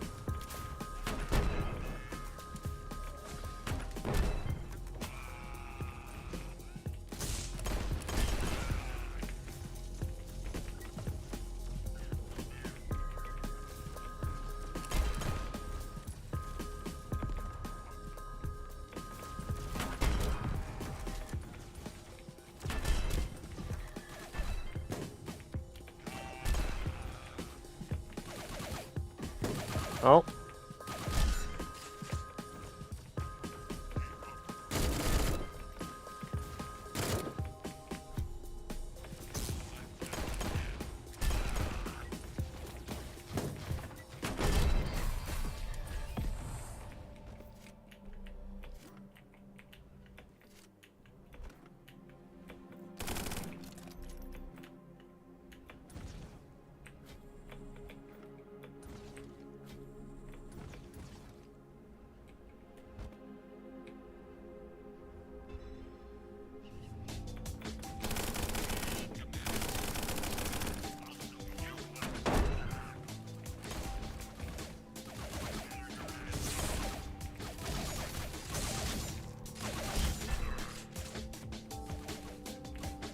Oh man, the overboard haze.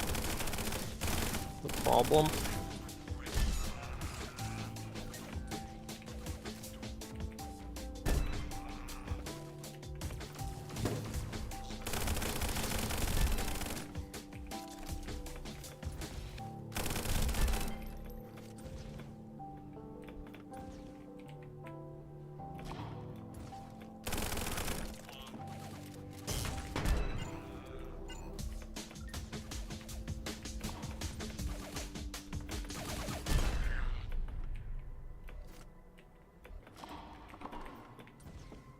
I'm pretty sure there's a fourth button. Oh, there it is. Wait, I got him? Oh, wait, no.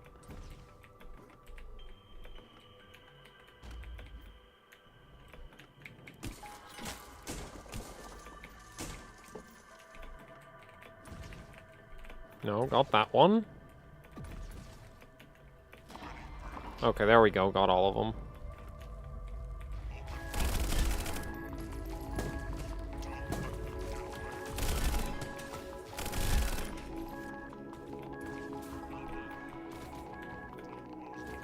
You can really see, like, the RTX designed environments, right?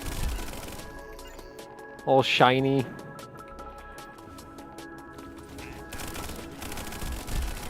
But I don't have RTX on right now. So. But this is, like, the rooms that, you know, it would actually, like, look like something. Man, I'm on 1 HP.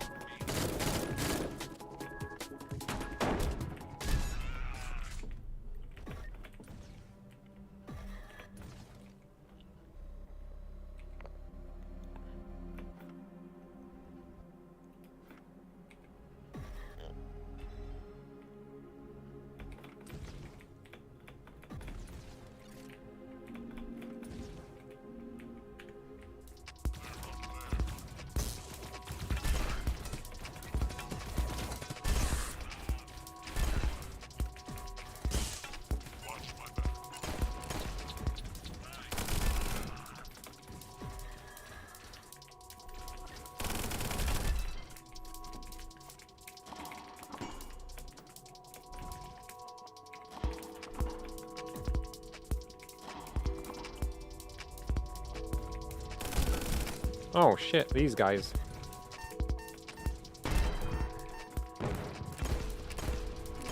Okay, they're both dead.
There should be a mech. There it is.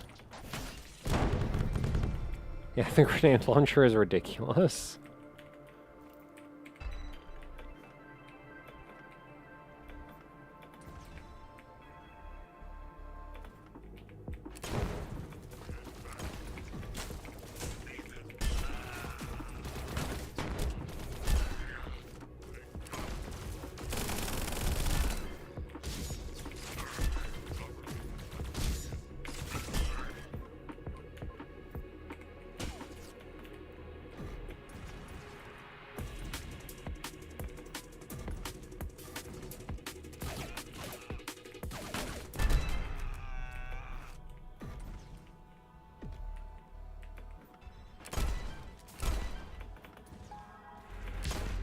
Oh, whoops.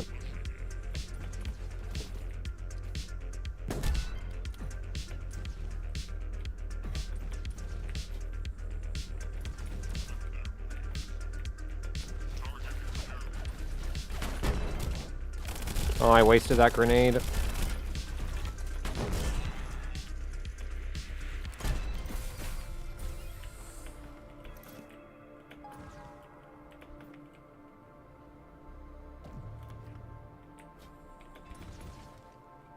Isn't there something else over here?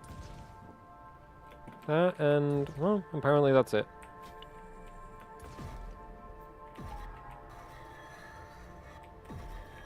Nope. Yeah, the hoverboard in tunnels is kind of not super smooth. We do have an objective up here, apparently. What is it? Oh. He's complaining about me stealing his stuff. Well, sucks to be him. Wait, what? Is that a button?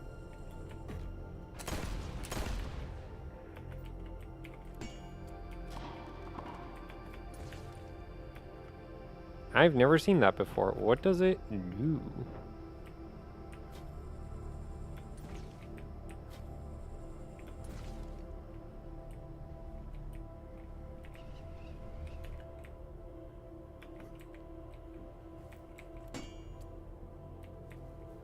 Yeah, what is that for?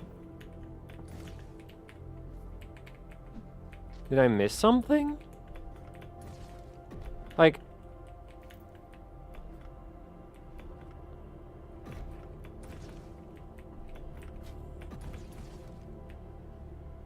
I have no idea. Anyway, let's go here. Oh, it says hard. Yeah, I bet.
Whoa, those guys have a lot of HP. I thought the sniper rifle one-shots all like human enemies, but apparently not. Those guys can tank a sniper.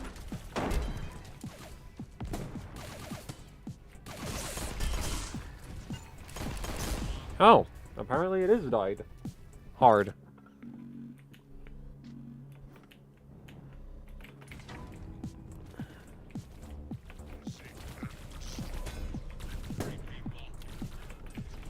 The thing is that you don't really, like, as you level up you get, like, more health points, but you don't really get anything else, so...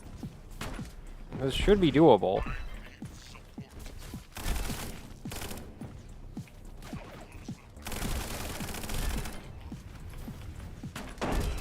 Though you do get some perks that make your guns wildly overpowered.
Oh.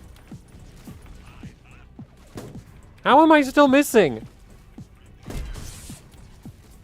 Oh shit, those fires do a lot of damage.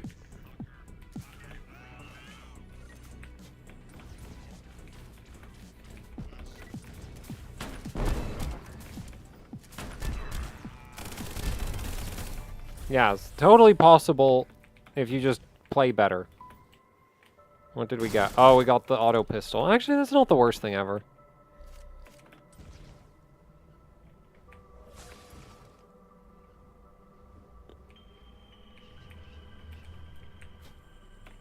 Oh.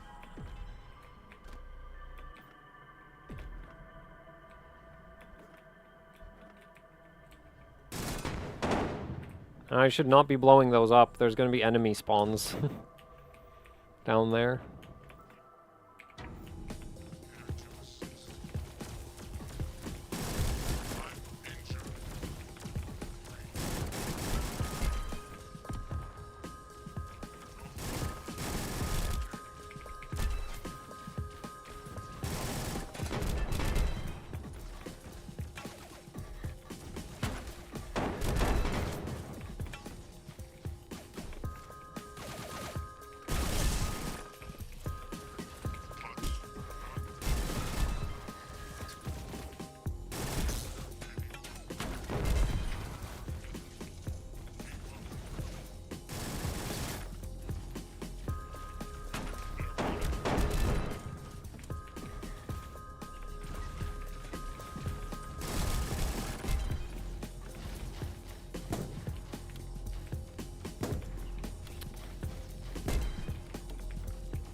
And we get a better rifle.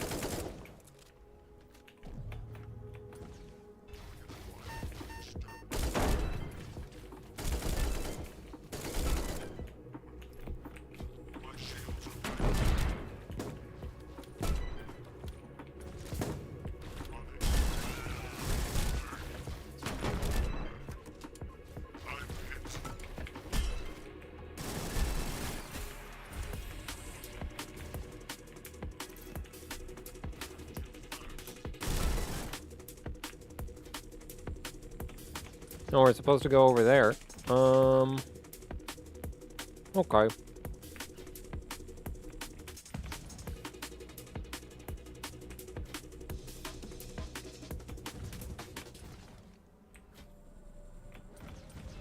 Oh, this is a pretty fun arena. Where's the trigger for it? There it is.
Oh, he's dead.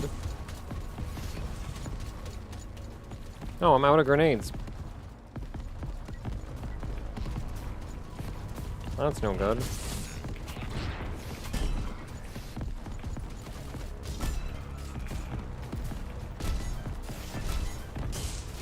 Oh shit.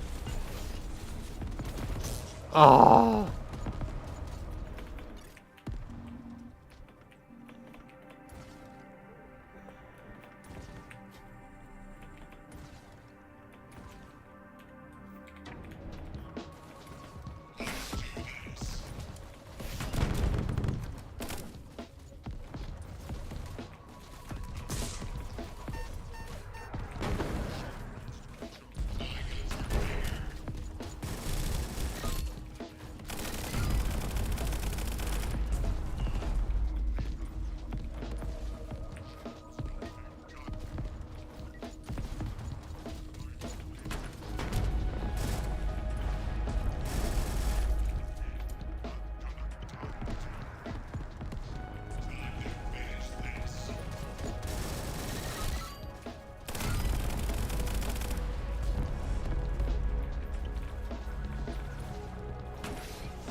Oh. Yeah, the physics get a bit janky when you, like, try to stand on one of the big enemies. There we go.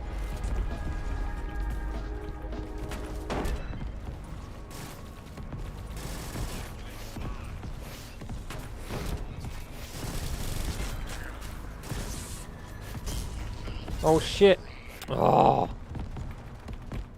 Got stuck in that room.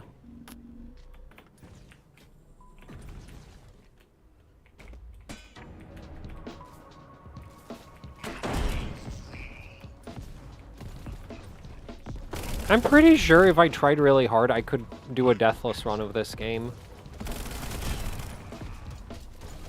I'm not playing well today. Because I think, like, my other 100% run, I think I died, like, 3 times during the entire run.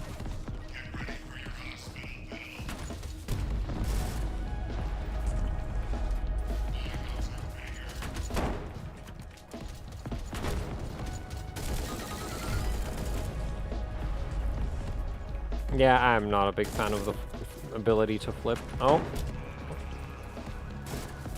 Not dead yet.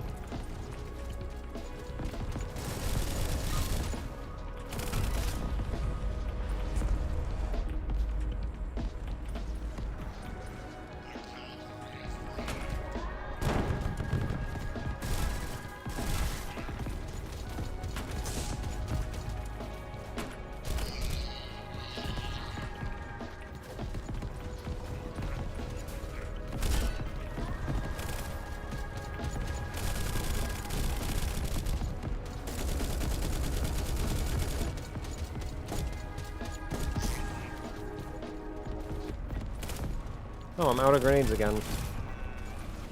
Well, that's no good.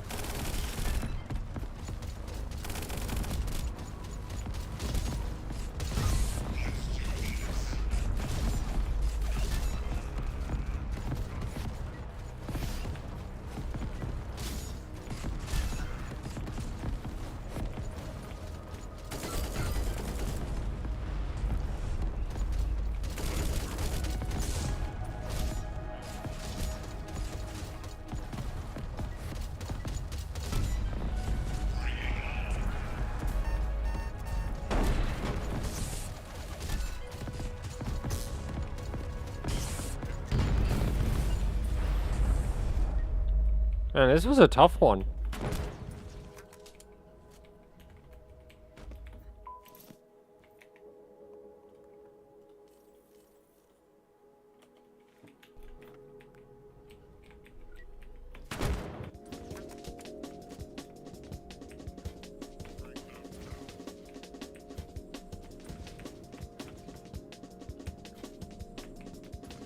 Am I...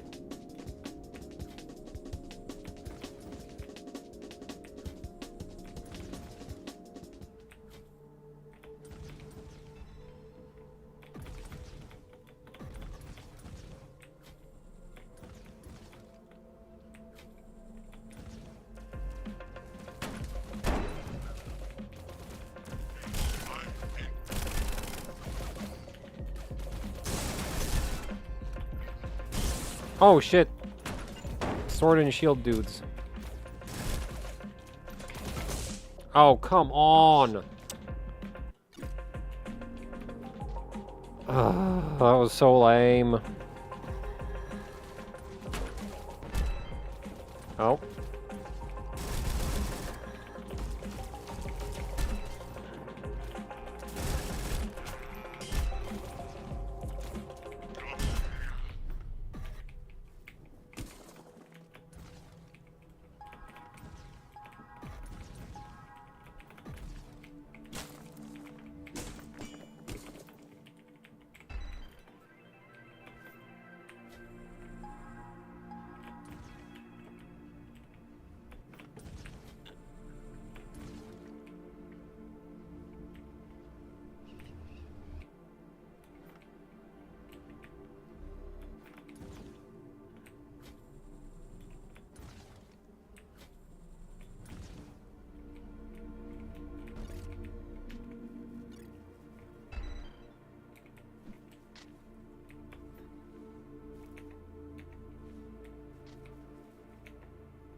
Alright, it keeps... Okay, fine.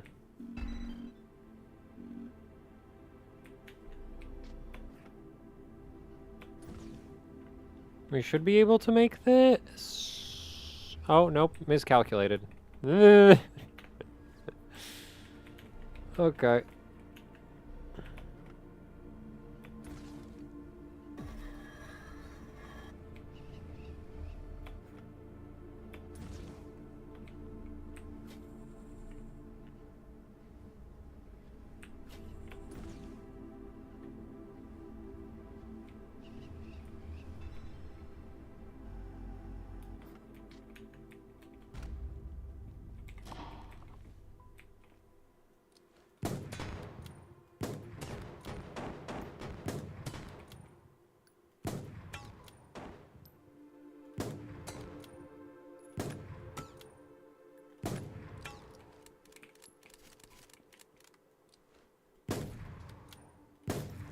What? How am I not hitting?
Oh, oops.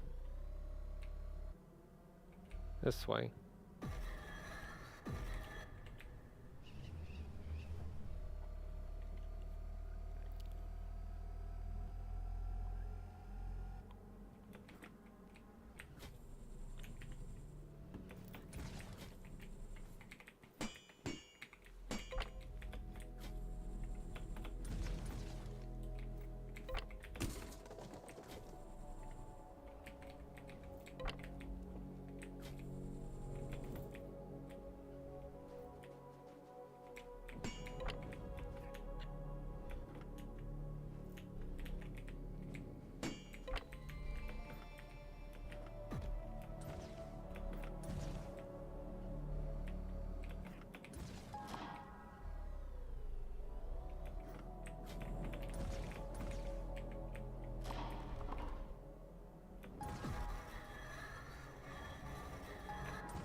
Oh, come on.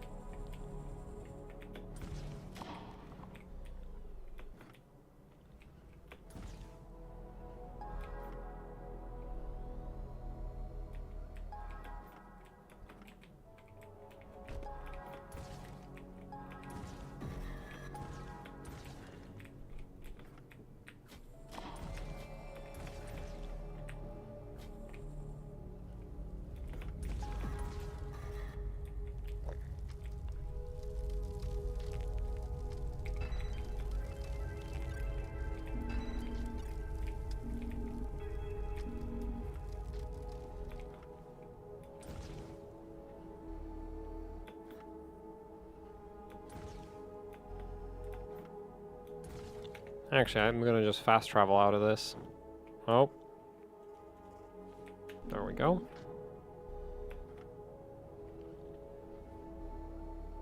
Well, my memory stress tests are done.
Yeah, this perk is wildly overpowered. While wall grinding, your held weapon gets 1 extra bullet per 2 seconds. Which means basically infinite grenades. Yep.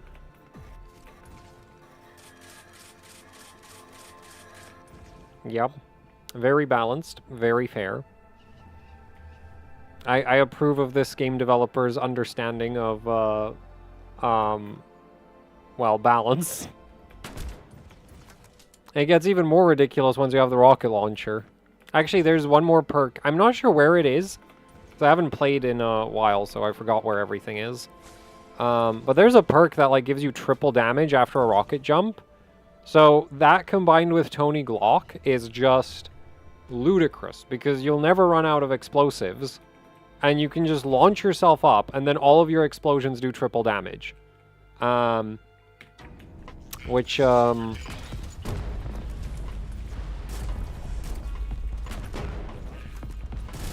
Okay, these shield dudes are much more of a problem than I remember them being.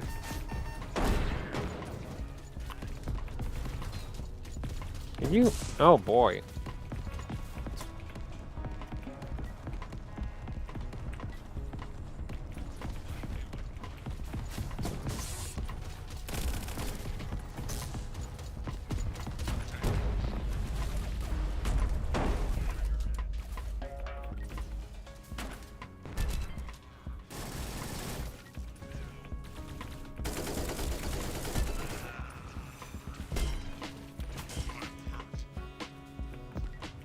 Oh, there's a fire guy somewhere.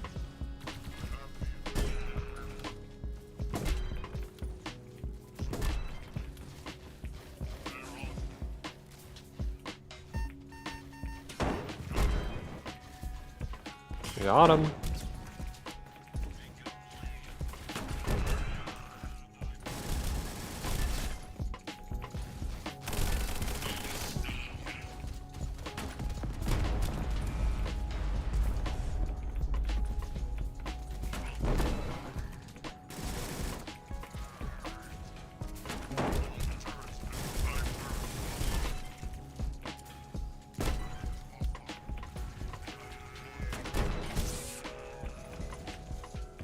Yeah, I've already mastered the grenade launcher. I use it way too much.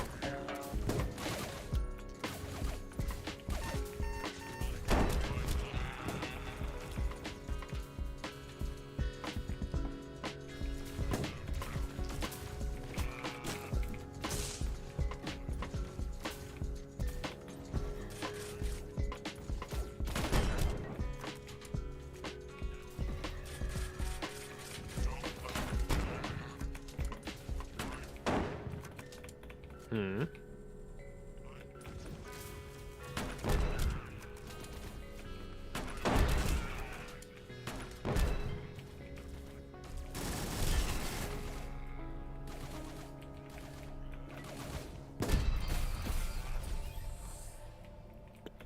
Best way to adjust voltage on Z690? VRM, like if you're doing static overclocks, just setting the core voltage directly is best.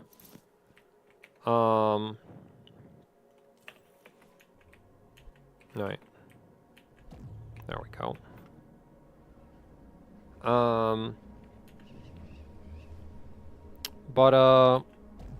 For like if you're using the dynamic boost, then you want to use AC/DC load lines with the VR voltage limit.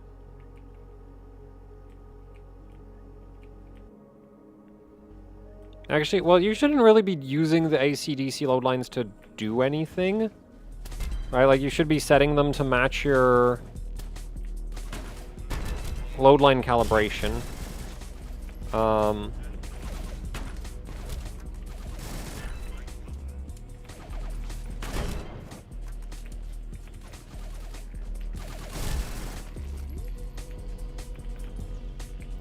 There's something inside here.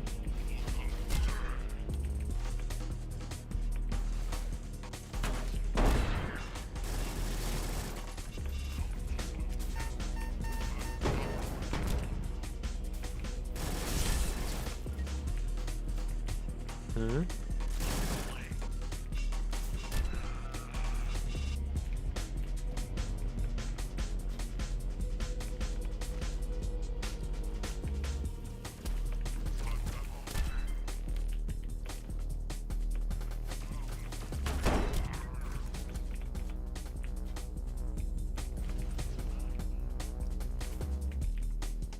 And the haze from the hoverboard is so annoying when trying to aim.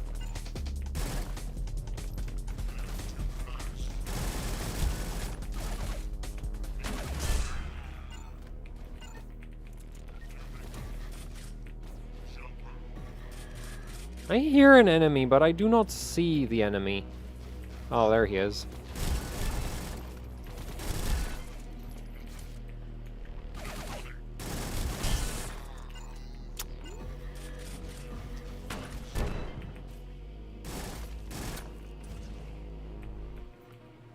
Thing is, this tower is actually hollow. There's a lot more enemies inside.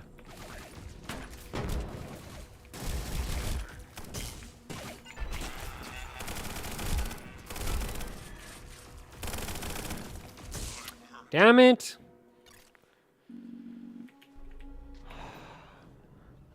Like, technically I could just skip to the boss fight here. The thing is, the boss itself doesn't actually give anything I really want. Wait, are the enemies still dead? Looks like it. Okay, so we'll just have to clear out the tower.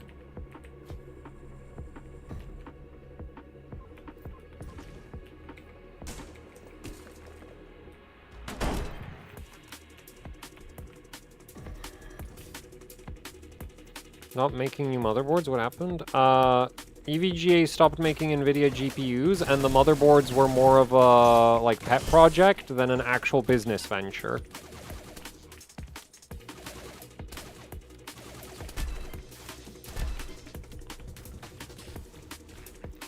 So, yeah, they stopped making everything, basically, except power supplies, because they don't make power supplies, they just rebrand out other, like, power supplies from other, like, actual PSU manufacturers.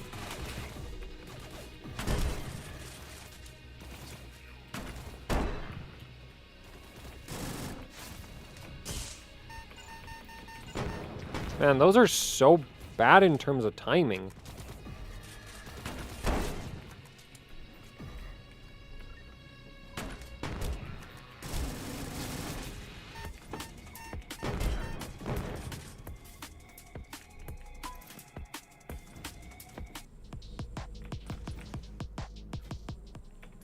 Okay, let's go say hi to the giant boss.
Am I? There we go.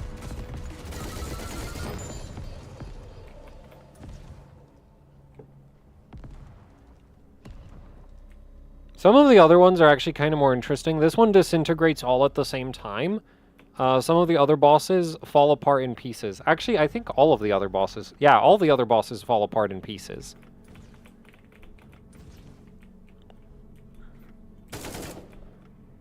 What the hell is this? Also, now we have bouncy pads.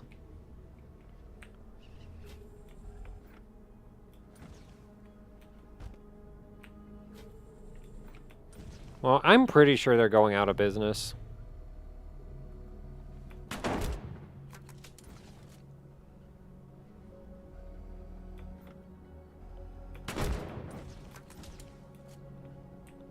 Like, maybe they'll keep making rebranding power supplies forever, but they're, like, the motherboard team left. This is actually, funnily enough, this is actually, like, the second time that EVGA's motherboards team has left.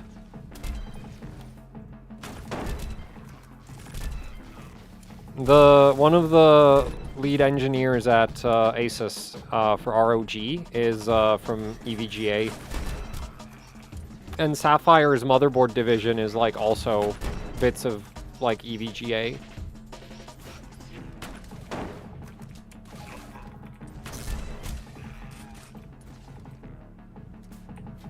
But that was like around the X58 days that all of those people left.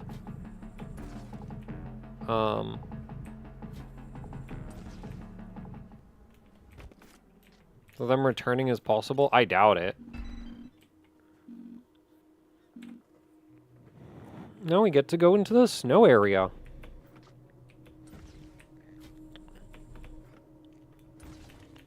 Like, the thing is, like, I know EVGA has, like, a lot of, like, brand respect, I guess? Something like that. But a lot of their the thing is, you can't make a successful motherboard business on ultra high-end motherboards. That just doesn't work. Especially when you don't always have the absolute best motherboard. Right? Like, if every single Dark was by far the best board for any given platform, then, like, maybe it would have been, like, a viable business model. But, unfortunately for EVGA, some of the Dark boards were just okay instead of the best. What? What is going on with the map? I don't remember it being, like, weird like that in the past.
So, and like examples of the whole like not being the absolute best motherboard for everything is like the Z690 Dark, the Z790 Dark, I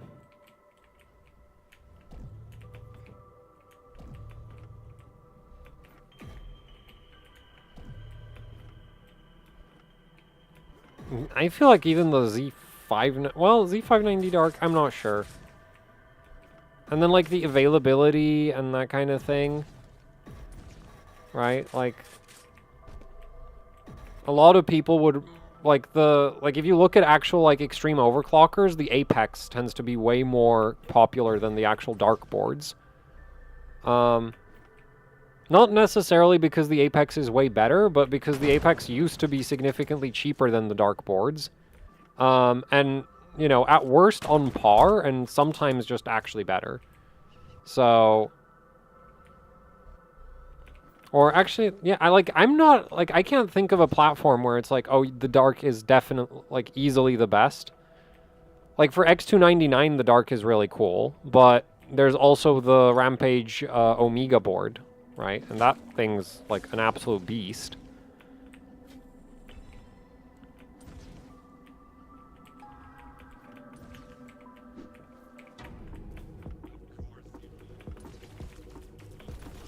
Oh.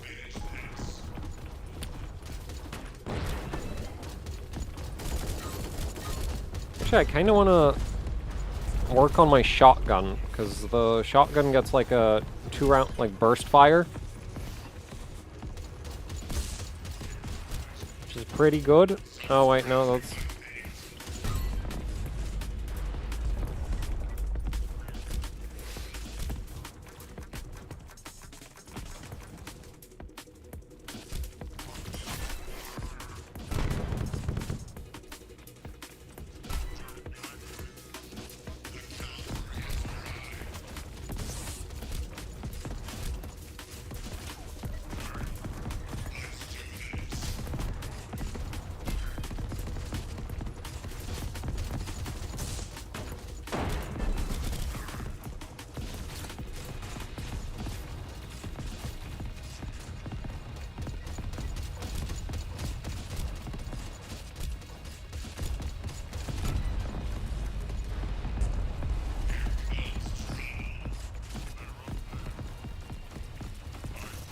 Where?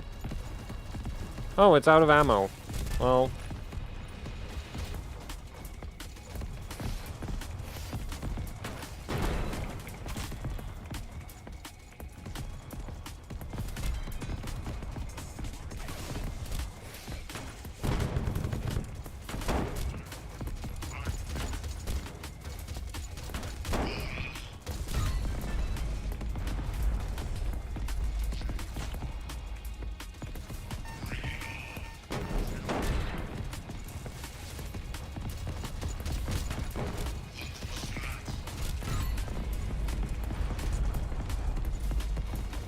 And then the other boards that EVGA was making, like the FTWs and the classifieds, like those were just straight up, you know, not really anything special, so...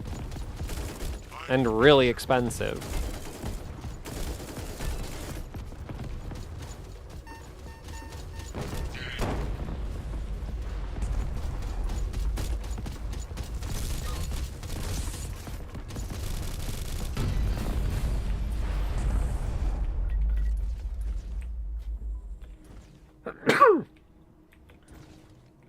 Oh.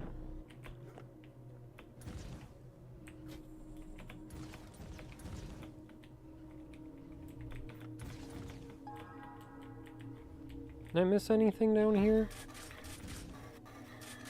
Not that I can see.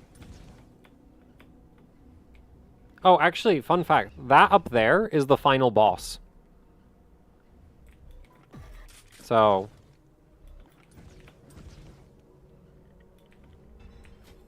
You know, technically, I think as soon as you unlock the rocket launcher, you could actually go up to the final.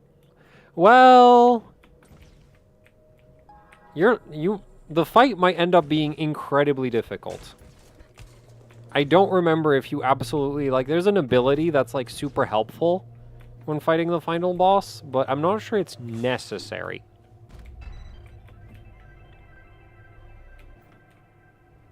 Now we're going into the snow area.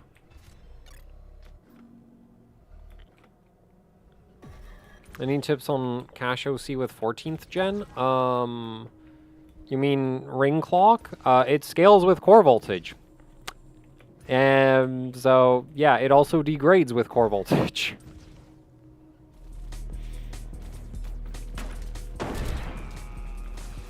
Actually, like, the whole thing degrades with core voltage, so, like, you know. I'm not really aware of anything other than, like, more V-core equals more ring clock for 14th gen. But obviously, if you use too much V-core, it's going to break the CPU, so...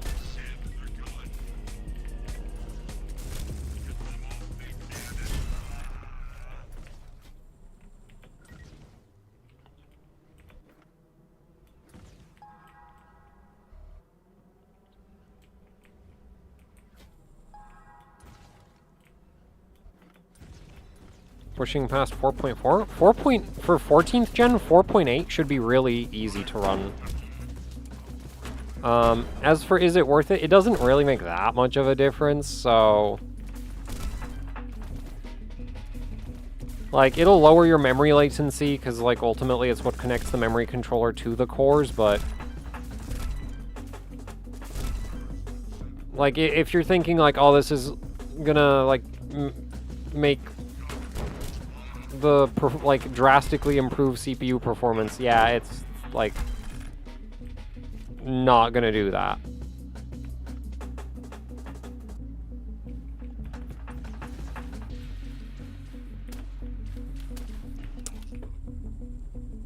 Man, the silencer attachment in this game makes your bullets slower.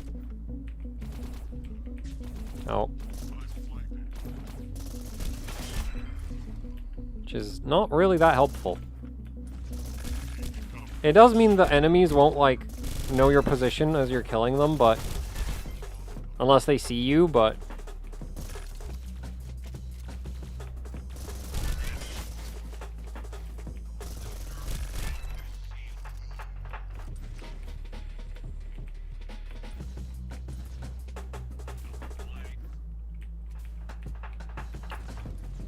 Is there an enemy?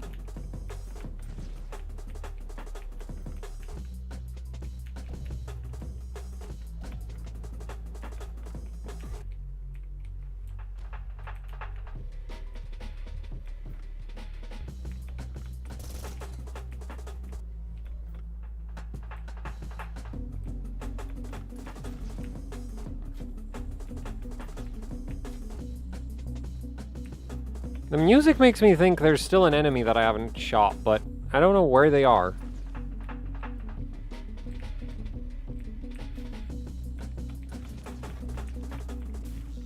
Oh, there you are.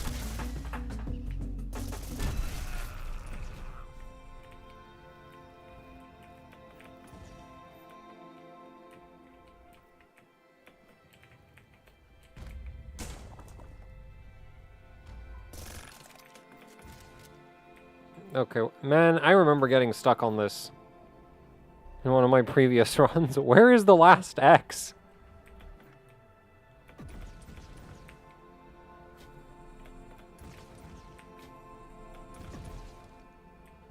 If I remember correctly, there was something stupid where it was like the opposite direction to find it, or... No?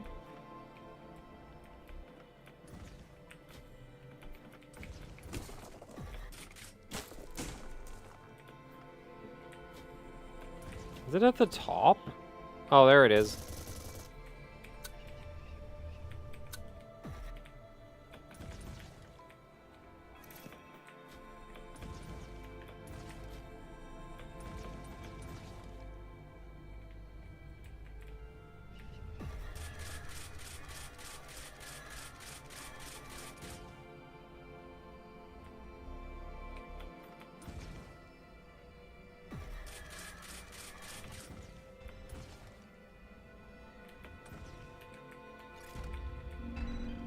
Generally, with the ring clock, if your cores have enough voltage to run at like 5.2, your ring can probably run 4.8 at that same voltage. So, like, I wouldn't, like, raise my core voltage to get more ring clock, but if you want to, you could just raise the ring clock until it stops being stable. And that'll probably happen somewhere between, like, 4.7 and 5.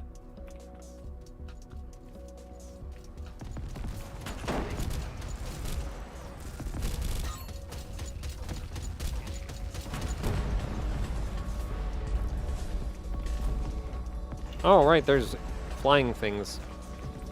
Isn't there? Oh, there it is.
Now we got the big pistol.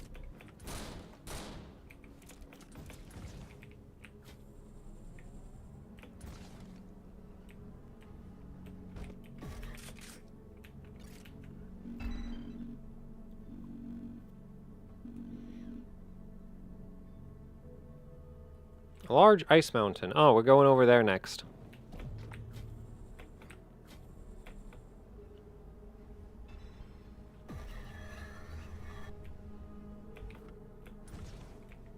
No.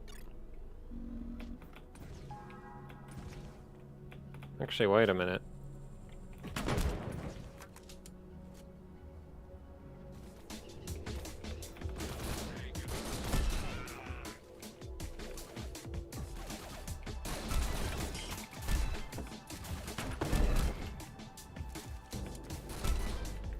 This thing has an upgrade that makes it fully automatic, and then it's an absolute beast for like taking down bosses. Because you can one-clip the weak spots with this gun. But until it gets that upgrade, it's kinda clunky. There's still enemies left? Where? Is there like an inside? Oh, there's an inside. Bro, stop moving. Oh wait, there's nothing inside.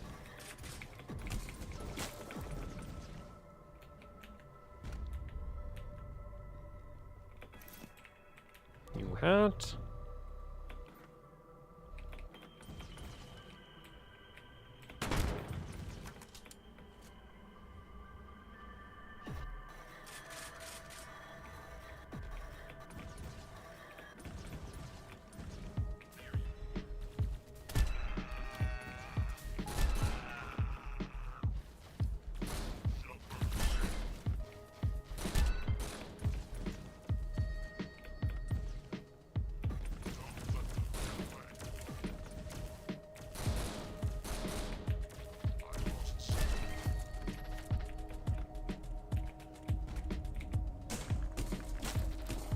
Wait. I'm like 99%. Yeah, this is this way. There we go.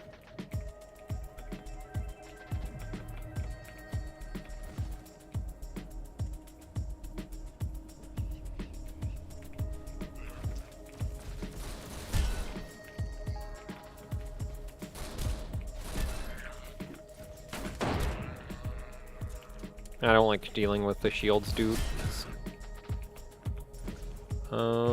Oh, wait. Are we not near anything? There's one at the top, there's... Okay. I thought there was more of them. Wait, no, there was one. Okay. I was in the right place.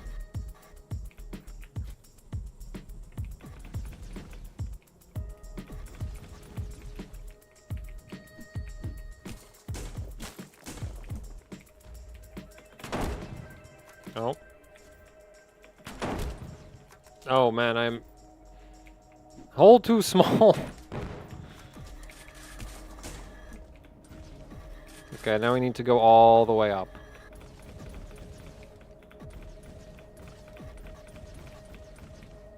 Apparently I missed a bunch of agility orbs.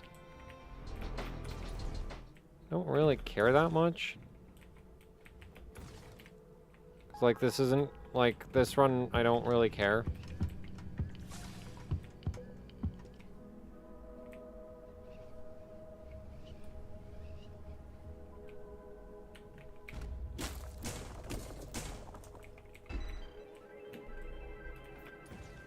And all of them? Yeah, that looks like it's all of them.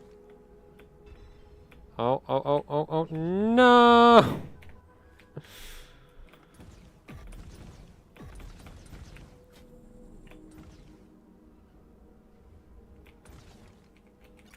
Also, this arena's hard. This is the one that, like, I die out in a lot.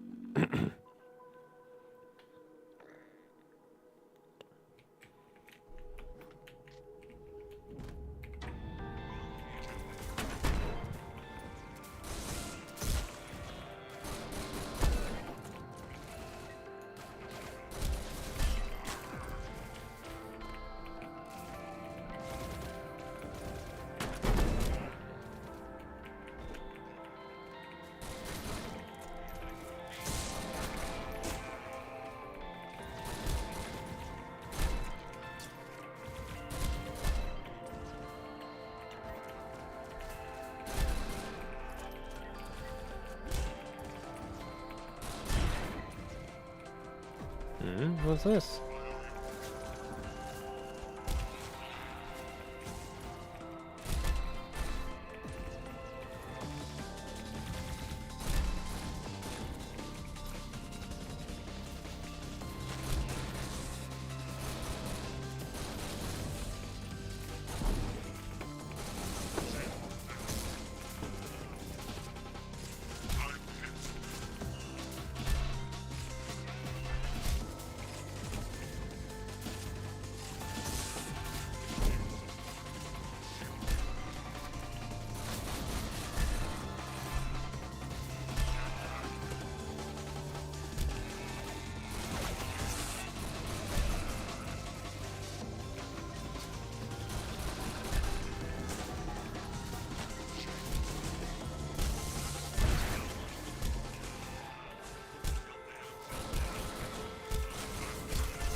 This one's good because it stuns enemies.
Man, I need the perk that, like, increases pickup distance.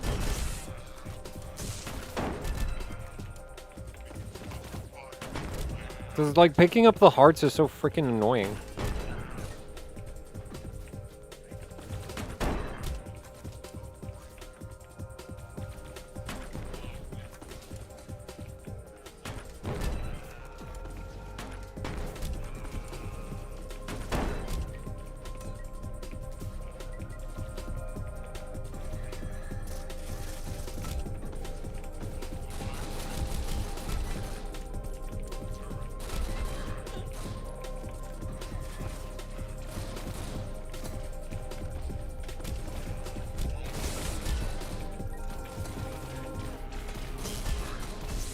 What? Damn, they do a lot of damage sometimes.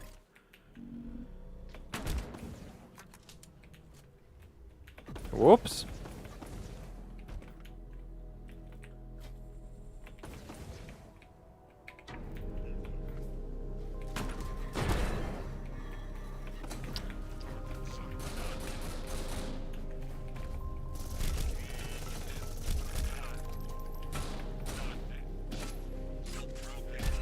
Man, those guys are so annoying.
So, the really fun part about the RPG in this game is, watch this.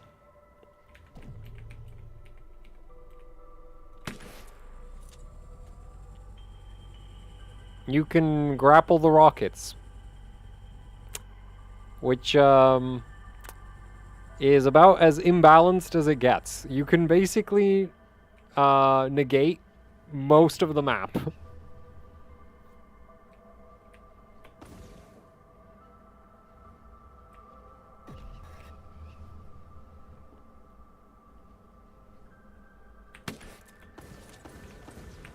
It is actually quite hard to, like, get on the Like, I've not like, when you're falling or something, getting the grapple going is kind of hard, so...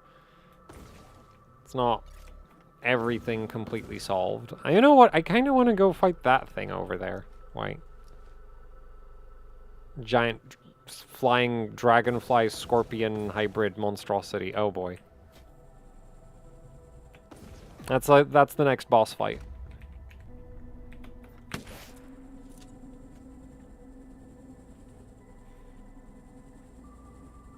Actually, I'm not sure if it's gonna open. Well, we'll see. What other games do you play? Well, the stream started with Warhammer 40k Speed Freaks, then I played some other Gunship. Now I'm playing this. Oh.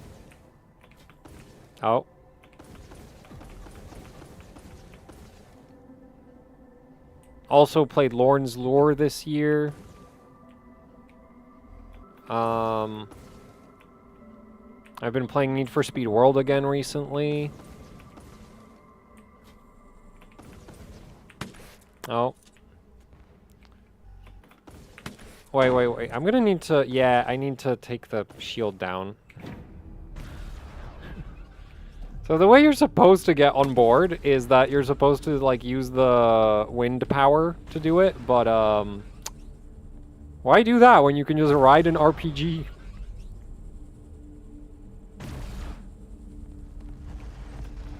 Hello, dragonfly monstrosity.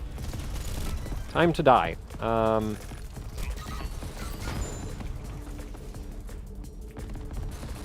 nope, that's just a gun.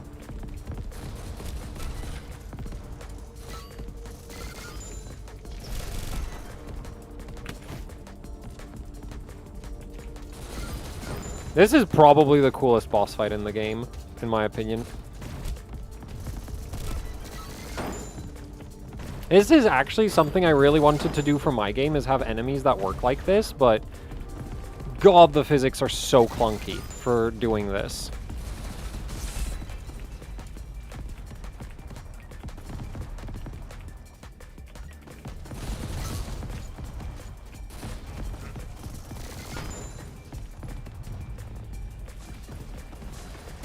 Oh.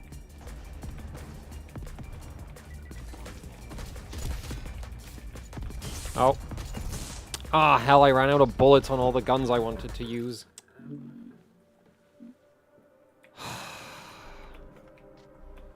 Well, I mean, it wouldn't be a very good boss fight if, you know, it was easy.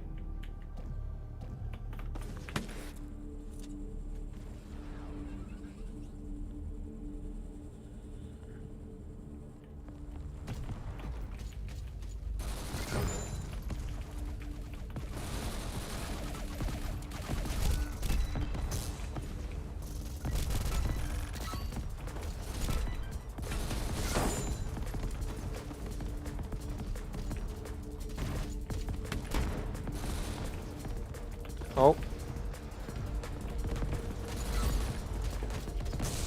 Damn it. Okay, my health bar's not doing great. Up.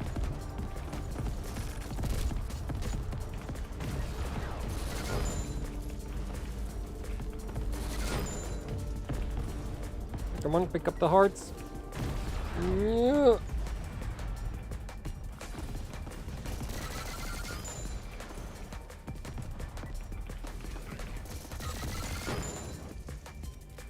Okay, that's the tail taken care of. Man, the bullet velocity. Got it.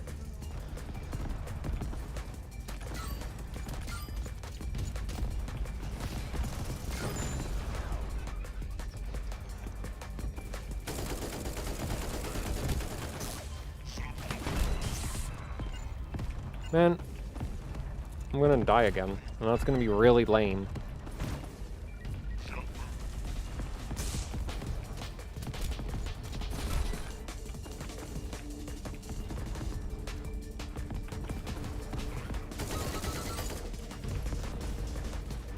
Fuck! I have no ammo! Ugh.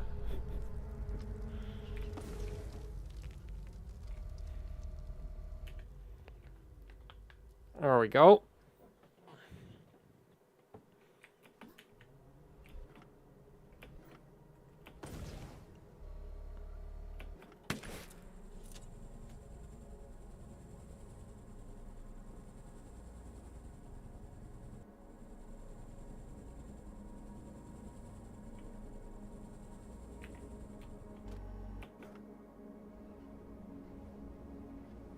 Minecraft? I mean, I don't plan to play that on stream, but that is a game I play. I haven't played it recently, but I've played a lot of Minecraft.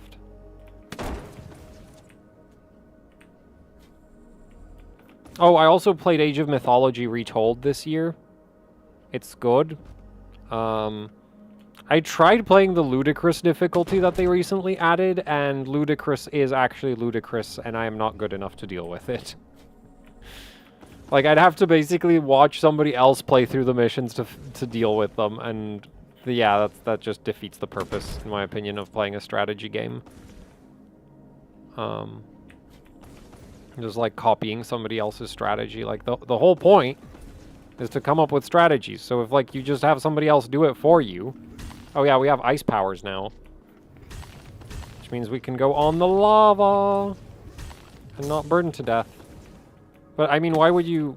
You know, why would you even need the ice powers? Oh, come on. Damn it.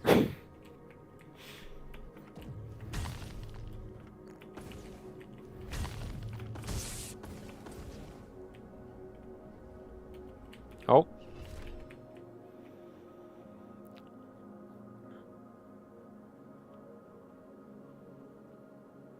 I've bricked my RX 580.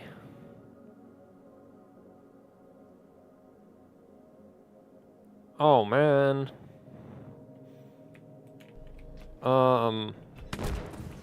Wait, how did you brick it? Like a BIOS flash? Because that shouldn't be too hard to fix unless you have an ITX board.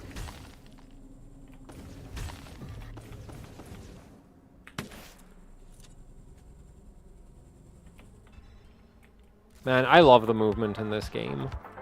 Like, it's not... It has its, like... Like, there's moments where it's, like, really not cooperating with you, but... Boop.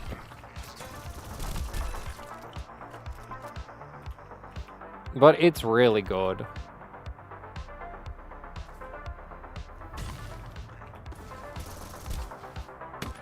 Also, the soundtrack is great. Like, this is just a really, like...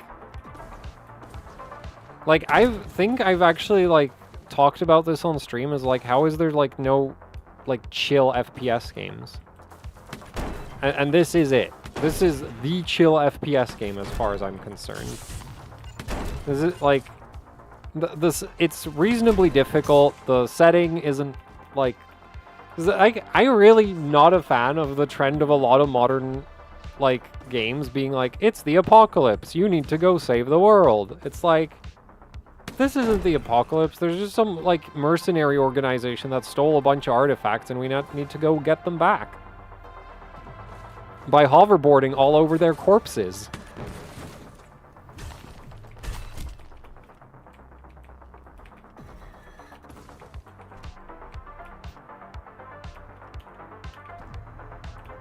Well, this is extremely chill.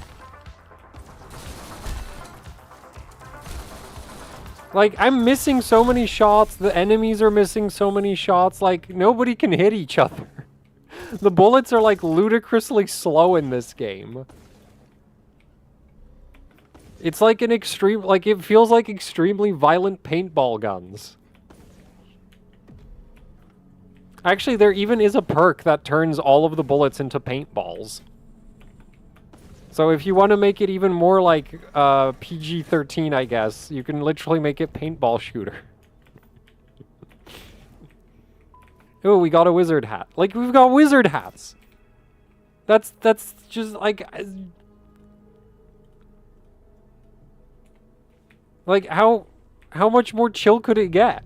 There's just like a random wizard hat in this lava temple.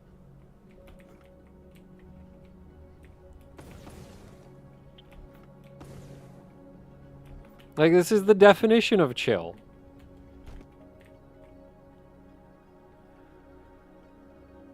Oh, it's not a software issue?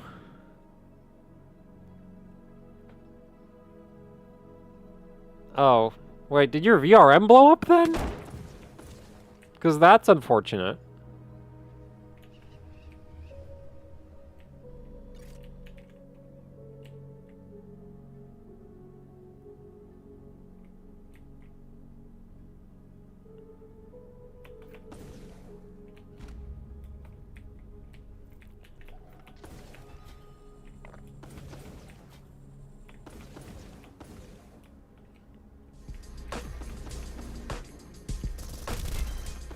Also, there's lower difficulty options in this game, so like, if it's not chill enough for you, you can always just turn the everything down. And some of the perks get hilariously overpowered.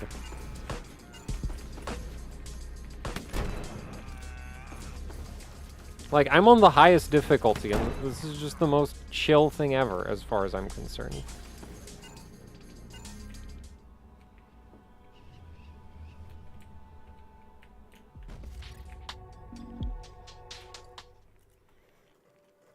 Also, just the environments are, like, really chill. Like, if we go back to some of the older areas, right? Like the enemy, like, the colors of everything, it's chill. This is a chill game, and you can't convince me otherwise. This is easily the most relaxing FPS game I've ever played.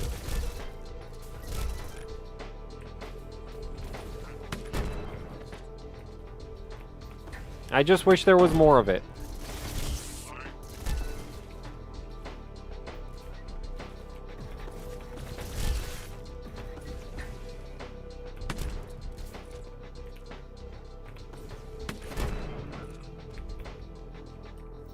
The platforming? What? Dude, if you fall off, you just go... It just tells you to respawn. Like, there's literally no penalty for falling off the game. I mean, falling off the map. Lorne's lore? That is not chill. Lorne's lore makes me so sweaty on the mouse, like, it's ridiculous. Because that game has, like, a very punishing, like, oh, you're falling too fast, you're dead system. Right? Whereas, like, there's literally no fall damage here. Whereas Lorne's lore doesn't have fall damage, you just die. It's not like, oh, you fell for, like, oh, you broke your leg. No, it's like, oh, you're dead. So that game is, like, the opposite of relaxing. That game is, like, maximum stress in platforming that I've ever experienced. Like, I can understand if my hand gets, like, very sweaty on the mouse in the middle of summer. Lorne's lore makes my mouse extremely sweaty literally any time I play it. Like, it's just like, it just does. Like, the environment design and the mechanics just make me feel in danger the entire time I'm playing it.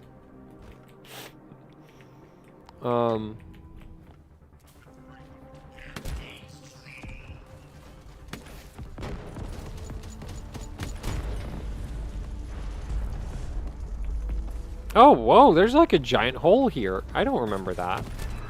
I wonder if there was like an update that like made the environments a bit more interesting or something.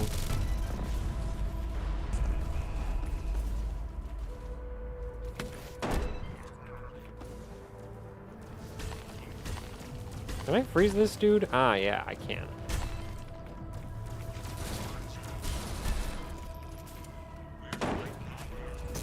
What? You survived that? Damn.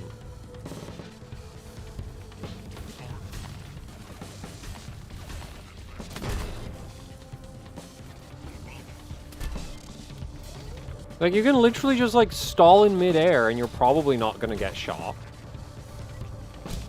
Because of how the combat is designed.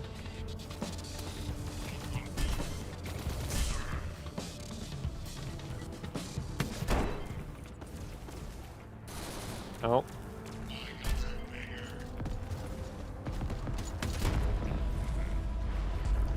So, I guess I'll play Lorne's Lore next.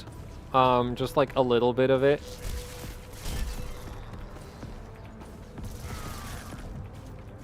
That's gonna be pain. I don't exactly want to finish this entire game on stream, because, like, that's the really, like, my only complaint for this game is it's too short. I kind of wish it had, like, a deathless challenge option.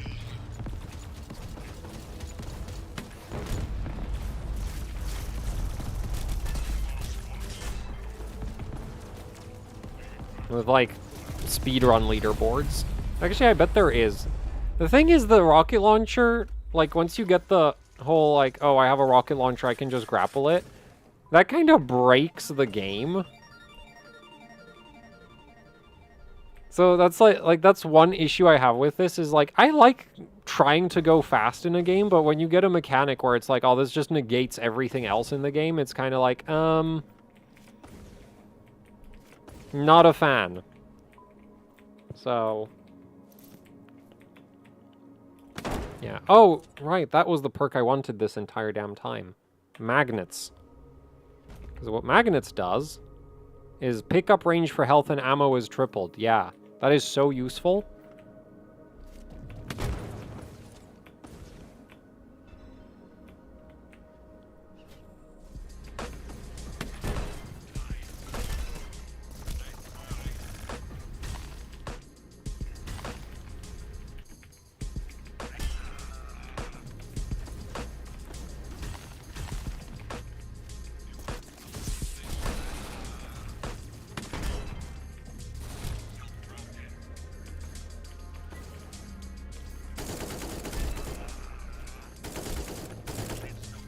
Because I like the idea of, like, making a run where you optimize around, like, oh, I'm going to pick up this perk, then this gun, and that kind of thing.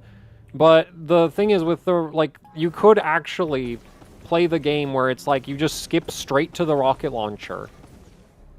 And then go do all the bosses. Like, I am relatively certain, like, get the hoverboard, get the grappling hook. Like, yeah, get the grappling hook. Probably want the sniper rifle. Actually, I think the sniper rifle's not really that useful. So, yeah, you could probably just go, like, hoverboard, grappling hook, then just rush the rocket launcher. Like, don't bother with the first boss fight initially. Just go straight for the rocket launcher. Once you get the rocket launcher, you can just, grapple rocket your way to all of the bosses, kill them. Actually, you might be able to just grapple rocket your way to the satellite in the sky.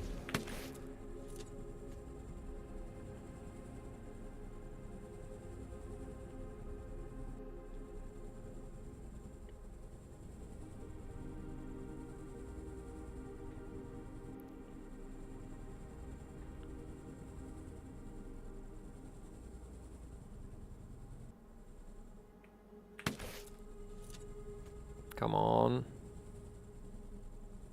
Come on. Yeah, you might actually just be able to grapple rocket your way directly to the final boss. Like, ugh.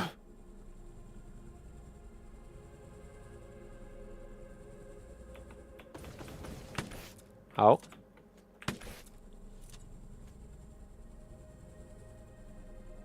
So, I guess there would have to be some kind of... Wait, oh, it does stop you. You can't just... Okay, cool, okay. Neat. Man, we're really high up, aren't we?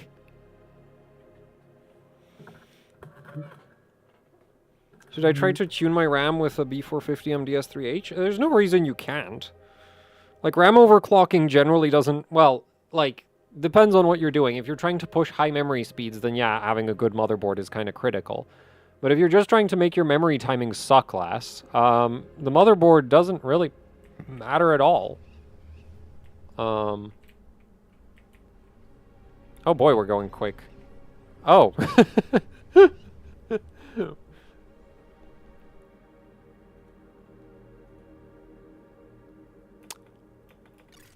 Hey, I didn't break the game. Man, I got worried there. I've never done that before.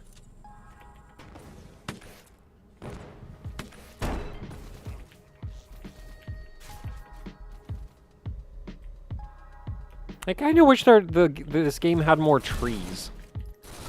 Like, there's literally... Oh, wait, no, there is... Yeah, but those are, like, big trees. Like, ferns, right? That's the, like, needly trees, is ferns.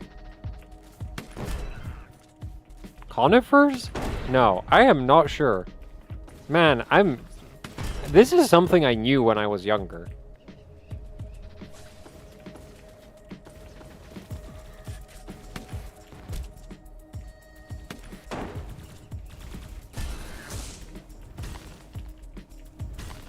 Get iced, idiot. Damn, that's a big sword.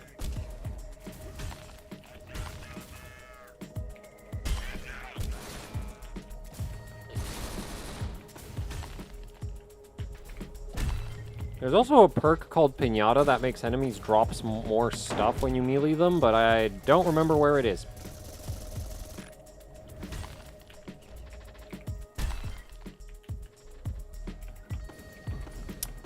Anyway, so that's Echo Point Nova.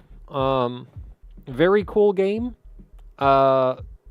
Strongly recommend. Just kind of short. So, like if you don't mind it getting kind of repetitive, but the thing is, the game is getting like mod support. Like that's what the developer is working on next. So there should be like community maps in the future and stuff, which should there's a map editor. And not that I've ever tried it. Yeah, I'm going back. I don't really care about learning the map editor right now. There's the lowest TRFC I can get stable easily with Hynix 8i. Well, usually it's about 120 nanoseconds. Less than that tends to not work at all. So at 125, you're basically at the limit. Anyway, so yeah, that's it's Echo Point Nova. And I guess...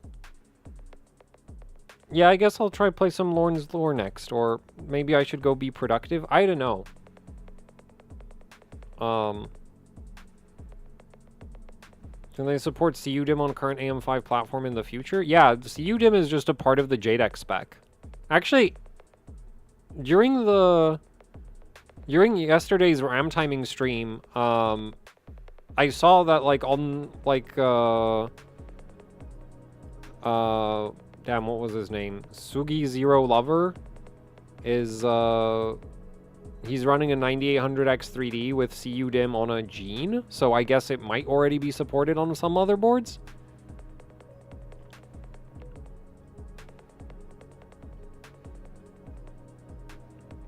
You think tuning RAM for gaming? If you're on a Ryzen CPU, yes. Just optimizing the subtimings can help a lot. Even if you're at well, hopefully you're at least at 3200, because if you're at 2400, that really, well, kind of depends what games you play. Right, some games will care, but some games won't. But with a 5600, the first gen Ryzen non-X3D chips are actually not first gen, but non-X3D Ryzen chips are generally very memory sensitive, because their memory system is not very efficient. Yeah, well, if you have a 3200 rated kit and it's relatively modern, there's a decent chance it might do 3600. 1.53 VDD is safe? Yeah, that should be safe. Is it possible that kernel anti-cheat messes up booting a perfectly stable OC profile? I do not know. Yeah, I have no idea. I think not. I can't think of a reason why it should. Then again, I don't really know much about kernel level anti-cheat.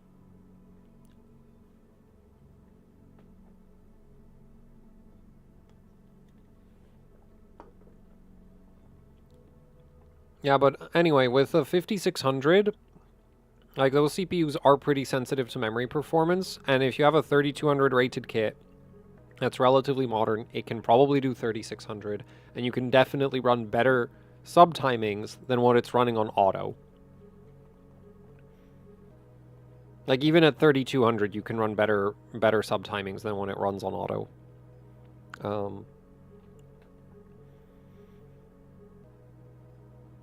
Actually, I've been streaming for like 6 hours, and to be completely honest, this stream is not doing that great. VDDQ, VDDIO, how to test their stability other than VT3. I've not really tried to push them to like I don't usually try to minimize those. And also, like, Karhu or Prime 95 large FFTs is, you know, also an option, but... Like, what are you trying to do with them? What mouse DPI do you usually use? 800 for everything. Like, my rule of thumb is that...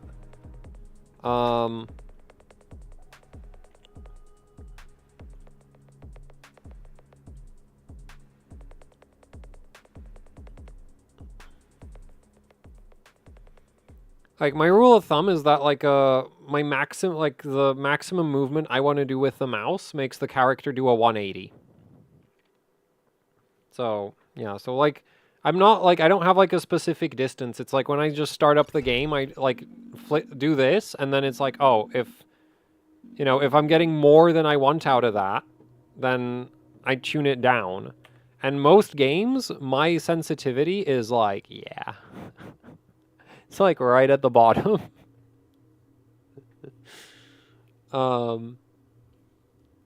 Which I don't even get how that happens. Like 800 DPI is not that high. So I don't know why in every game I play, I end up turning the sensitivity down. Like way down.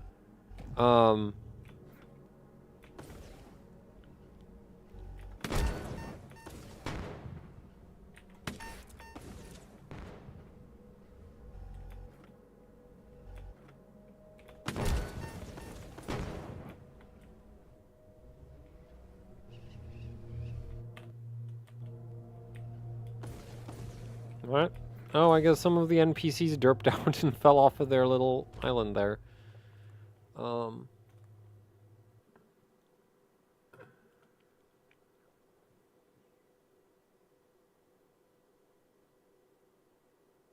Precision? What about precision? On the mouse? I'm not very accurate. That's like why I don't play accuracy-focused games. Oh, actually, you know what? No, we're gonna play Cube 2 Sauerbraten. Hopefully it isn't just... I bet it's gonna be like 100%. Everybody's just gonna be playing frickin'... Oh, man. Oh, there we go. I did find Cube. Okay. So hopefully this isn't going to be all Insta... It is all Insta CTF. Which is a shame. Wait, there is a ECTF. Oh, no, that's that server. I am not going there. So this is an arena shooter that I've played way too much. Oh, it's Lausin. This is a fun map, in my opinion. Also, I don't know how my audio levels are. Oh, boy. Oh, man. Okay, real gaming hours. Adjust chair, move mic down. Oh, oh my god. Dude, after Echo Point Nova, this is rough. This is so rough. Oh boy, this is rough. Where the...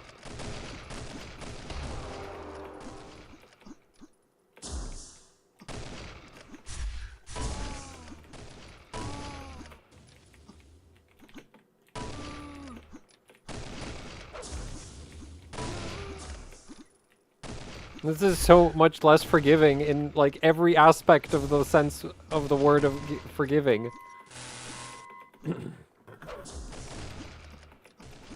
8,000 DPI and very... Yeah, but, like, I'm already at the limit of what... Wait. I wonder if the games, like, are a multiplier on top of what the, like, Windows sensitivity is. Yeah, anyway, I've played this game since middle school. And back when I first started playing it, you could actually, like, there'd be, like, Like, you could get, like, completely full servers, like 12v12, I think even, like, 20v20 sometimes. That was rare, especially because there's only, like, one server, like, a couple servers in the game that actually support up to, like, that many players. But there's a 64-player Venice server.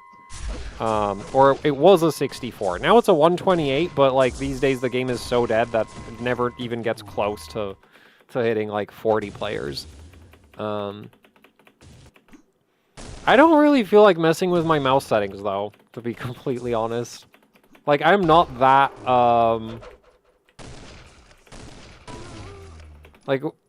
Like, I know I play games that make it look like I've got to be some kind of crazy, you know, ultra-high FPS, need lowest weight, max whatever mouse, but I can barely tell the difference between 75 hertz and 144. So, man, I keep forgetting there's no double jump in this game. Oh, man.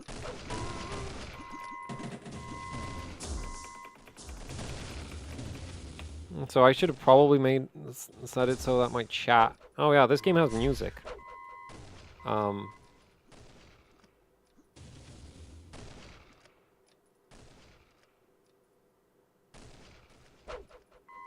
Where's the chat option?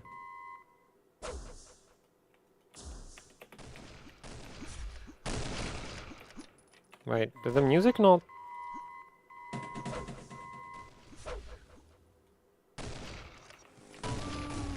He thought I was he thought I'd stay AFK. I still died, but you must have thought that would be a free chainsaw kill, but nope. Oh yeah, there's also a chainsaw because, of course. 5.3 at 1.18. That sounds correct. And unfortunately, with like Ryzen 7000, much more voltage than that is probably not going to scale. Yeah, like, my mouse sensitivity in Windows is basically set based on the desktop, and then in games it's based on, like, my maximum, like, flick motion. It's not actually, like, just a wrist flick, like, there's a bit of arm movement to it, too. And I usually actually turn it a little bit down below that, but... yeah, I don't consider mouse sensitivity like a super... Like, I'm not super scientific about that, or... anything. Because, like, I just play these games to chill. Right? Like, that's what, like, frustrates me with a lot of the modern FPS game releases that are, like, PvP. Is that they're all, like, freaking... Like, I just want a dumb 12v12 capture the flag mode. Okay? I don't want abilities. I don't want, you know, just, like, fun movement. Lots of maps. Lots of players, and just chaos.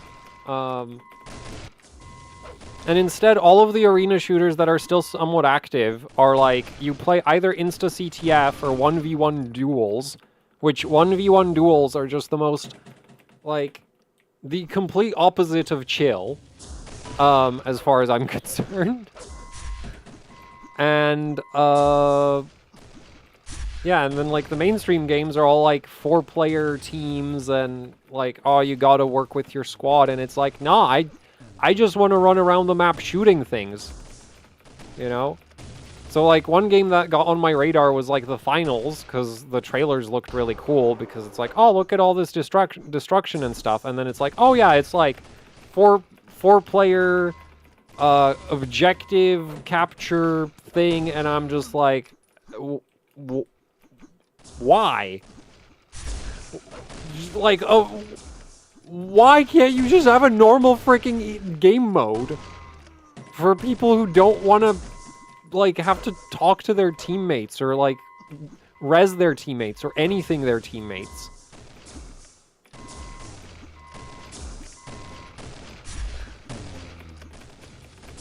TF2? Yeah, I've played TF2 in the past. Unfortunately, the last time I tried to play it, it was so full of cheaters. Apparently that got fixed, but I haven't, like, revisited it since.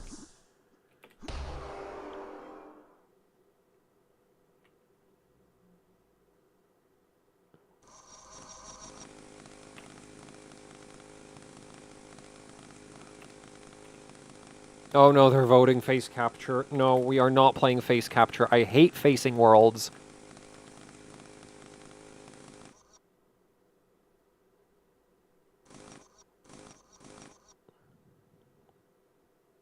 What voltage will degrade? So the thing is, I don't know when the CPUs will degrade because they usually stop scaling. Oh, there we go. The music kicked in.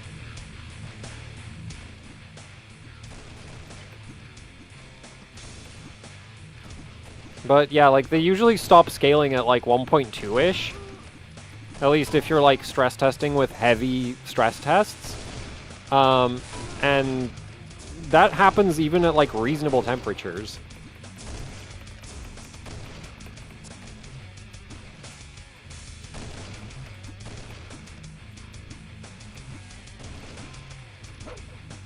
Like, actually, sort of the only, like, modern FPS game that I've played would be Titanfall 2 in PvP. But, like, I wish it didn't have Titans, and I wish it weren't so dead. Man, I haven't listened to the music, like, the soundtrack in this game, like, in years.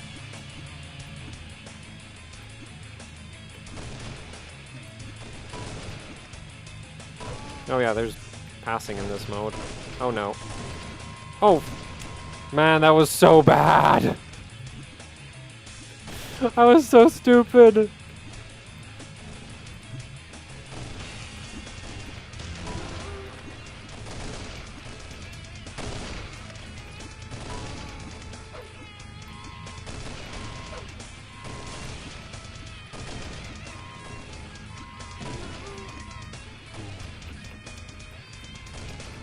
Oh, I didn't change the game description. Yep, give me a sec.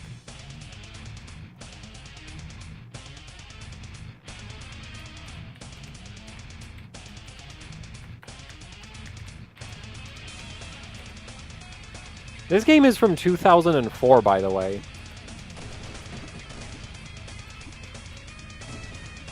Of course it is. Oh, what a save. Oh, god damn it. No!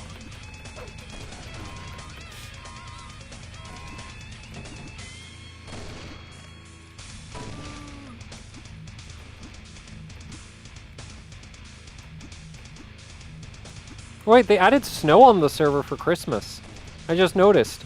There's, like, snowflakes coming down. Oh. Increase in temperatures? Yeah, it does do that.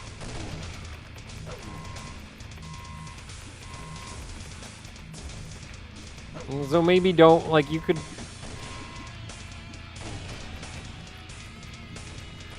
I mean, well, I don't feel like it should be making that. Like, it does make a difference, but it shouldn't be that much of a difference.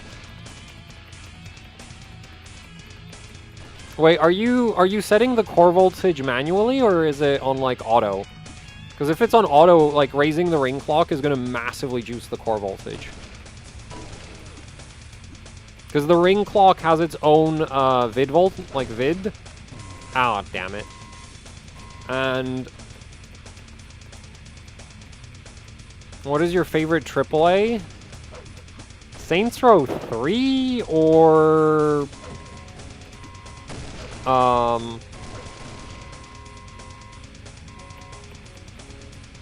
I guess maybe Need for Speed Carbon or World. Yeah, those are also AAAs. Or Titanfall. Titanfall 2 is good, but I don't think it's the greatest thing I've ever played. So, no. That can't have it.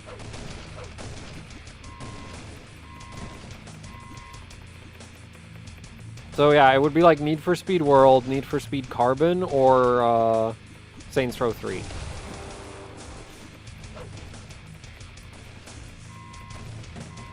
Maybe, I'm like, the thing is I don't play a lot of AAA games, because most of them are just like the moment it's third person, you've already kind of lost my interest. Right? So if it's third person and slow, it's like, I don't care. And like, Saints Row 3 isn't super fast, but that game is just dumb and funny, so... That works around that, in my opinion. Like, that game's just very silly, and I like it that way.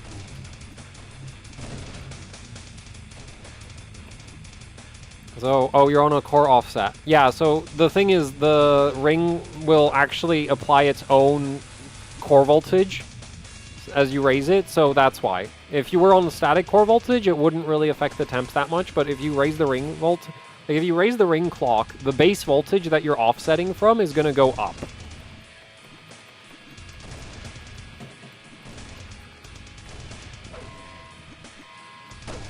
So if you're at plus 0. Like, you could...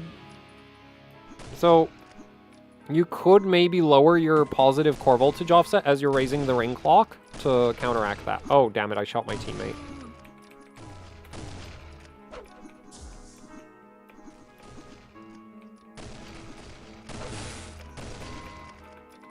Black Ops 2. I've never played any of the Call of Duty games.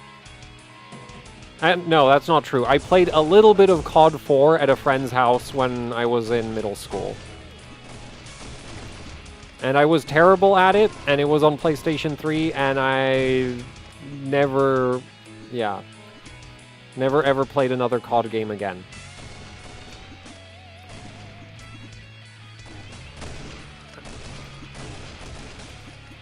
I got Battlefield 3 for free with my Rampage 4 Extreme, because I bought the like Battlefield 3 edition of that board. So I had Battlefield 3, but I really didn't play it that much.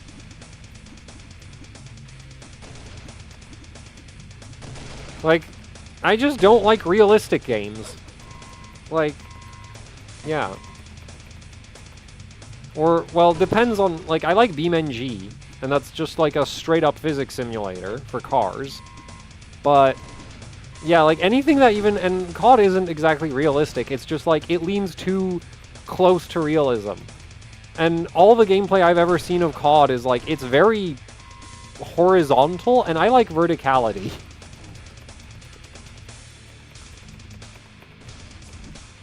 Which is, you know...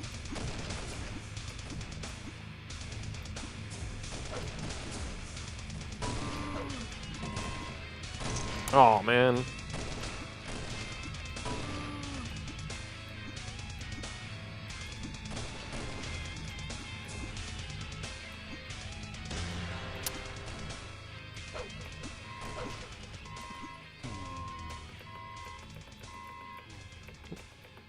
Black Ops 6 is on free trial? Yeah, but why would I install like 100 gig plus of what I'm probably never gonna play? Like...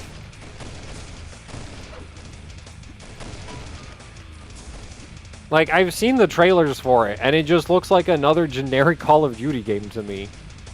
And it's not gonna change. Like...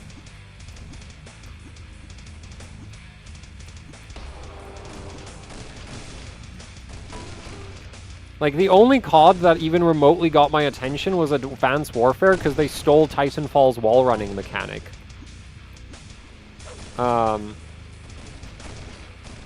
So I was like, oh, that looks cool. It's like Titanfall, except without the stupid Titans. And then they never did that again, so... And it was $60, which is like... And COD games, as far as I can tell, like, never go on sale, so it's just like, yeah, I'm not paying $60 for this. Like, oops, it fell off the map.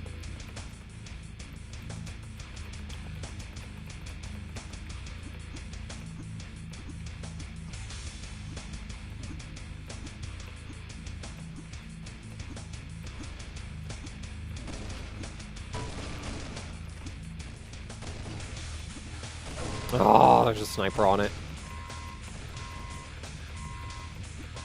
Didn't that only work in specific... I don't know. I never played the COD, like, play COD games, so...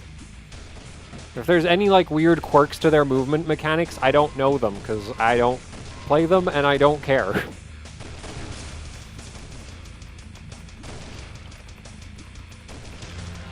Because, yeah. Like a really funny example of just like how much I don't like mainstream, even like mainstream-ish games, is, like RoboQuest is like surprisingly popular from what I can tell. And I just not a fan. Like, well, oh, it's not the worst thing I've ever played, but I don't want to play more of it. Like, I played through to the boss, like, the final boss, and it's just, like, I've tried the higher difficulties, and I'm just not a fan. Oh, I'm not playing. Actually, okay, Divine's not the worst thing ever. Oh yeah, Dusk is really cool. But that's single player again.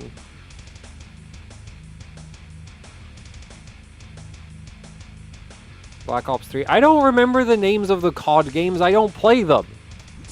Like,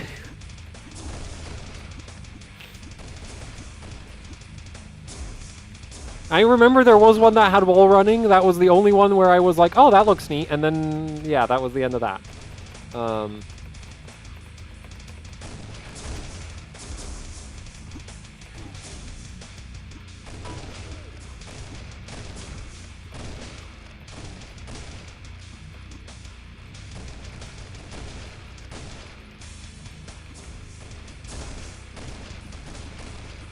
Oh, come on, man, that was terrible.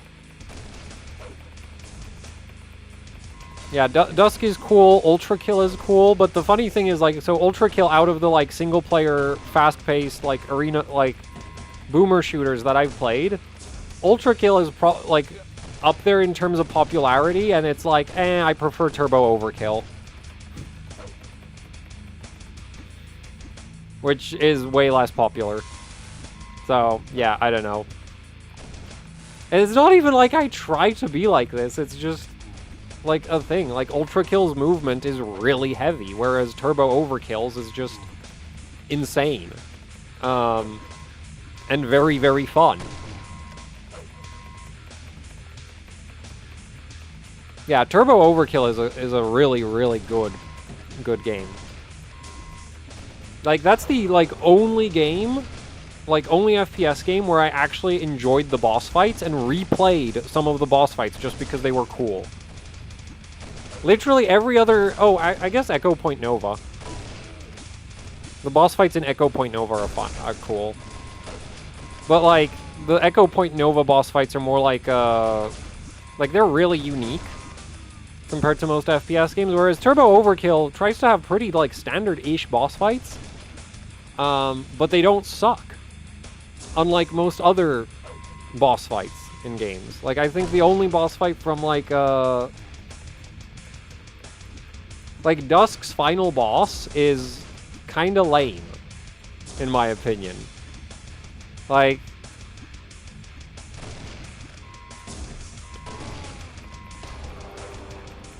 Yeah. And, actually, most of the bosses in Dusk are kind of lame. Right? So... Yeah, like, Dusk is a good example of the whole, like, FPS games should probably just not bother with having boss fights, because they kind of suck.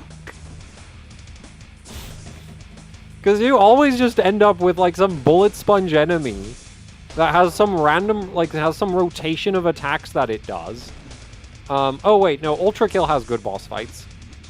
Incredibly hard boss fights, but they're good. But yeah, like, Mother Gunship's boss fights are like, Dragon Train is fine, because it's most, like, it's not just the boss. But, most of the other bosses in Mother Gunship are horrendous. Like, the main Mother Gunship boss is actually just terrible, because it's so bad. It looks really cool. Like, visually, it is an impressive enemy. And then the actual gameplay is just awful. It's such a bad boss fight. I guess RoboQuest final boss was actually cool. Yeah, the bosses in RoboQuest are pretty fun. Like, pretty neat. It's just a shame that RoboQuest movement is just not my thing. And then also the roguelike mechanics are also not my thing.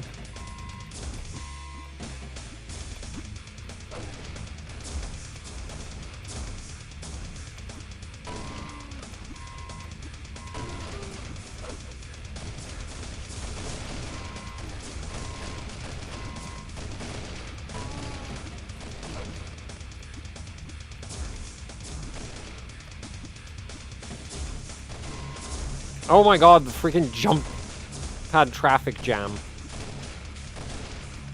Did he see me yet? No. His FOV must not be very high.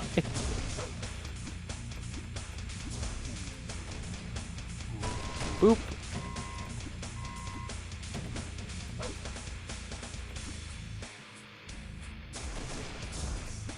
Where are you going? Oh.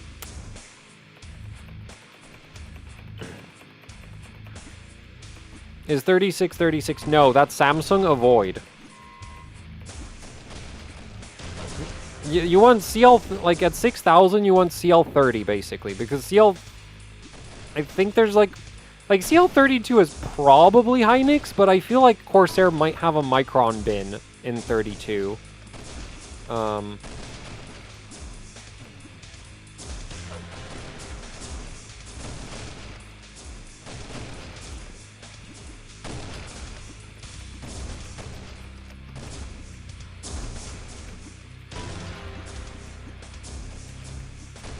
Oh. Anyway, this is not actually my favorite game mode in this game. My favorite game mode is region capture, but unfortunately that's just completely dead.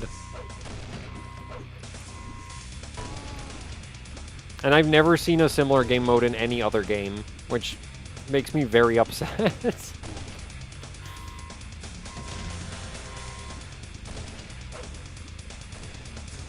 Oh wait, there's ECTF on Sour Tracker. I wonder if they do if open.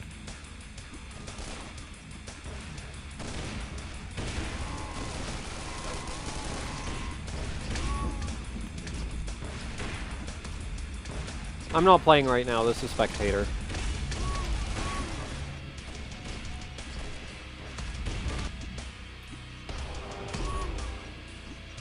Also, if you're wondering what's with the weapon skins, that's my work.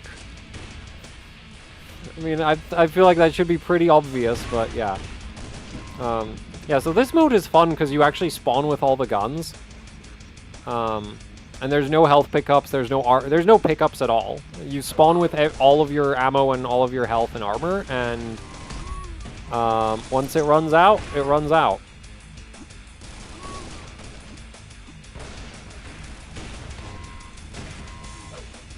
Is there a comprehensive guide to 7800X 3D overclocking? Yeah, you do nothing. Like, that CPU, like, there's basically nothing you can do to make a 7800X 3D significantly faster than stock. Like, you can make it run at slightly lower temperatures by doing, like, negative curve optimizer. Played Assault Cube before? Yeah.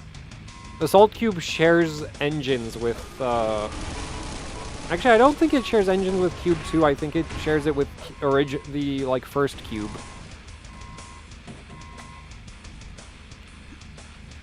Like, seriously, for the 7800X 3D, I strongly recommend just don't touch it. Like, that's what I do with my system, because, like, I used to have an ECLK overclock, but unfortunately ECLK overclocking on Gigabyte motherboards is kind of buggy. So, yeah, I had to give up on that, because it bugged out, and it was causing issues.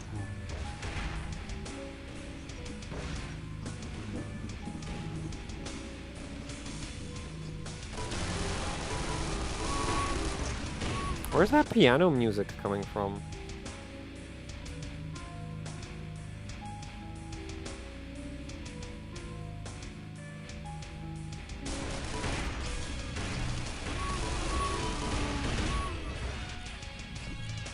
I guess that might actually be from the game.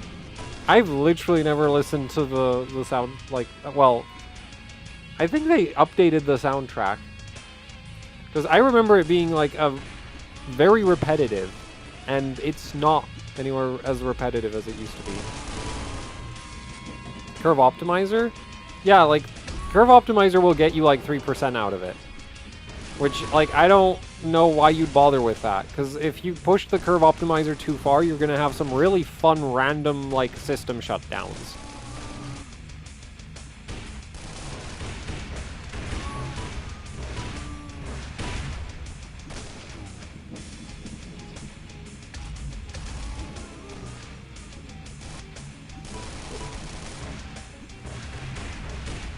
Not working at Expo, 6400. Are you trying to run 6400 1-to-1? Because that's not, like, RMA worthy at all.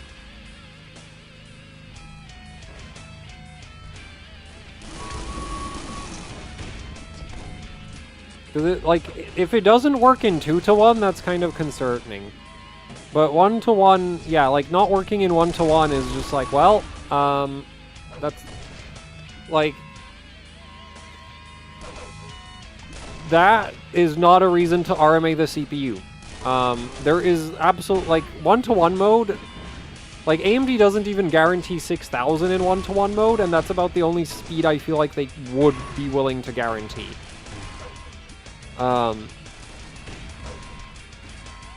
So, yeah, no.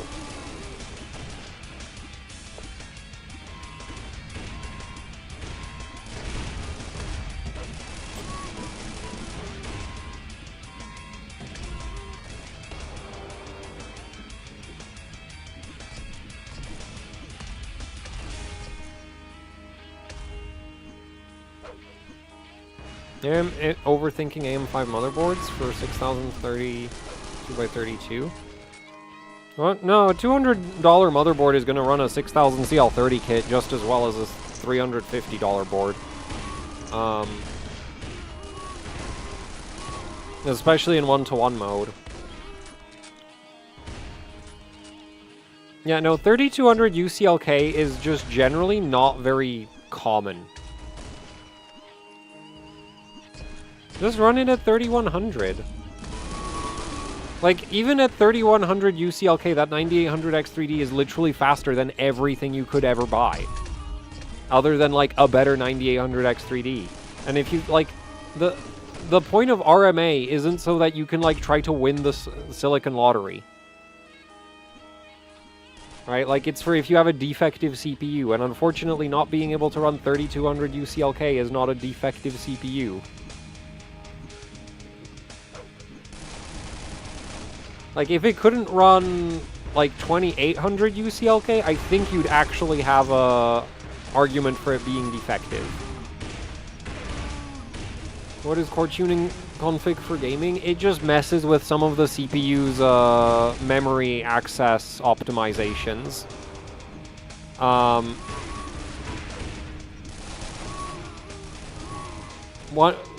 Yeah.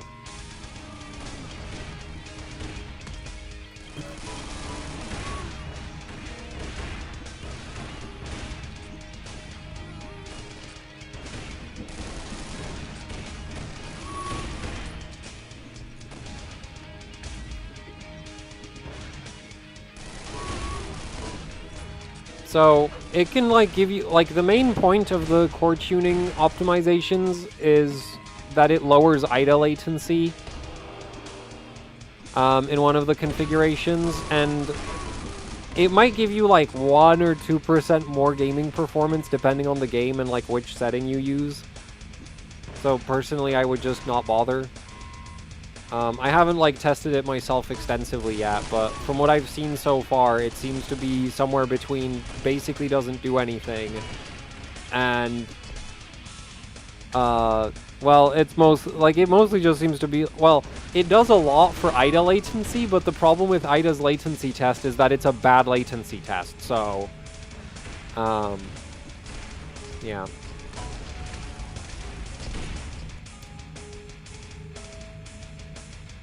Anyway.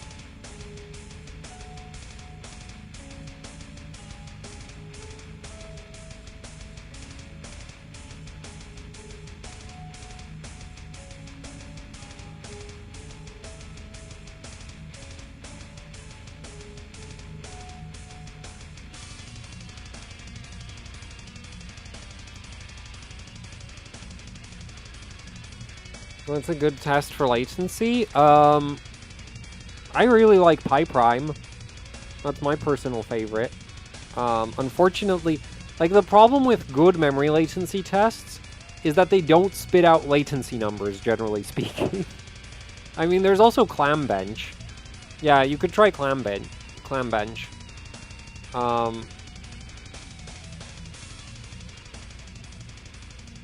Which I'll try drop a link for that in chat.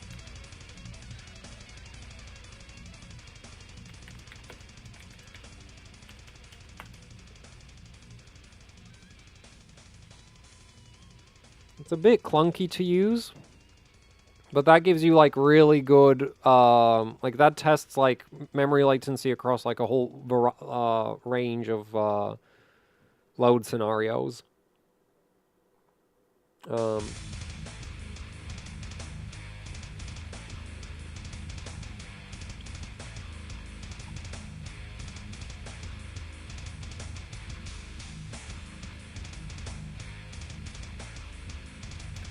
Anyway, what other games did I... Oh, I said I'd play a bit of Lorne's Lore. Or I might end the stream. I'm not sure.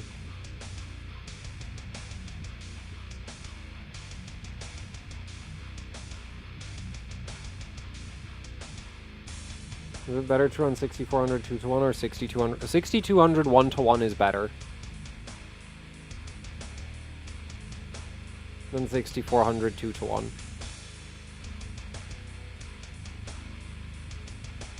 Though, depending on your memory sticks, you might be able to run like 7800 2-to-1 or even 8000 2-to-1, unless you're on like 2x32.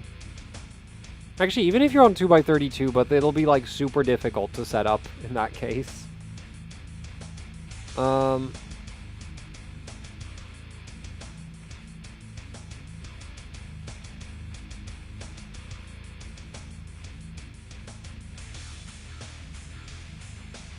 So 8000 2-to-1 is better than 6200 1-to-1.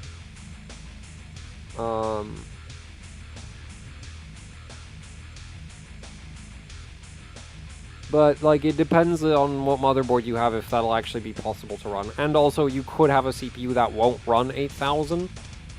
7800 is also better than 6200 1-to-1. And that's much more likely to work these days. At least, depending on what motherboard you have.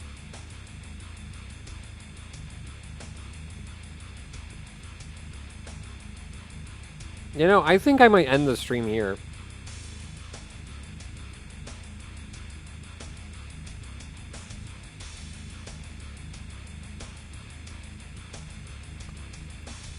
Tomahawk uses 7900X. I've not really seen any BIOS bugs with that board.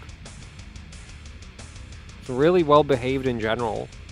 30, 40, 40, 96 any good? At 6000, that's perfectly good memory. Can we stabilize 2100, 2133 FCLK with Proc ODT? No. All those settings are just for the memory bus. They have nothing to do with the Infinity Fabric. I don't think there's actually any... Yeah, the Infinity Fabric probably has its own terminations, but they're not accessible in the BIOS.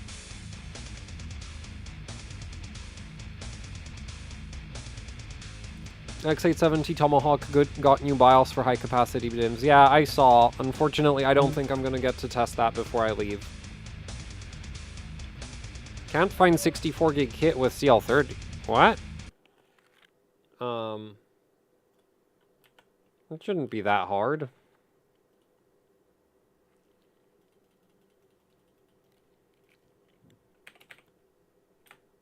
Oh no.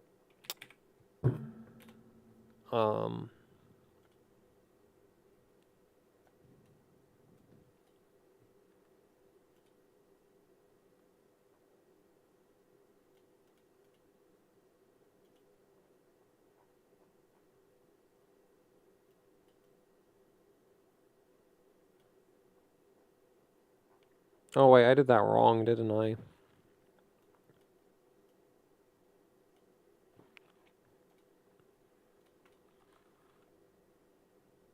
Yeah, 6000 CL30, 6030, 6030, another 6030, another 6030, 6030. It's not even that expensive.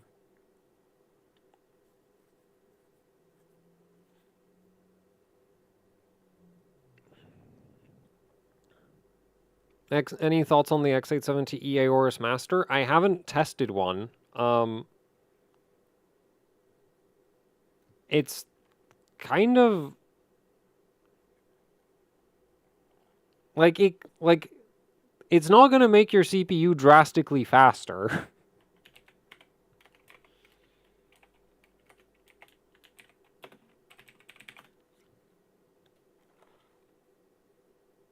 Like, basically, the only part of this motherboard that I'm kind of interested in is the memory support. Because Gigabyte has, like, I think 8200 on the QVL, whereas the rest of their lineup is on a different PCB and is only up to, like, 8000.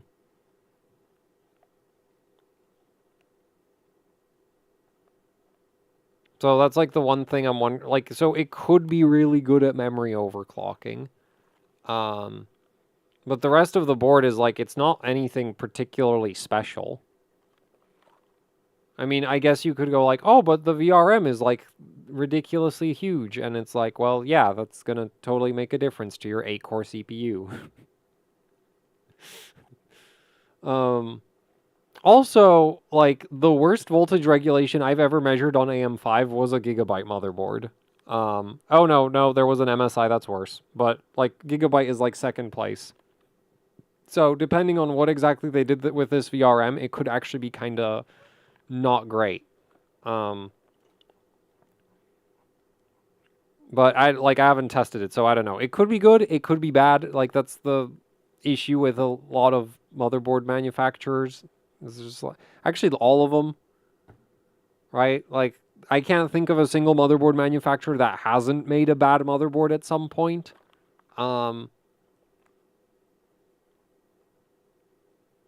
So yeah, and in terms of feature set, this is not really that special, in my opinion.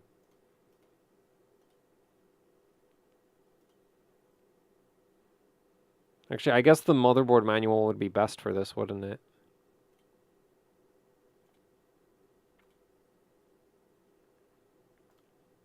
Like, personally, I'm most interested in the Elite in Gigabyte's lineup because the feature set on this for the price is really interesting, whereas this is really expensive and doesn't really do anything significant. Like, the main thing it does is it adds extra PCB layers, which might translate into better memory overclocking than on the Elite. Then again, if your CPU kind of sucks, it might not make any difference. I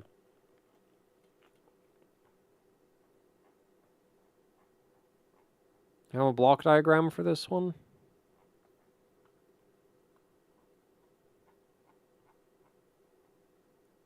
Yeah, so you have two M.2 slots that steal PCIe lanes from the GPU, and you have one that's just directly wired. And then if you look at the Elite, actually, wait, if I get the scaling just right, are these gonna? Yeah, those look mighty similar, don't they?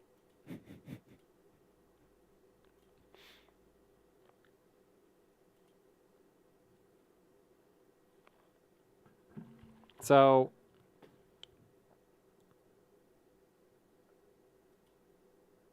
oh, I guess you do get, like, the Master gives you 5 gig LAN instead of 2.5 gig LAN. So I guess if you want that, that's an advantage. So, yeah, unfortunately for AM5, I wouldn't even say it's unfortunate. For AM5, the super expensive iron boards really aren't necessary. Right? Like, they just aren't. As the B650 EA or Stealth Ice, at least decent. I unfortunately haven't tested that board. But it should be fine. Like, Gigabyte's 600 series boards in terms of memory are pretty good.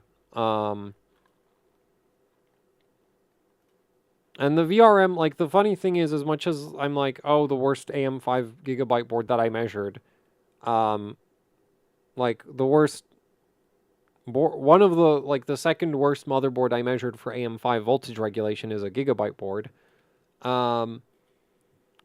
It doesn't actually matter unless you're doing static overclocking. Like, if you're on PBO, it literally doesn't make any difference. So, yeah. Man, this is an overgrown ITX board. Is it like... Like, it has one PCIe slot. This is a giant ITX. I can't help myself. This is literally a giant ITX board. Why does this exist? I mean, I guess... No, you can get ITX boards that have 4 SATA ports on them. So, yeah, literally ITX board. That got too big.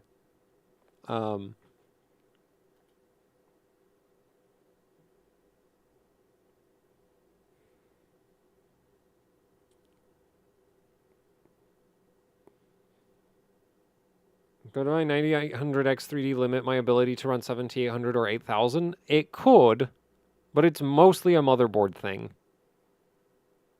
Well, okay, no, it's not mostly a motherboard thing. It could. 7800, I think, is basically guaranteed as long as your motherboard doesn't suck. 8000, there are some CPUs that simply will not do 8000, but as far as I know, that is relatively rare.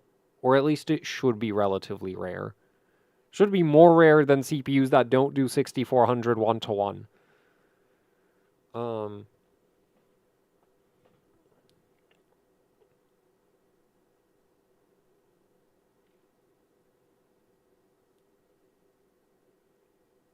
Is MSI Z790 DDR5 Tomahawk a good board? I have no idea. I've not tested many MSI Z790 boards.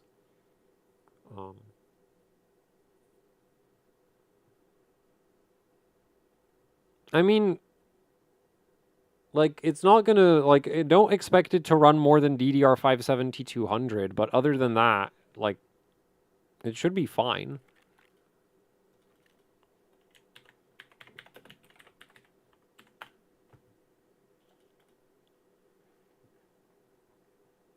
It's kind of funny how all of my streams just devolve into looking at motherboards.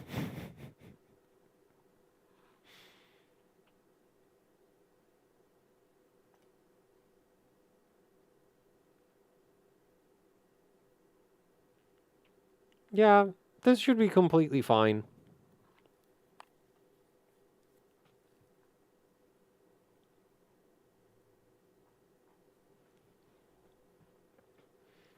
Thoughts on Tomahawk with 9800X3D? I think that's a perfectly good combination. It might actually be the, like, sweet spot. Well, sweet spot. The thing is, like, MSI does have, like, cheaper X870 boards that I think are still basically the same as the Tomahawk. But, actually, I think they have one. Man, I don't know why it keeps giving me... I'm in the UK! How stupid... Your website is dumb.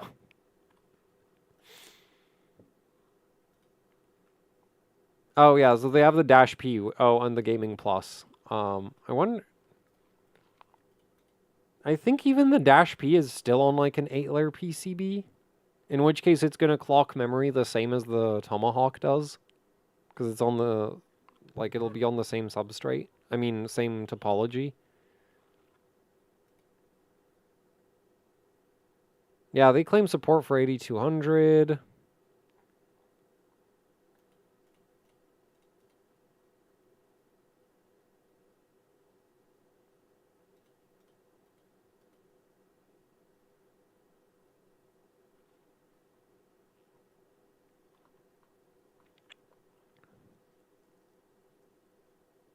Oh, damn it. I can't see the layer count indicator.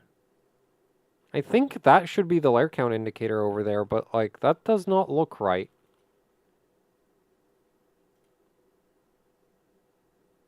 Oh, they got rid of it from the entire lineup.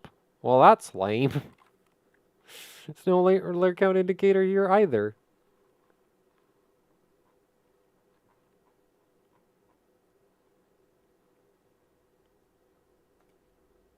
Oh, wait, no, the Tomahawk... Okay, so I guess the Dash P might be on a weaker topology? Huh. And the Plus also. Interesting. Yeah, so actually the Tomahawk might be the... Might be kind of a sweet spot, because you get your postcode, you get a clear CMOS button, you get your... Like, it's really good at memory overclocking in my experience.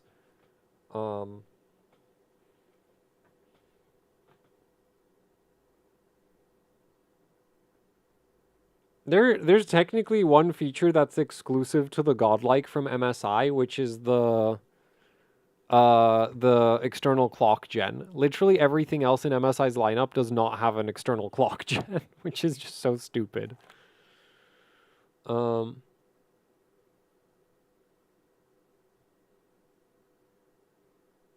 What features did you find interested about the Elite? So personally, like if I was literally, like if I was forced to put an X870 motherboard into my daily system, or well, like to swap to an X870 motherboard for my daily, this actually does everything I need. What? Why is it? Oh, I'm clicking on the wrong thing. Yeah. So, oh. That's stupid. So, you get one PCIe slot that's wired to the chipset that runs at X4. I need that for my capture card. It has a post code. I like having a post code. Also, my daily system's on an open air test bench, and this does have a power button, so that's nice. It's got some SATA ports, it's got some M.2 slots, so it'll fit all of my storage drives. And that's it, basically. Also, it's probably pretty decent at memory overclocking if Gigabyte's QVL is to be believed.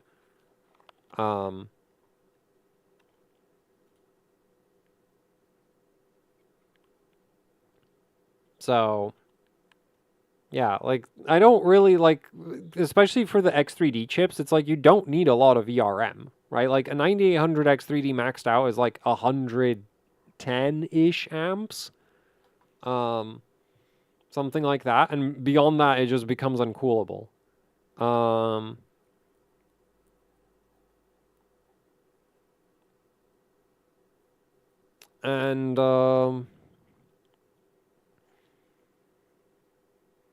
wait, they even have like 8200 now on the QVL. Interesting. But, yeah, with, I mean, it is only one memory kit, so I kind of have my doubts about how consistent that is, but, oh well, something. But yeah, like for the X3Ds, like you don't need a lot of VRM, so, you know, like all those, and even like the VRM on this will still like overclock even a 9950X, so like, I am not seeing the,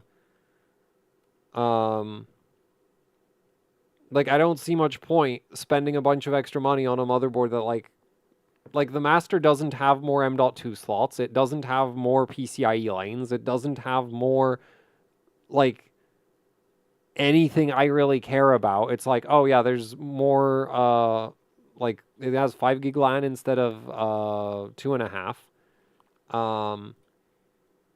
And I think the rear I/O might have more USB ports in it, but, like, it's not like this is lacking in the USB port department. Like, sure, they're not all, like, super high speed or anything, but, like, my keyboard doesn't need a high-speed USB port. My mouse doesn't need a high-speed USB port. My audio interface doesn't need a high-speed USB port. My webcam also doesn't actually really need a very high-speed USB port, right? So, like, not like the problem with all of my USB device, my drawing tablet doesn't need a high-speed USB port. Like, so when it comes to USB ports, it's like I don't need fast ones. I just need a lot of them. Right? And so with the Master, it's like, and this doesn't even give you more USB ports. So yeah, that literally, like, so the USB port count is like, that doesn't make a difference. And what else is there?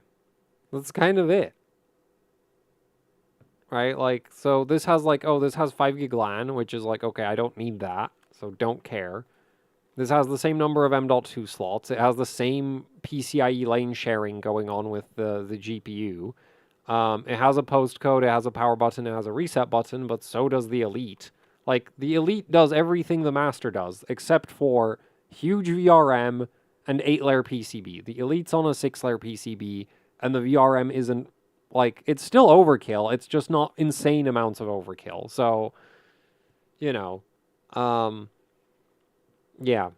So I really like the feature set of the Elite, because it's basically, like, it used to be, like, you lost a lot of stuff going from a Master to an Elite. Like, you didn't have a postcode.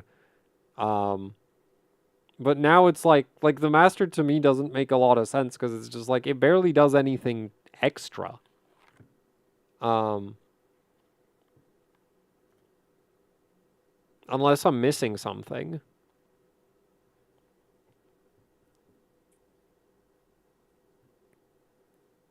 Expectation on Tachyon Apex? What, for AM5? That they're not going to release them? Seriously, why are they so slow with getting those released? Like, especially the Tachyon, my expectations is that the availability is going to be absolutely horrendous. Anyway, there was a super chat that I missed, which was, I once had an acquaintance ask me for a PC advice, loaded up hardware info 64 and 3600 megabits per second on the memory. Oof. Wait, did they have like 128 gigs or something? Because that's like the only way I can think of that would be what it defaulted to. I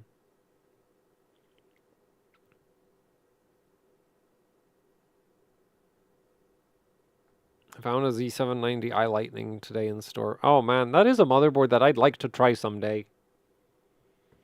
The ASRock ITX Lightning.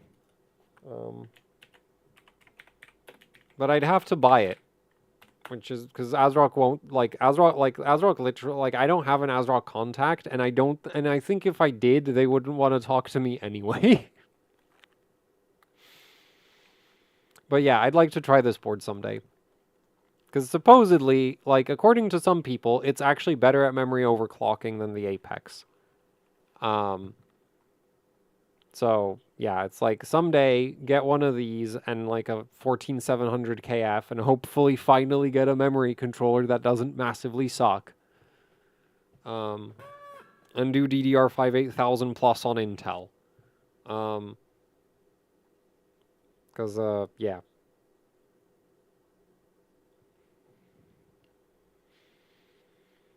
Can't find any decent cheap Z790s?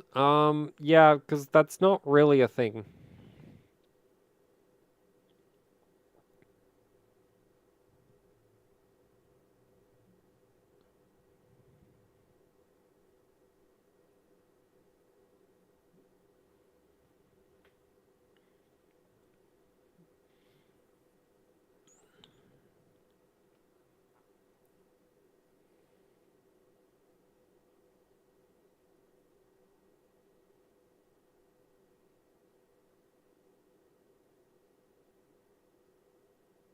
Wait, this board is like super cheap on the second-hand market? Really?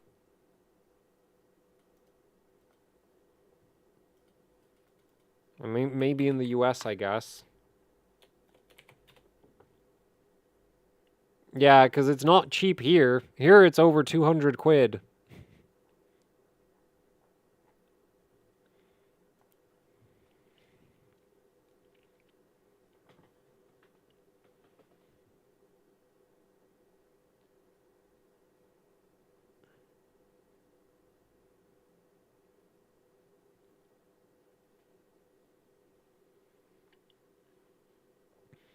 How did you end up in the UK? Went to study computer systems engineering and managed to get a self-sustaining YouTube channel by the time I failed out of my computer systems engineering.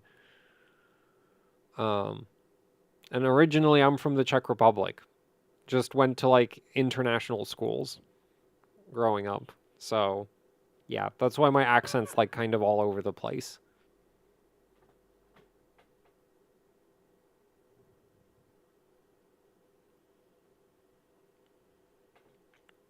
Yeah, so I didn't really go very many places when I lived in the Czech Republic. Mostly stayed at home, as you could probably guess.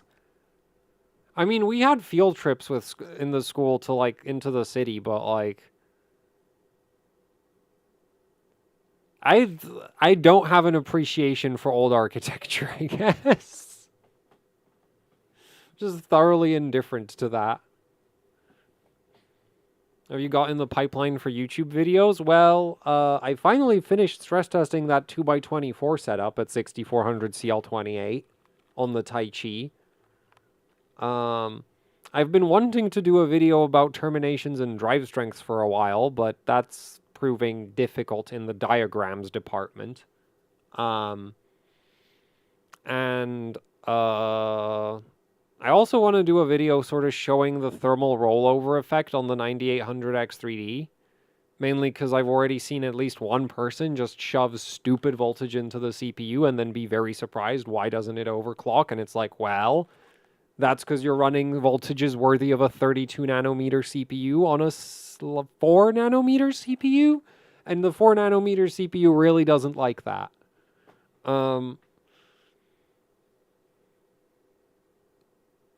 Unfortunately, that video about terminations is not going to be very helpful as far as actually setting them goes. It's mostly going to go over like the theory of like why they exist, how they're actually wired, and that's it. Because unfortunately, like there's really, like you can't know. I'm not aware of any way to know what a good termination is other than like trial and error. Right? Because theoretically, you could measure what the ideal settings are, but the equipment required to do that for DDR5 is hundreds of thousands of dollars. Not really, like, so technically, the funny thing is, like, the terminations and drive strength, like, all of this should actually get optimized by the motherboard manufacturer, and some of them just are kind of bad at it. Because they have the equipment to do that. So, yeah.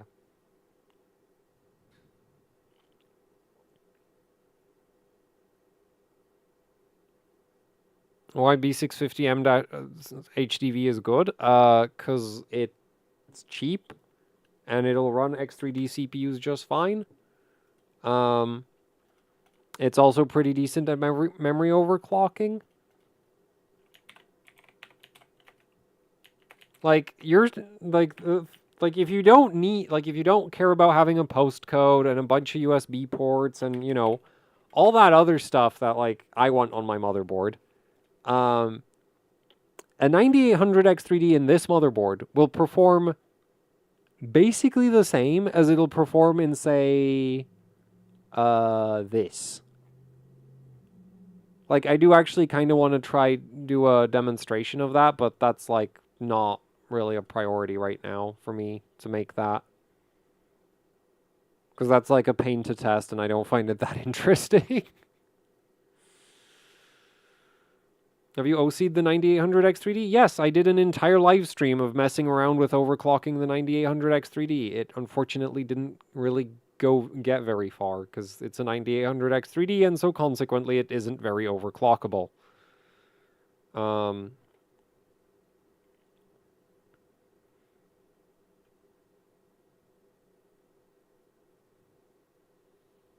You use Curve Shaper? No.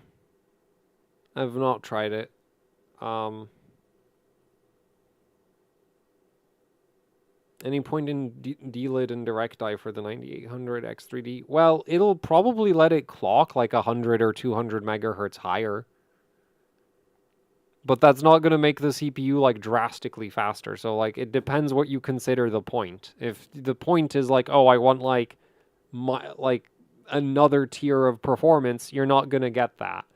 If the point is, I want the fastest 9800X3D possible, well, technically yeah, but it's going to be by like a couple percentage points, right? Because undelidded, the max frequency tends to be somewhere around like 5400-ish if you're really pushing. And so it's like, okay, so let's say you get 5600. How much faster is that going to be? Well, about 3.7% faster, which is like, yeah, that is faster. But I bet if somebody like changed your settings without telling you about it, you would not know unless you pulled up a utility to tell you that what the CPU frequency is. Right? So yeah. And you say, I don't test air, like I don't test coolers, so I just do not know. And I haven't checked like AIO reviews in a while. Ask 2 times, it was a Ryzen 9000 feature. What? The curve optimizer? Or you mean the curve shaper? Yeah, that was originally supposed to... It was announced with Ryzen 9000, but I think it's available on 7000 series. On some boards. Might be like a thing that like Asus like backported it manually or something.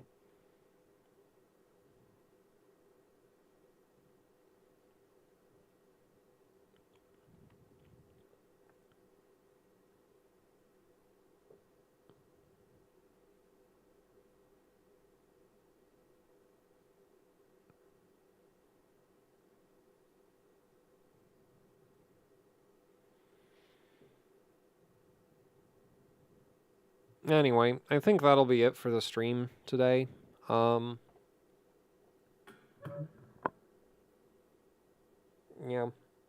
Also, I'm not doing any more gaming streams on the channel. They're evidently not popular. So, I mean, I guess I shouldn't be surprised when I only play extremely unpopular games.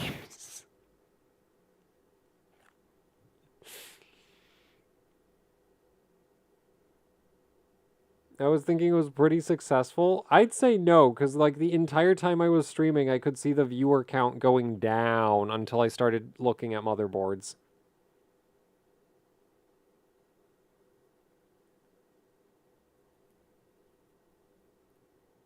What? No, why would I play Starfield? Anyway, that's it. So thanks for watching and goodbye, I guess.